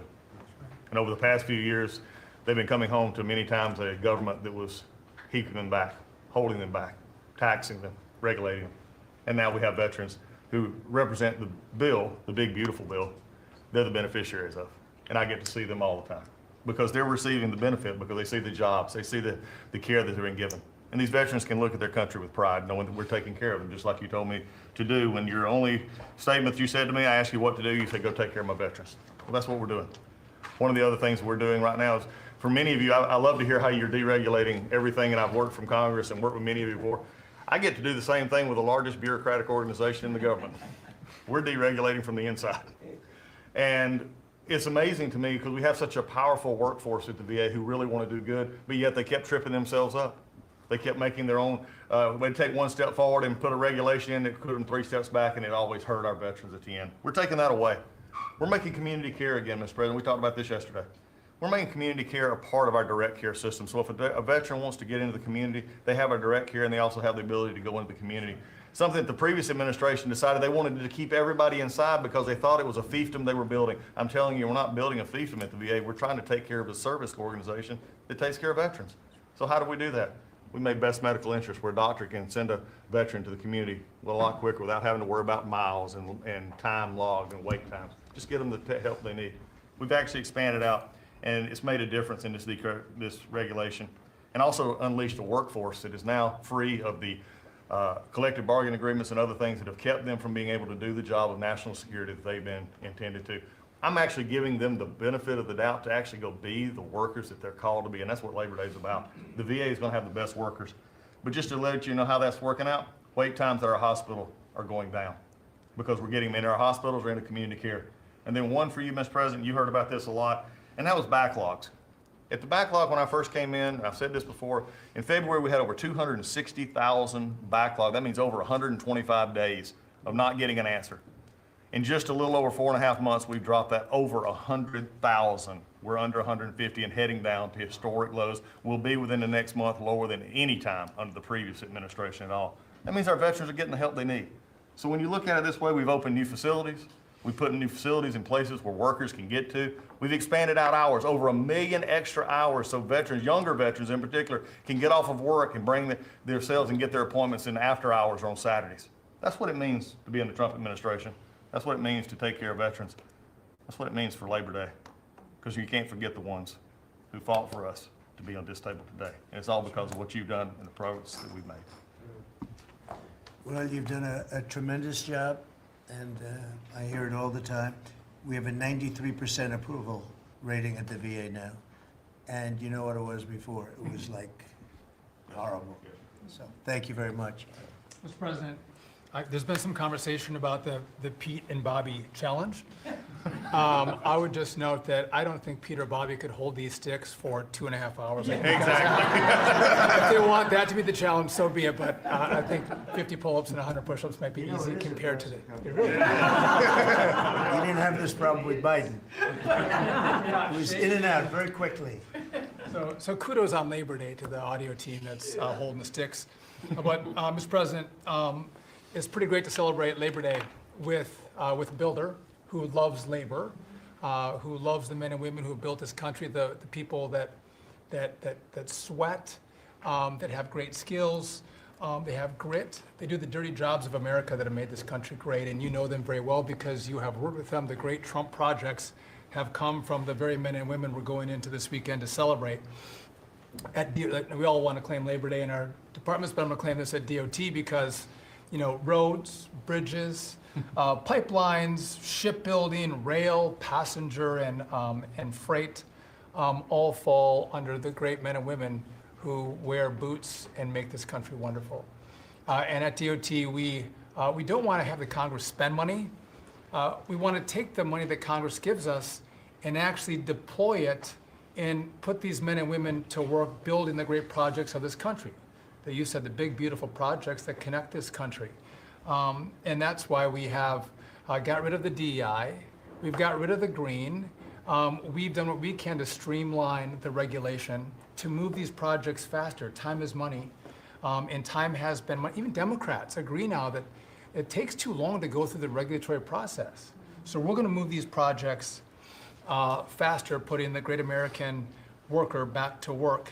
I want to make a quick comment. We've all probably talked about this horrific accident in Florida. And I appreciate the help of Christy and Marco on this very issue. But in May, we said, listen, it's a safety issue if you can't proficiently speak the English language.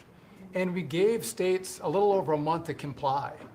And Washington, California, and New Mexico have refused to comply. And by the way, this individual in Florida received a CDL from Washington, from California, and received a speeding ticket after our rule went into place, and they didn't stop him. And had they taken him out of service, he wouldn't have been in Florida, and we would have 3 beautiful people alive today. And I make that point because it's the work that maybe no one sees that then, you know, shines a light when horrific things happen, but also that your cabinet works together and teams up to make a difference for the American people. Real quickly, so we have a safety mission at DOT. I don't know that you'd think of the transit unions in the greatest cities of the country, New York maybe being one of them, that support us, but they do because the violence in the subways and on our buses across the country, the transit workers are the ones who take the most abuse. And they're grateful for the mission of everybody around this table fighting to make their communities safer. So I appreciate everyone's help on that. But they, again, the transit unions love the effort that all of us have put in together. One quick FAA. We are about to put out a request for proposals for a big, beautiful bill. We got build. We got $12.5 billion in the big, beautiful bill. We need more, but this is a great start. I expect the middle to the later part of July, we'll be through the process to bring the proposed integrators to you for selection, so we're looking forward to that. We will have the most, I'm learning from you, this is going to be the greatest contract ever crafted in the federal government for this build for air traffic control. Really, it's innovative, and we have unique tools at FAA. It's going to be a great contract.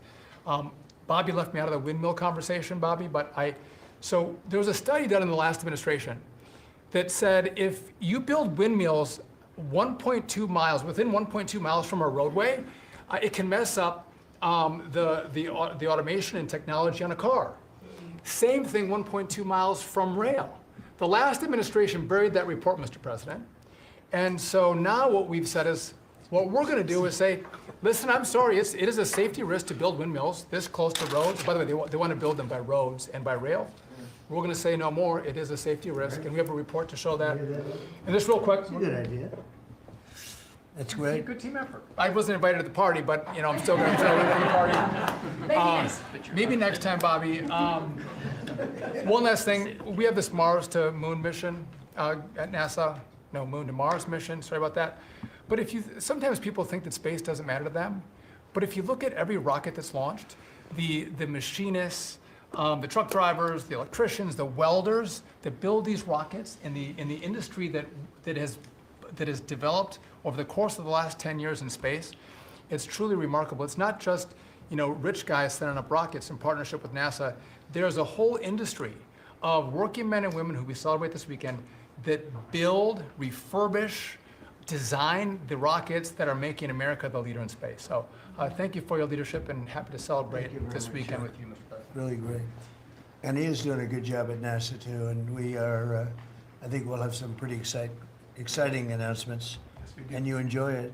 And fun. I said, how about temporary? He said, well, can I go a little bit longer? He loves it.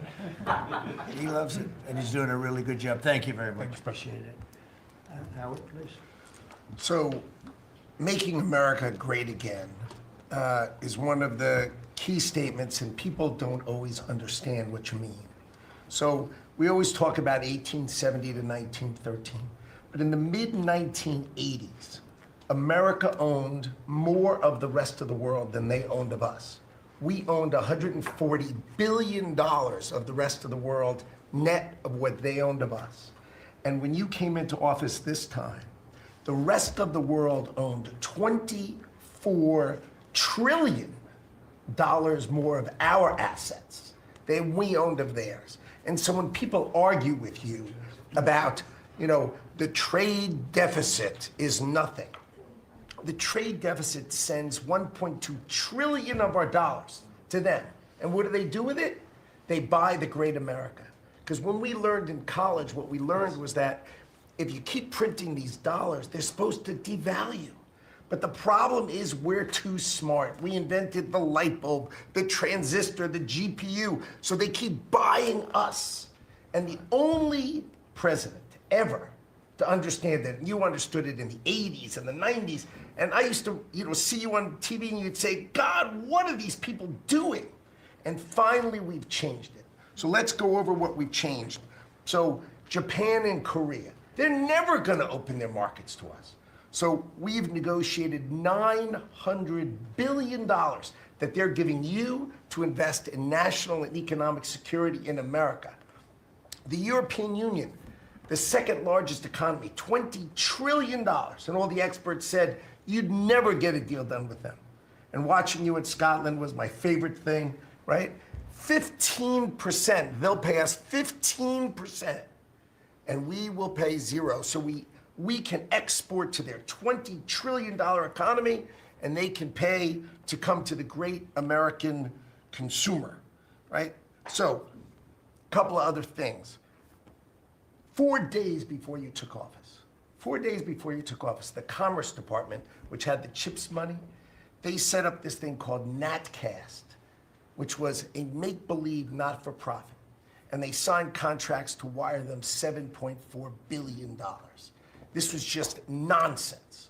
So we stopped the payment.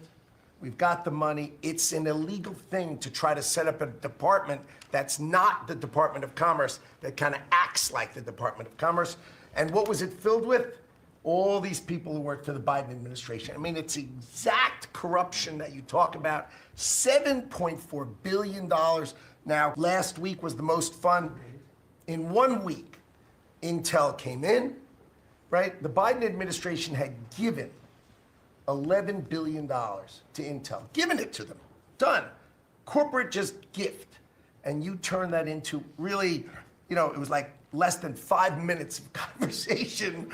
And Intel agreed to give us 10% of their company, which of course was worth $11 billion. So it's not socialism. This is capitalism. If you give someone $11 billion, who's just building in America, they're not doing something special, they're building in America. And their CEO told the president he didn't need the grant. And you said, well, then why don't we get something for it? So it's amazing. You're going to watch semiconductors come home, right? We don't produce semiconductors. We've got $165 billion for TSMC, but you're going to watch the whole ecosystem come home because Donald Trump is the only president who understands the magnet to make them come home is one word, which used to be your favorite word. Now it's dropped to number 4. which is tariffs, right? Tariffs are going to bring semiconductors home. They are going to empower Bobby to execute MFN.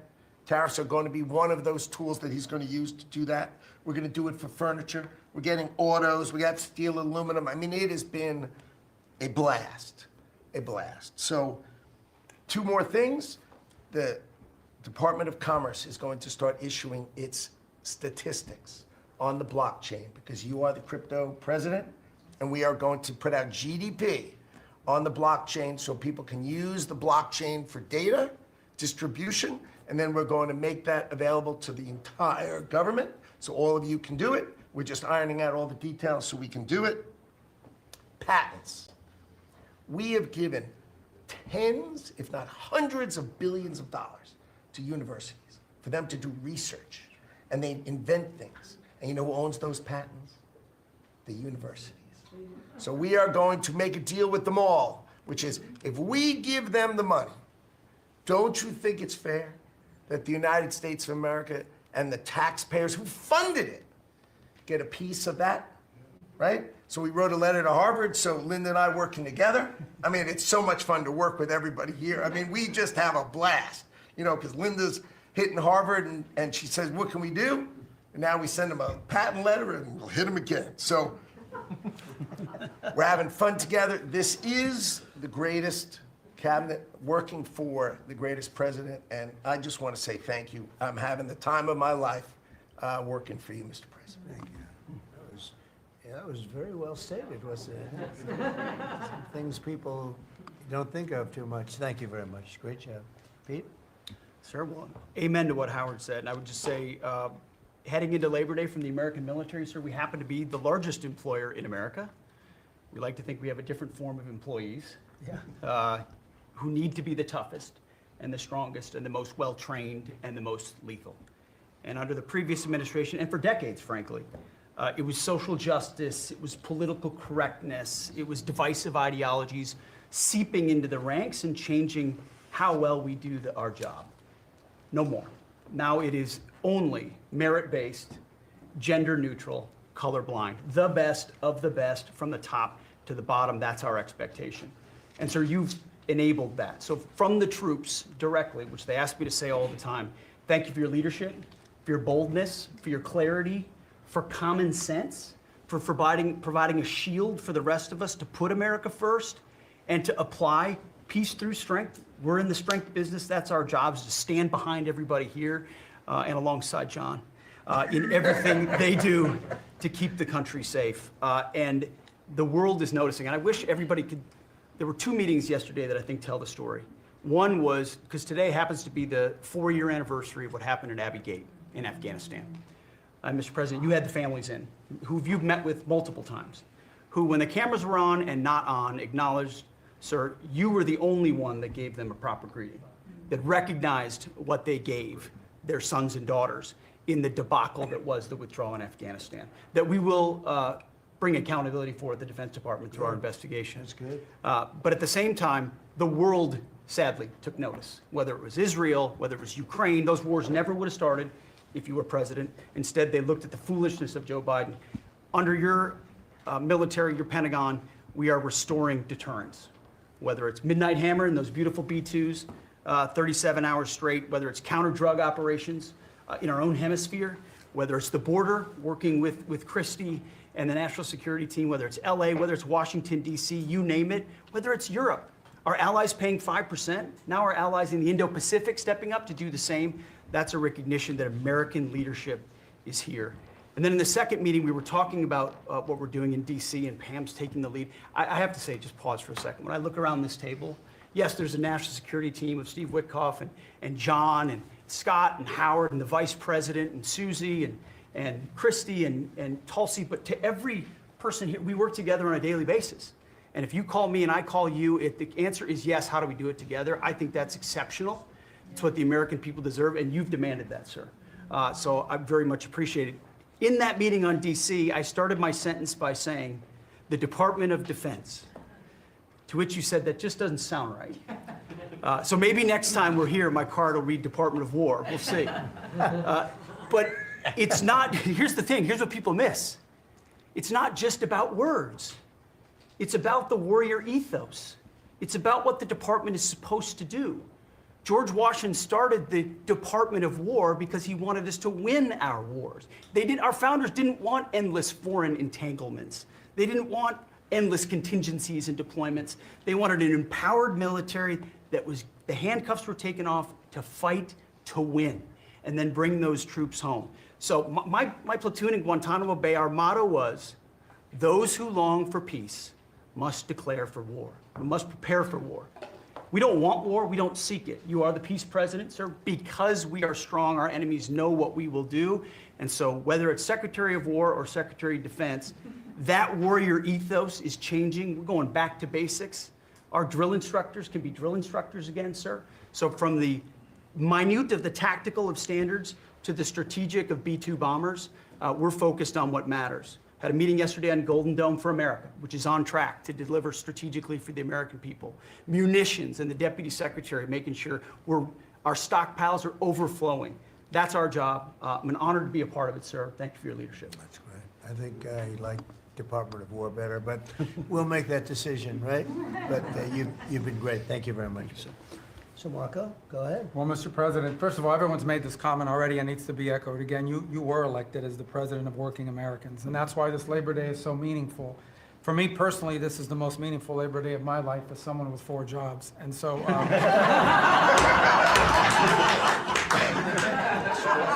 it's true. And but on the point of, you made it very clear from the outset, even in foreign policy, everything we did has to be pro-American. It has to make America stronger or safer or more prosperous. And there's just a few things I want to touch to because it involves your team under your leadership making it happen. The first is, for the first time in the modern era, we are truly on offense against organized cartels that are pumping poison, killer poison, into our cities. And that's a team effort. It's Christie's team, it's Pete's team, it's Pam's team, and obviously it's under your leadership. And by the way, we're getting incredible economic international cooperation. Countries just in the last week, Ecuador, Paraguay, Guyana, Trinidad, today Argentina, all joining us or trying to be helpful in advancing this. And this just, one thing is we're going to stop drugs from coming in and we're having record seizures. But another thing is to build an international coalition against the scourge on the international stage. The second is mass migration, illegal mass migration, which is dangerous for the country but harmful for American workers. What's happening on the border is essential, but it's not just what's happening on the border. And again, Christy and her team have been essential in this. We have countries all over the world that are actually helping us, whether it's through safe third country agreements, whether through it's stopping the migration flow from coming here in the first place, incredible international cooperation. You've redefined our border. It's no longer just our physical border. We are doing things ahead of time to prevent this from happening and getting cooperations from countries that we've never seen before. And last, I would say, and Steve touched upon this, who by the way is doing a phenomenal job. Steve is both a great negotiator and he's also a nice guy, which are 2 tough things to pull off together. But it's incredible. But we both work for the peacemaker in chief.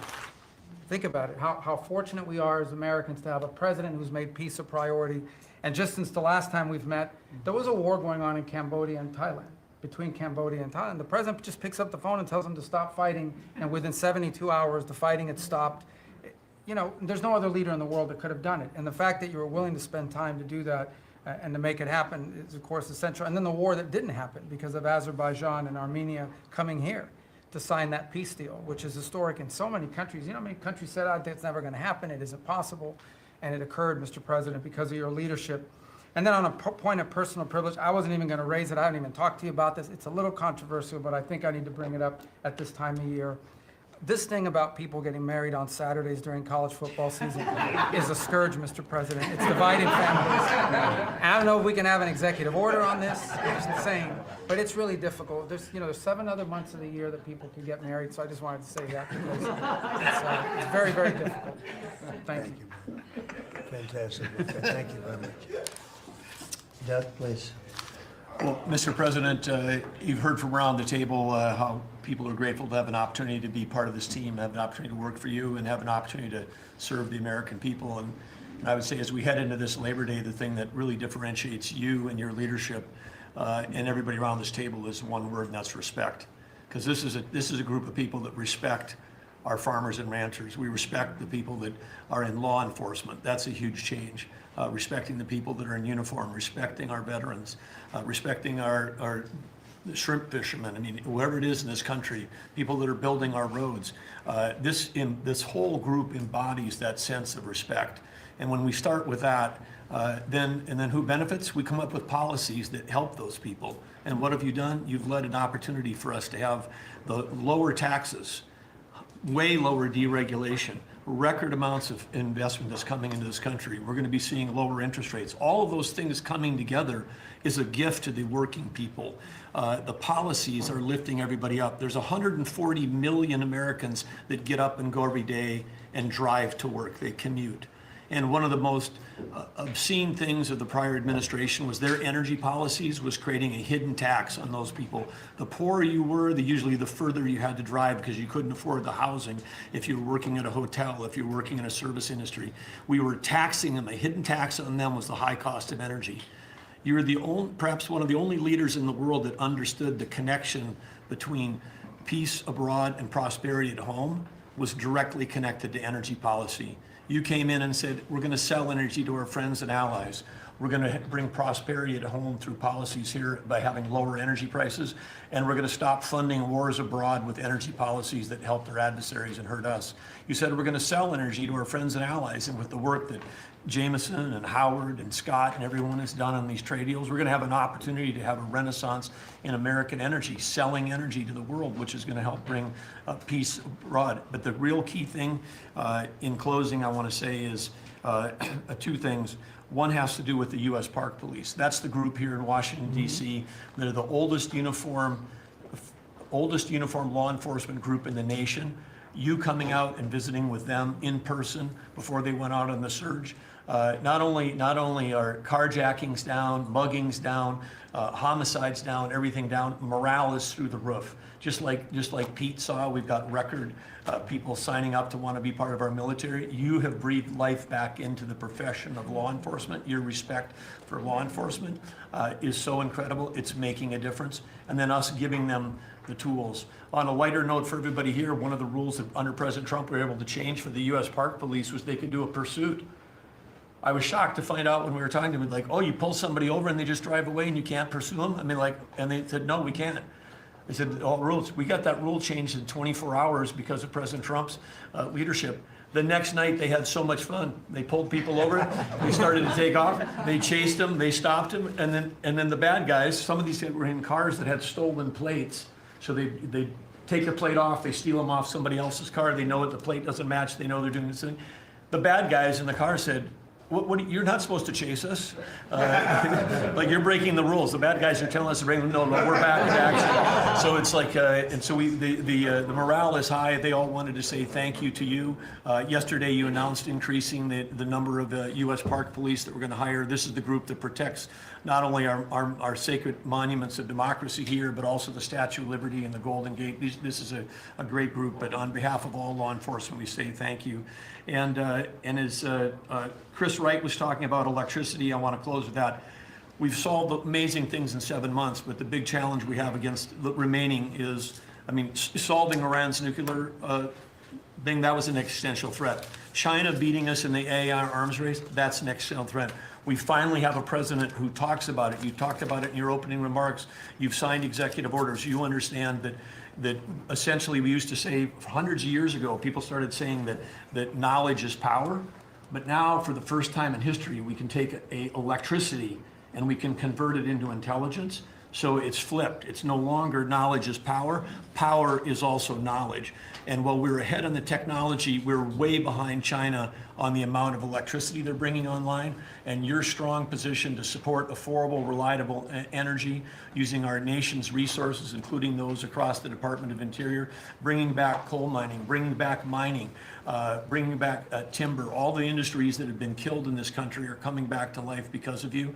And with your leadership, we have a chance to not only win the AI arms race, but actually dominate it the way we're dominating in other things. So thank you, Mr. President. Thank you very much. And we're leading that race right now by a lot. And we're going to keep the electricity coming. You know, in China, they do it very quickly. They have one person that says, do it, and that's it. But essentially, we have one person that says, do it, and we've given that order, and the job they've done has been amazing, and I want to thank again, Lee, what you're doing in that regard is so important, and the rapidity, just as fast as them, because it's a question of a week versus a day, and that's not going to make the difference, but you've done fantastically, and Doug and Chris, amazing job.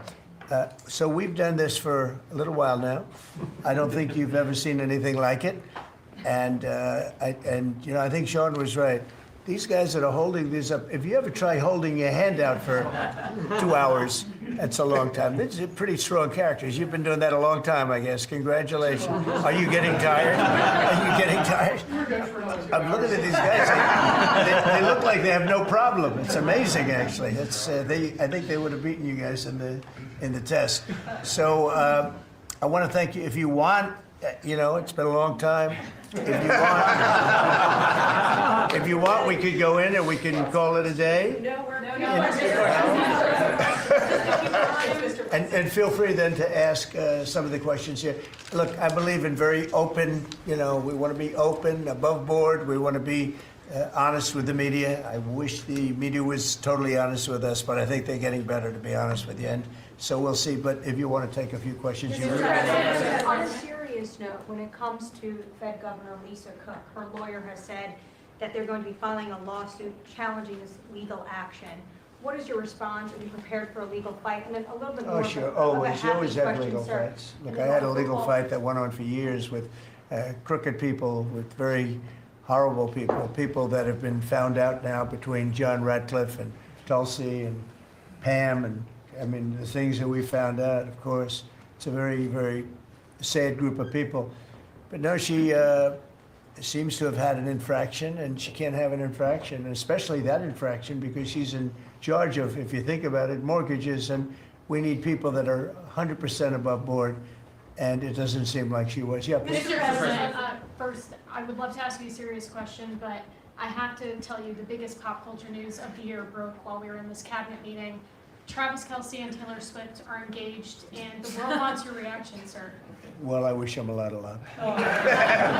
Thank you. No, I think I think he's a great player. I think he's a great guy, and I think that she's a terrific person. So I wish them a lot of luck. On a serious note, Mr. President, in May, Secretary Rubio said that they were aggressively removing visas of Chinese students. Yesterday, you said you wanted to allow 600,000 Chinese students to study in the United States. Could you and the Secretary clarify what is the policy on Chinese students in the United States? Here we go. Well, we think we're getting along very well with China. And I'm getting along very well with President Xi. I think it's very insulting to say students can't come here because they'll go out and they'll start building schools and they'll be able to survive it. But I like that their students come here. I like that other countries' students come here. And you know what would happen if they didn't? Our college system would go to hell very quickly. You'd have, and it wouldn't be the top colleges. It would be colleges that struggle on the bottom. And you take out 300,000 or 600,000 students out of the system. I like having, and I told this to President Xi, that we're honored to have their students here. Now, with that, we check and we're careful and we see who's there, and Marco wants that. We spoke, we're in the same position. But we have a tremendous college system, the best in the world, nobody even close. That's why China sends them here. And you can call it an industry if you want, but you're talking about millions of people. And I'm honored to have the students from China come here. And we're just getting along very well with China. And it's a different relationship than we had for years, where they took hundreds of billions of dollars, just sucked it right out of our country. They respect us again. I respect them. The relationship is very good. I think it's important that these are two very major powers, nuclear powers at that, but two very important powers. You know, when I get along with Putin, when I get along with President Xi, when I get along with these people, that's a good thing, not a bad thing. We're tough and we're smart and we're strong. We get along. It's a lot better than not getting along. You had somebody in here before. The war should have never started with Ukraine and Russia. It would have never started. And Putin said that himself. President Putin said that himself. So we want to see college students come in from countries. There are some countries that we we can't necessarily say that. These are places that have ideologies that we can't live with. So there are some areas, some countries that we can't say that, but we're honored to have the students come here. Please. Yeah, please. Yesterday you said that within 2 to 3 weeks we'd have a pretty good conclusive end to the war in Gaza. What did you mean by that? And could you tell us? On what? In the war in Gaza. You said Yeah, what about it? You said in 2 to 3 weeks we would have a conclusive end, a pretty good conclusive. There's no conclusive. It's been going on for a long time. You're talking about, I guess if you really add it up, Steve, you're talking about thousands of years, okay? It's been going on for, there's nothing conclusive, but hopefully we're going to have things solved very quickly with regard to Gaza and also with regard to Ukraine and Russia. Mr. President, who are you considering for the replacement to nominate for Lisa Cook, and what economic background or history are you? Well, we have some very good people for that position, and I think we have some very good people. We're down to, I mean, I think I maybe in my own mind have somebody that I like, but I deal with Scott and I deal with Howard, and we're dealing with a lot of people actually that are going to be involved in that decision ultimately. It's a very important decision. As we see, I mean, I got a bad recommendation when I went with Jerome Too Late. You know, he's too late. His nickname is Too Late, costing us a lot of money, hurting the housing. I mean, our housing industry is good, but it could be phenomenal. Most of this country, in economic terms, has been phenomenal. We've never seen anything like it. Because of him and his high interest rates, the housing is less than it could be. We're going to get that straightened out very quickly. He gets out very quickly, fortunately. He's been the wrong guy. Not a bad person, I don't think, but you know, I do think he has motives, by the way, but I don't consider him, I've dealt with worse. But he hasn't done the job. The recommendation from a certain person was not a great recommendation. That person vouched for him, but we're doing a very careful study. We'll see what happens. Look, we just put a very good man in one position. We might switch him to the other. It's a longer term and pick somebody else, but we're very happy with the person we have in there. And we'll have a majority very shortly, so that'll be great. Once we have a majority, housing is going to swing and it's going to be great. People are paying too high an interest rate. That's the only problem with housing. We have to get the rates down a little bit. And when we do, it's going to be a tremendous difference. The country is doing so well. It sort of blows through the fact that we have a man who's too late and not doing a very good job. Please, in blue. Mr. President, regarding crime in D.C., something that might help especially ladies is being able to carry. I know you've talked about reciprocal carry. Would you like for that to apply here in Washington, D.C.? When you say carry, I assume you're talking about carry what we're talking Concealed about, right? or, yeah. In other words, carry a gun. Is that right? Would you like to carry a gun? I would like to, yes, sir. You'd feel a hell of a lot better, right? I absolutely would. I agree with you 100%, okay? Okay, great. But I'll tell you, within another couple of weeks, it's hard to believe what's been accomplished in 12 days, but within another couple of weeks, you won't have to carry. You're not going to have to carry. You're going to be safe. People are safe now. The turn has gone fast. I knew it was going to go fast, but this turn has gone really fast. And within a month or two, this is going to be one of the safest places in the country. I have no doubt about it. And we'll do an extension. We'll work with Congress, or I could declare an emergency, but I don't think that's going to be necessary. We'll work with Congress. We're going to be working with Congress. I spoke with our great speaker, and I will be speaking to John Thune, and we're getting tremendous support from Congress, especially maybe here. Everybody wants to see our capital be great. Could say be great again. You know, it's such a beautiful place, but if you have crime, nothing looks beautiful. So, but you won't need to carry a gun, but if you do, Well, I would like it's to gonna be have your the choice. option, just in case. Well, a lot of Sir, people feel that. Also in other blue cities, you've got Karen Bass in Los Angeles, Brandon Johnson in Chicago. It seems to be very popular here, the fact that people can walk around, go to restaurants, shop, not Yeah. have to worry about their safety. If blue city mayors oppose those efforts in their cities, do you anticipate that Democrat voters are going to take it out on them at the I think so. I think that crime is going to be a big thing. And we are the party, the Republicans are the party that wants to stop crime. We're against crime. The Democrats like crime. I don't know why. I mean, we talk about common sense. I think I got elected on talking about common sense. The border, we have to have a wall. We don't want transgender for everybody. We don't, as I said before, we don't want to have men playing in women's sports. I mean, you see the difference. Weightlifting. Take a look at weightlifting. Take a look at long distance running, where a runner came in 5 hours and 14 minutes ahead of another runner, both champions. One male, one. It's not fair. It's demeaning to women. It's so bad. But they have another one, and I think this is the beauty of them all: crime.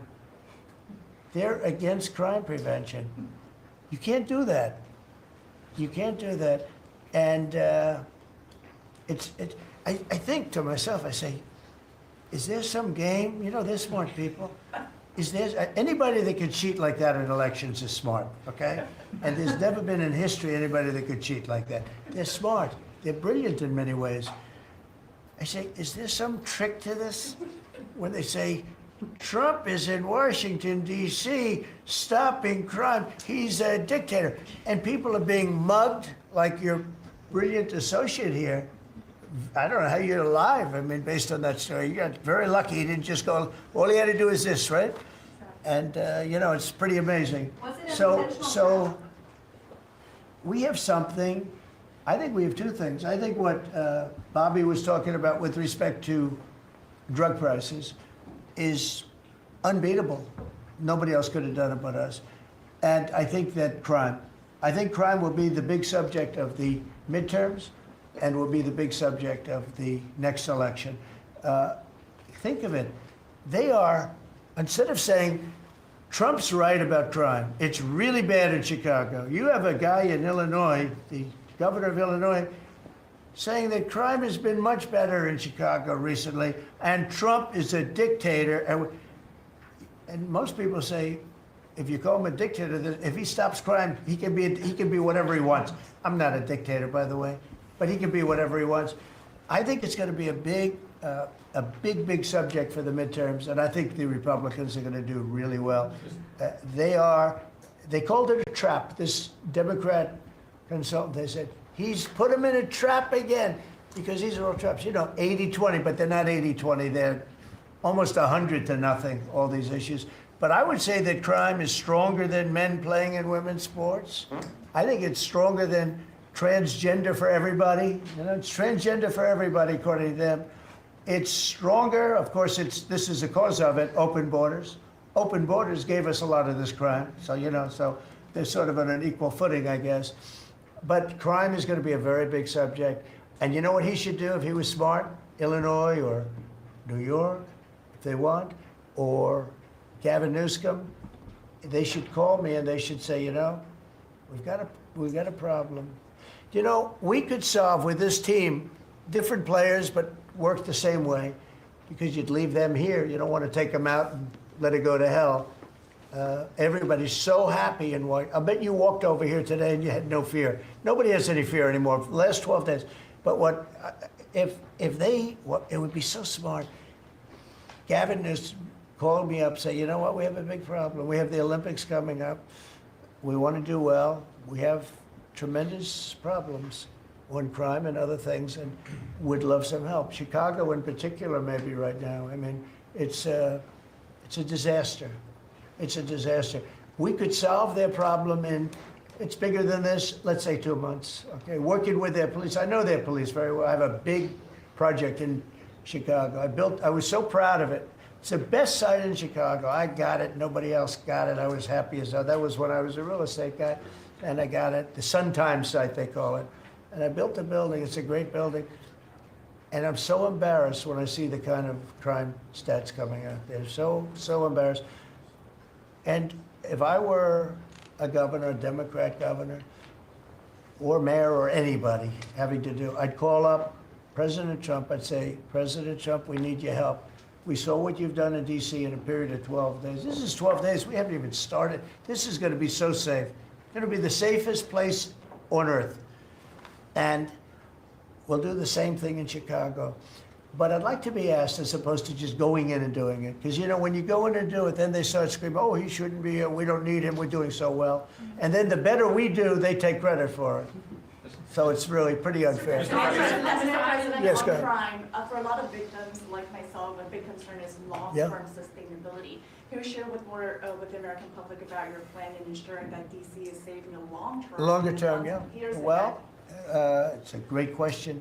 Number one, we want to stay there for longer than 30 days, as you know. We have an absolute mandate, and I can extend it, but I'd rather not have to declare a national emergency because by that time, I mean, right now, there's not an emergency. We've done, as you sort of said yourself, it feels like a different world. We've got under arrest and prosecution, and we've thrown out, taken some, and we're in the process of taking hundreds out of our country that shouldn't be here. And these are hardcore professional criminals. They were born to be criminals, in my opinion, but they're seriously bad people, murderers, drug dealers. You know them all. You see them all as you walk beautifully to work, and every once in a while somebody puts a gun to your head, because that's what happened in your case. We're getting a lot of them out of the country. We're putting a lot of them in prison because we're afraid to bring them out of the country. They could come back. You know, as good as we're doing, they could come back. We don't want them back. And that's going to solve a lot of it. We also think there should be a presence here for long enough.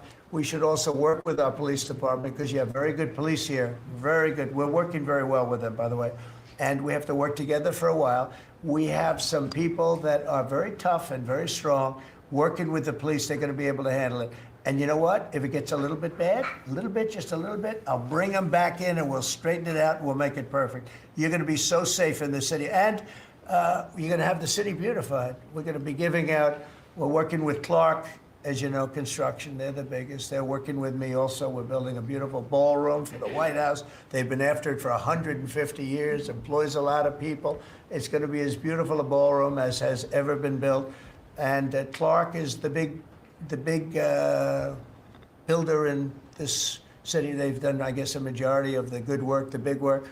And we're working with them on the beautification, the fixing up of the roads, the fixing up of the medians, between the roads, so cars don't wrap into each other. They wrap into, I have one piece sitting on the ground for weeks. This was a year ago when I had to come in, unfortunately, for fake court cases. And I looked at the condition. We have it fixed up a lot right now. You know, the tents are removed and a lot of things have taken place. But I'd come into this city and I'd say, boy, does it look bad. The filth on the roads, the medians were broken and always laying down and nobody would fix them. And all of that, well, we're going to have new medians. We're going to have a nice topping put on the road. We're not going to rip the roads apart and start a construction project that lasts for 2.5 years as they rebuild the road, which they don't have to do. And we're going to have this place so beautiful. That's going to be a part of it. Now, the biggest part is crime, but it's also a part, you know, when you see a dirty city, it's like I told, I don't know, it became the #1 thing viral. I said my father is a smart guy, he's a great guy, he's a loving, wonderful father, but he could be a little on the tough side. He told me that, son, when you walk into a restaurant and you see a dirty, filthy door going into the restaurant, don't go there because the kitchen's dirty also. When they see a dirty Capitol, the rest of the world, they lose a lot of respect for our country. This Capitol is going to be so beautiful. We're going to have new poles, new lights, new fences. It's stuff that, when you add it up, it's money, but it's peanuts compared to what we're talking about. And we're also going to have great safety. Mr. President, I wanted to ask you on crime and also a question on foreign policy that maybe other officials can weigh in too. And on crime, Iris shared her story, and you mentioned, you know, people going. That was a terrible story. Because I'm just amazed she's here. When the gun is, Pam, when the gun is put to the head, did they ever capture these people, by the way? I kept calling, but I haven't heard back about this guy. It'd be really great if you could maybe give the information. She's very good at capturing people, you know? She's very good. If you could give that information to Pam, would be great. Would you do that? Yes. Wouldn't you'd love to see them? I would assume you'd like to see them captured. For sure. You can't. You just can't. For years. Yeah, take a good look at that.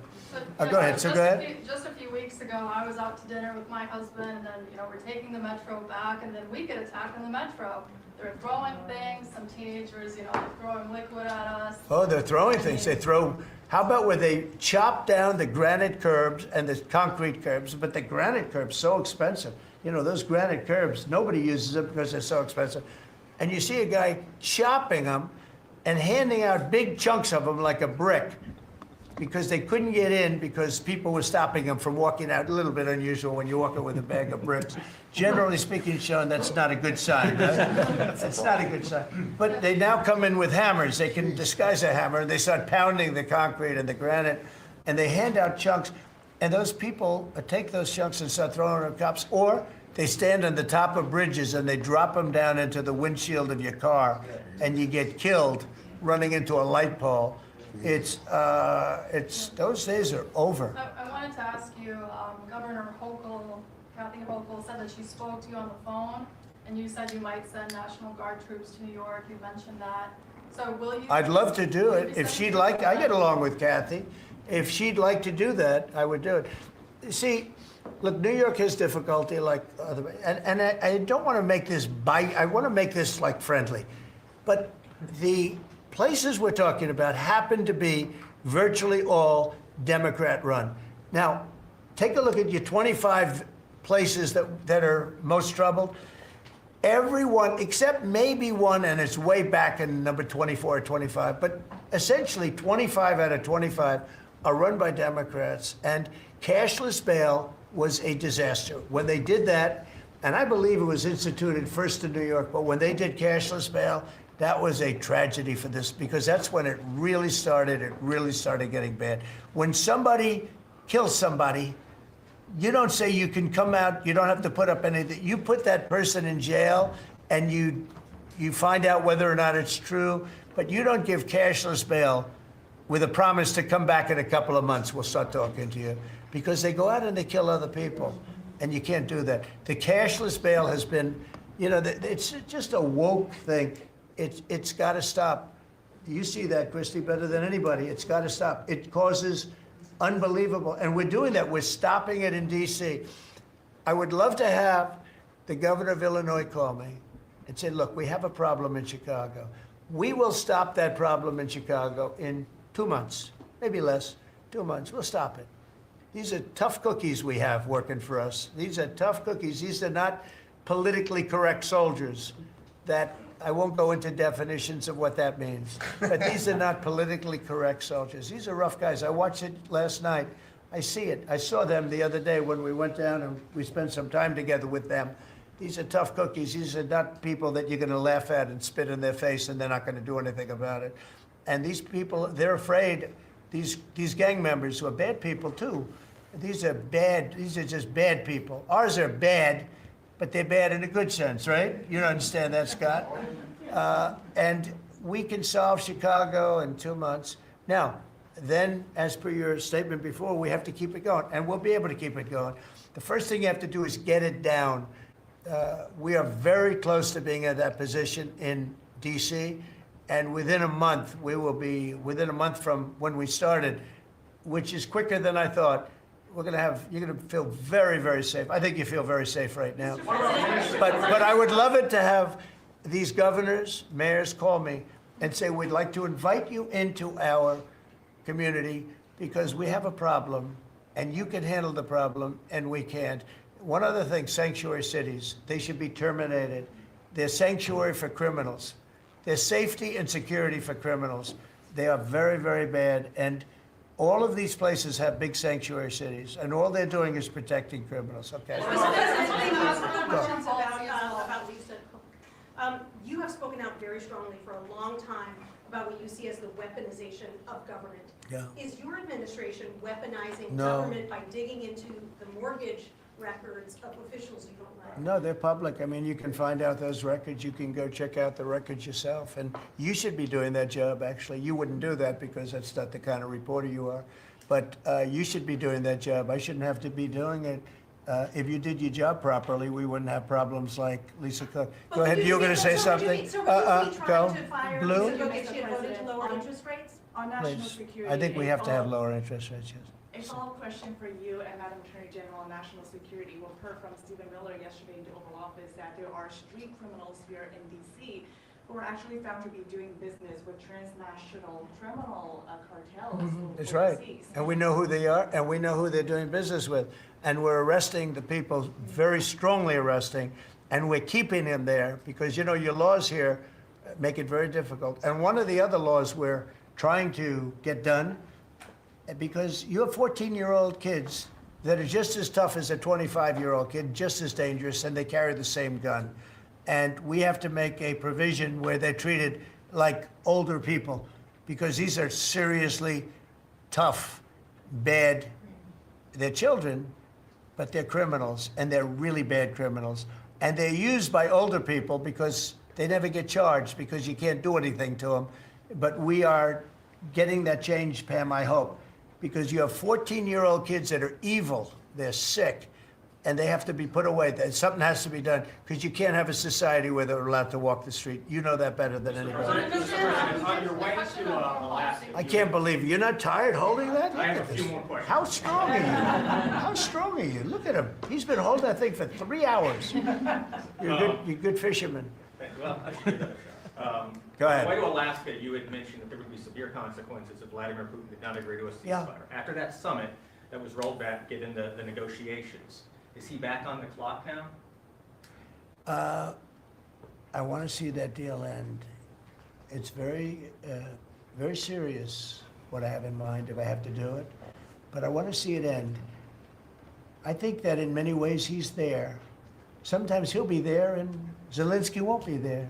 You know, it's like, who do we have today? I got to get them both at the same time. But I want to have it end. We have economic sanctions. I'm talking about economic, because we're not going to get into a world war.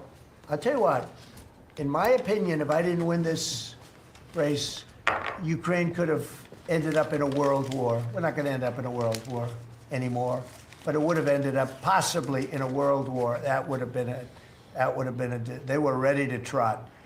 But just like India and Pakistan, we're going to end up in a nuclear war if I didn't stop them. You know, it's sort of strange. I saw they were fighting.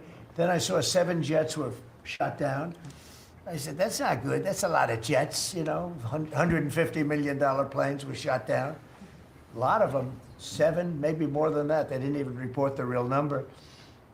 I'm talking to a very terrific man, Modi of India. And they say, what's going on with you in Pakistan? Then I'm talking to Pakistan on trade. I said, what's going on with you in India? And the hatred was tremendous. Now, this has been going on for a hell of a long time, like sometimes with different names for hundreds of years. But I said, what's going on? I said, I don't want to make a trade deal. No, we want to make a trade deal. I said, no, I don't want to make a trade deal with you. You're going to have a nuclear war. You guys are going to end up in a nuclear war. And that was very important to them. I said, call me back tomorrow, but we're not going to do any deals with you, or we're going to put tariffs on you that are so high. You were there, Howard, right? Yeah. You're going to put tariffs on you that was so high, I don't give a damn, your head's going to spin. You're not going to end up in a war. Within about 5 hours, it was done. It was done. Now, maybe it starts again. I don't know. I don't think so, but I'll stop it if it does. We can't let these things happen. The Russia-Ukraine situation, last week, 7,012 soldiers, 7,012 soldiers died. They were Russian, they were Ukrainian, they weren't American, so a lot of people would say, what do you care? They're not American. I care. They're 12,000, over the last couple of weeks, over 12,000 people died in like in 2 weeks. You know, we're talking about crime where somebody's killed here or somebody. Think of it, you have your son leaving Russia, leaving Ukraine, their little house, wherever they live with their parents, they're waving goodbye, just like our parents would wave goodbye. And they're waving goodbye, son. And then a week later, his head's blown off in a stupid war by a drone, a whole new form of military problem. So, no, I'd like it to stop. I want to get it to stop.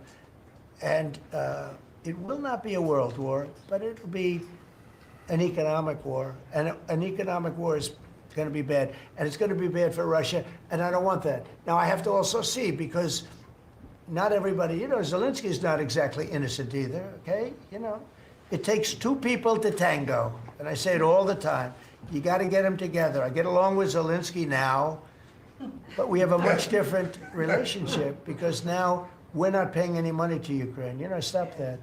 We're paying money to ourselves. What's happening is NATO is buying all of the equipment and paying in full. But even with that, forget about that. I want to get it stopped because it's a lot of lives that are being lost. Every week it's 7,000, 5,000, 6,000. I get the reports and I see battlefields. I'd rather not see them. And you know, you read about Gettysburg. You read about Gettysburg and you see, you know, those 600,000 people, but in that war in particular was really bad, like 150,000 or something, just dead body. I'm seeing the same. I see pictures. I see satellite pictures of heads over here, arms over here, legs over here. And this is like a modern age. It's no different than the worst wars that I've ever seen. And if I can stop it because I have a certain power or a certain relationship, I had a very good relationship with President Putin. Very, very good. That's a positive thing again. And I think I'm probably the only, Steve Witkoff would tell you I'm the only one that can solve it. I don't know, he's told me that a few times, unless he was saying that just to build up my ego, but it's not really. I have no ego when it comes to this stuff. I just want to see it stop. Thousands of young people, mostly young people, are dying every single week. If I can save that by doing sanctions or by just being me, or by using a very strong tariff system, that's very costly to Russia or Ukraine or whoever we have, you know. But I stopped 7 wars, and 3 of those wars were going on for more than 30 years. You know, if you look at Congo, if you look at, just look at any of them, almost all of them were going on for an extended period of time. Now, interestingly, one had just started, it was 2 days old, and you know that one. And we did that one when we were in Scotland negotiating. It was 2 days up, but there were 2,000 dead bodies laying on the border, and I got that one stopped too. And I'm very honored by that, but I still, the one that I thought would be the easiest is turning out to be the hardest. That's President Putin and President Zelensky, but I think I'll get it done. Why do you think that is? Why is it harder than you thought it would be? You never know. It's war. Can you stop the family? With war, you never know, right? War's very tricky, very horrible. But with war, you never know. Things change. People go into war, think they're going to win the war, and then they get their asses kicked. And they lose their country, and they lose millions of lives. Nobody goes into a war thinking they're going to lose. They go in. I'm sure that Ukraine thought they were going to win. It's going to be, you know, we're going to win. You're going to beat somebody that's 15 times your size. Biden shouldn't have let that happen. Biden shouldn't have. I mean, the man was grossly incompetent. He should have never been there. That would have never happened. But you don't go into a war that's 15 times your size. The Fed just put out a statement saying that Lisa Cook has indicated through a personal attorney that she'll promptly challenge this action in court, seek a judicial decision that would confirm her ability to continue. That's all right, whatever it It is. says the Fed will abide by any court decision. Thank you very much for reading You abide that. by a court decision.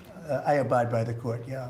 I abide by the court. Yes, please. That's enough. That's enough. Mr. Go ahead. President, what other companies are you thinking about taking stake in?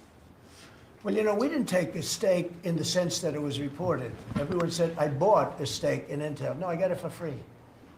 I said I was with is that correct statement? Howard was there. Absolutely correct. Scott knew all about it. They came in, a man was charged with something by a very good person, Senator Cotton, made some statements about the gentleman that was running Intel. When he came in, and I said some rough things about him, I said, I'm not happy with it, and they called, and he was very devastated at what I said. I said he should immediately resign. And he came to see me, and I was very impressed by him, actually. And he made a mistake, or factors happened where something like this could have taken place. In the meantime, his board was staying by him. And I said to him, and took about, I would say, less than 45 seconds. I said, you know what you should do if you're smart? Give the United States of America 10% of your company. And he looked at me and he said, I'll do that. I said, I just made $11 billion for the United States. And we made the deal. I didn't pay, we didn't write a check. Now, I guess Biden, with his stupid CHIPS Act, handed money to all these people that didn't need any money. It didn't do anything. You know, they're giving billions of dollars to everybody. They all have so much money, and they have more money. But there's no commitment that you had to build. They just took all this money. It's the stupidest thing I've ever seen. See, with tariffs, they have to come in, because if they don't come in, they can't sell into our country. So it's power, and you don't have to give up any money. But I said to him very simply, I'm glad we're straightening this out, because everyone thinks I bought in. No. I said, it would be great, we'd be a great partner for you, and I want to see Intel do well. You know, Intel was a great company, and it can be a great company again. But I said, I think it would be good if we own 10% of your company. He said, I'll make that deal. And it happens to be worth $11 billion. So we made $11 billion for the country, and then I was criticized by some of the fake news media. That's not the American way. Actually, it is the American way. Now, if I can help other countries or do those deals with others, I would do that. I think it's great. It's good. Builds up our balance sheet. Let me tell you, our country is becoming very rich again. You don't see it. When the CBO came out on Friday and said, we just found $4 trillion, and that goes to reduce our deficit, $4 trillion, and it was from the tariffs. Our country is becoming very, very rich again. I hope you get used to it. You know, you're gonna have to get used to it. In addition to reducing the deficit, any update on your previous talking about potentially giving Americans a tariff rebate check? Well, we have a lot of money coming in, rebate check for the Americans, and it's coming in at tremendous numbers. Don't forget, I would say, Scott, we probably are talking about right now 50%, maybe even less than that. With all the money you're hearing is coming in, you're talking about, a lot of it hasn't kicked in yet. And when it really kicks in is in 2 years when these plants are built and opened and the money starts pouring in, right? But, there's a concept of making you could call it a dividend, as we would say, making a dividend to the people in this country who have had to suffer through stupid leadership. And they paid a lot of taxes, and they got nothing for it. Or they got attacked like you were, okay, for it. No, there's a possibility. Primarily, we want to pay down debt, but there's a possibility that we take a piece of it and make a dividend to the people. Mr. President, I have a question for Steve Witkoff, if I may. Yeah. This past weekend, Sergei Lavrov was saying that Putin will not sign a peace deal with Zelensky because Russia views him as illegitimate. Just wondering if the Russians have been relaying this to your team, if they view Zelensky, as a leader worth signing a peace deal with, if they will. Doesn't matter what they say. Steve can answer, but I can answer too. Doesn't matter what they say. Everybody's posturing. It's all bullshit, okay? Everybody's posturing. Steve, do you have a different answer? I agree with you, sir. Here in this city, there are 500 people short of the police department, police. In New York City, it's 3,000. In Chicago, it's 1,300. Would they have had to bring in troops from the National Guard if the police departments in this country were fully staffed? Defund the police. How bad did that turn out for America? It's an interesting question. I was surprised when I heard how many police were here. It's not a really big area. And I think they said they're down to 3,200 police or something like that. I said, that's a lot of police. And I was a little bit surprised because to me, that's a big force. And it's not a big area, but it is what it is. There's a lot of crime. You have a lot of, don't forget, you have a lot of police that weren't allowed to do their job. When I came in, as you remember, we made tremendous strides in a little conflict that we had going at the time because I allowed our military to make the decision. I said, you can make any decision you want. I gave it to the colonels in the field. I gave it to the captains in the field. You remember that where everything went through Biden, meaning one of the people, and everything went through Obama before him. Everything went through, they had to make the decision as to whether or not to attack the Taliban. So they'd find 30 people together, they'd call up Washington, and they'd go to a political hack who knew nothing about it. My first night, I got that same call. Like they called me, and they said, "We have I got a call at 3 o'clock in the morning because I listened to their system, and they were calling me and they were asking me whether or not they could attack a group of people having to do with what war I'm talking about. And I said, I know nothing about this. Wait a minute. And then I said, who is he? Let me speak to the people calling. They're calling from Afghanistan. And I said, let me speak to the people. I want to speak to them. And it was a colonel. I said, where'd you go to school, Colonel? I went to West Point, sir. Were you a good student? I was, sir. I was a very good student. So you're calling the White House to ask for permission to attack, and by the time you get the answer, how long does it take? Sometimes 2 or 3 weeks. So by the time you get the answer, the people that you want to attack have already left, right? He said, how did you know that, sir? I said, let me ask you, so you're a good student, you went to West Point, and you love the military, right? Yeah. You make the decision. And I gave all those guys that went to all these great schools, and they're all military people, I gave them the right to make their own decision, and we kicked ISIS's ass. Don't forget, ISIS was supposed to be, was supposed to take 5 years to terminate them, and we had a man named Raisin Kane, who happens to have done the whole thing in Iran. He's a great general, and he's a wonderful guy too, believe it or not, but he's a great soldier. We let them do their work, and we defeated ISIS. We defeated everybody. Every fight that we had militarily that I had, I won. And I let these great soldiers do some make a mistake, I guess. But like this colonel, I'll never forget it. Where did you go to school? I went to West Point, sir. I did ask him a question. I like good students as opposed to bad students. He said, I was a good student, sir. And I said, you do what's necessary. And, you know, I don't want to sound overly vicious, but he wiped out the entire group of very bad people that want to kill us. So you have to let them do their job. In Washington, they're not allowed to do their job, okay? They're not allowed. You have great police. You have great police, but they're not allowed. Hello. Go ahead. On Congress, Mr. President, would you be open to a year-long continuing resolution? I'm always open to whatever is necessary. Look, here's the problem in Congress. You have Democrats that will never vote for anything. I could say that we're going to lower your taxes by 50%. We're going to guarantee you free cities, safe cities. Nobody will ever get touched, molested, beat up, shot in the head. We're going to give you the greatest country ever. We need your vote. And they won't vote. And they do it in unison.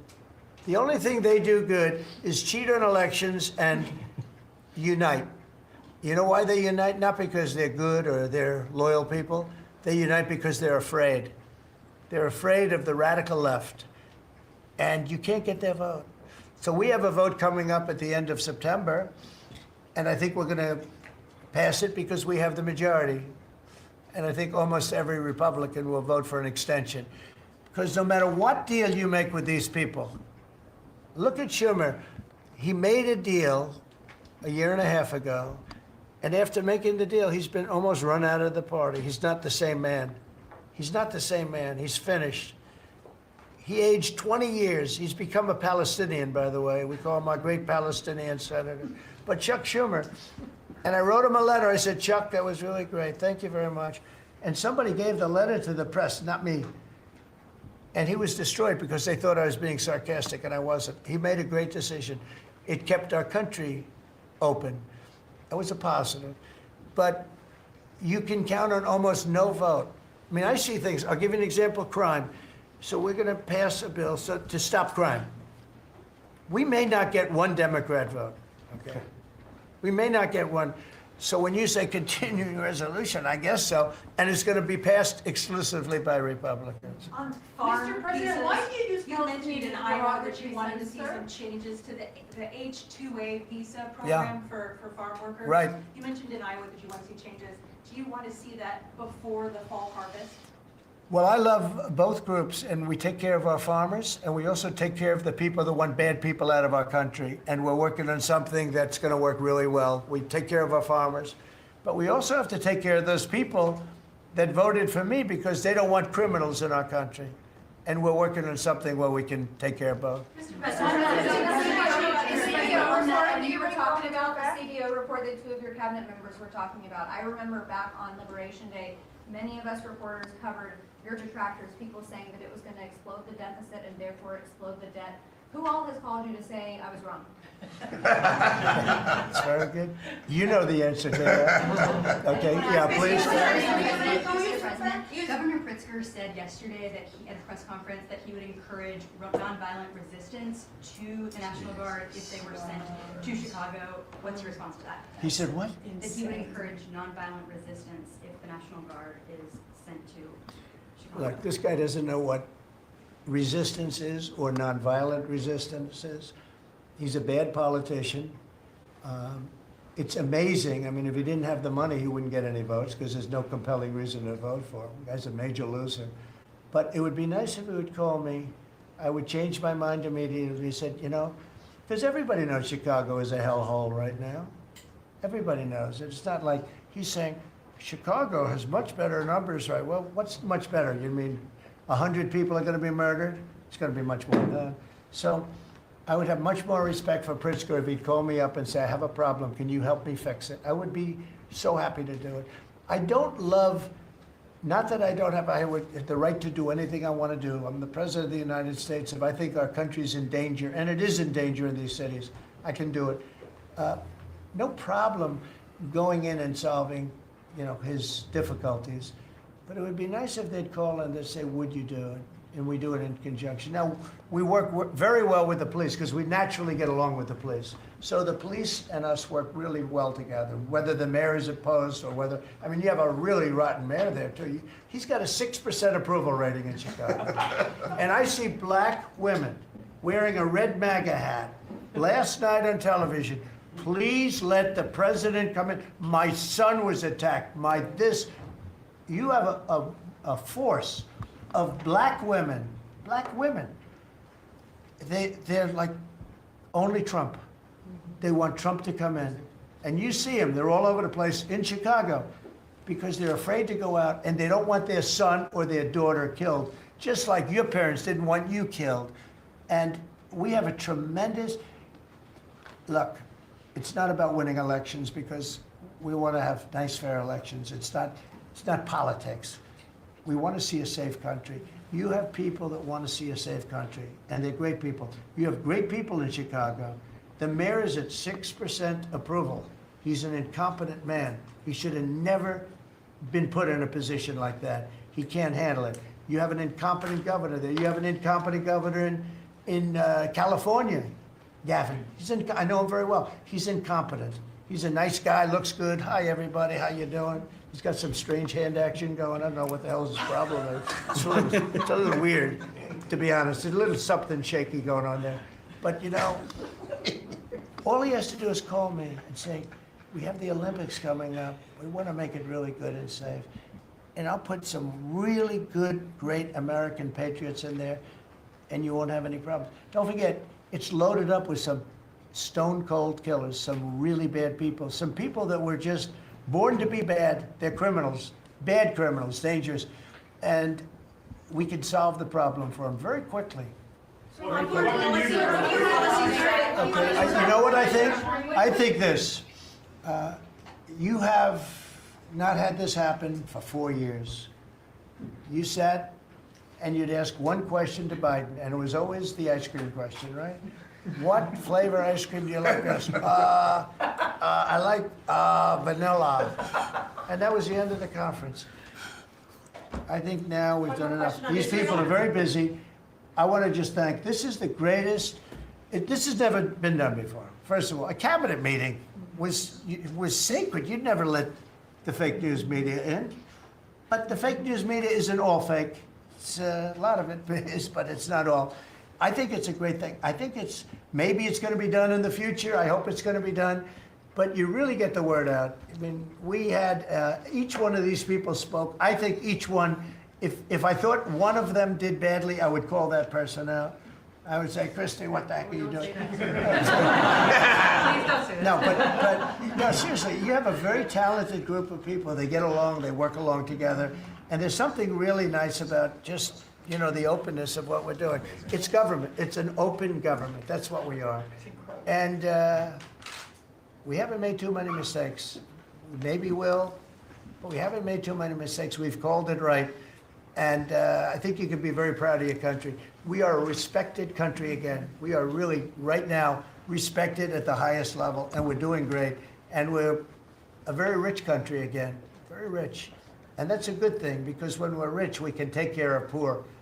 And that's what we're doing, and we're taking care of crime. And I hope, just in finishing, I hope that Illinois, I hope that New York, I hope that California, I hope they call me and they say, I'd love to have you come in and help us out. I will be a totally different person with them. I will respect them for doing it. Thank you all very much. Thank you, everybody. Okay. 4 hours and 43 minutes later.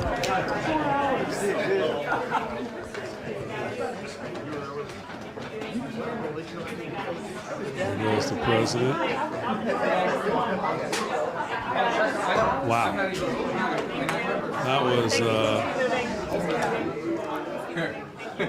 That was certainly something. That was certainly something. What a morning, afternoon, both really. 4 hours and 43 minutes later from when we started the stream. When we got on the stream, I said, well, I don't know exactly what the president's going to do, but I'm sure he's going to make some opening remarks and then obviously start their meeting and close it off. No, he kept the whole thing open the whole time. Went around the table. Every single cabinet member spoke, gave an update about what they're working on, their department. I mean, listen, there's a lot of stuff in there I question. He took on the Chinese student thing, didn't back down. I don't get it. I don't really get the 10% of intel either. I'm willing to try to look at that, like I said earlier in the stream, which was about 3 hours ago now, a little differently. But, yeah, just tremendous. So lots to talk about tonight. We'll see you tonight live from Studio 6B, 8 o'clock. Thanks for sticking if you stuck for the whole time. And we'll see you tonight at 8 o'clock. Thanks, everybody.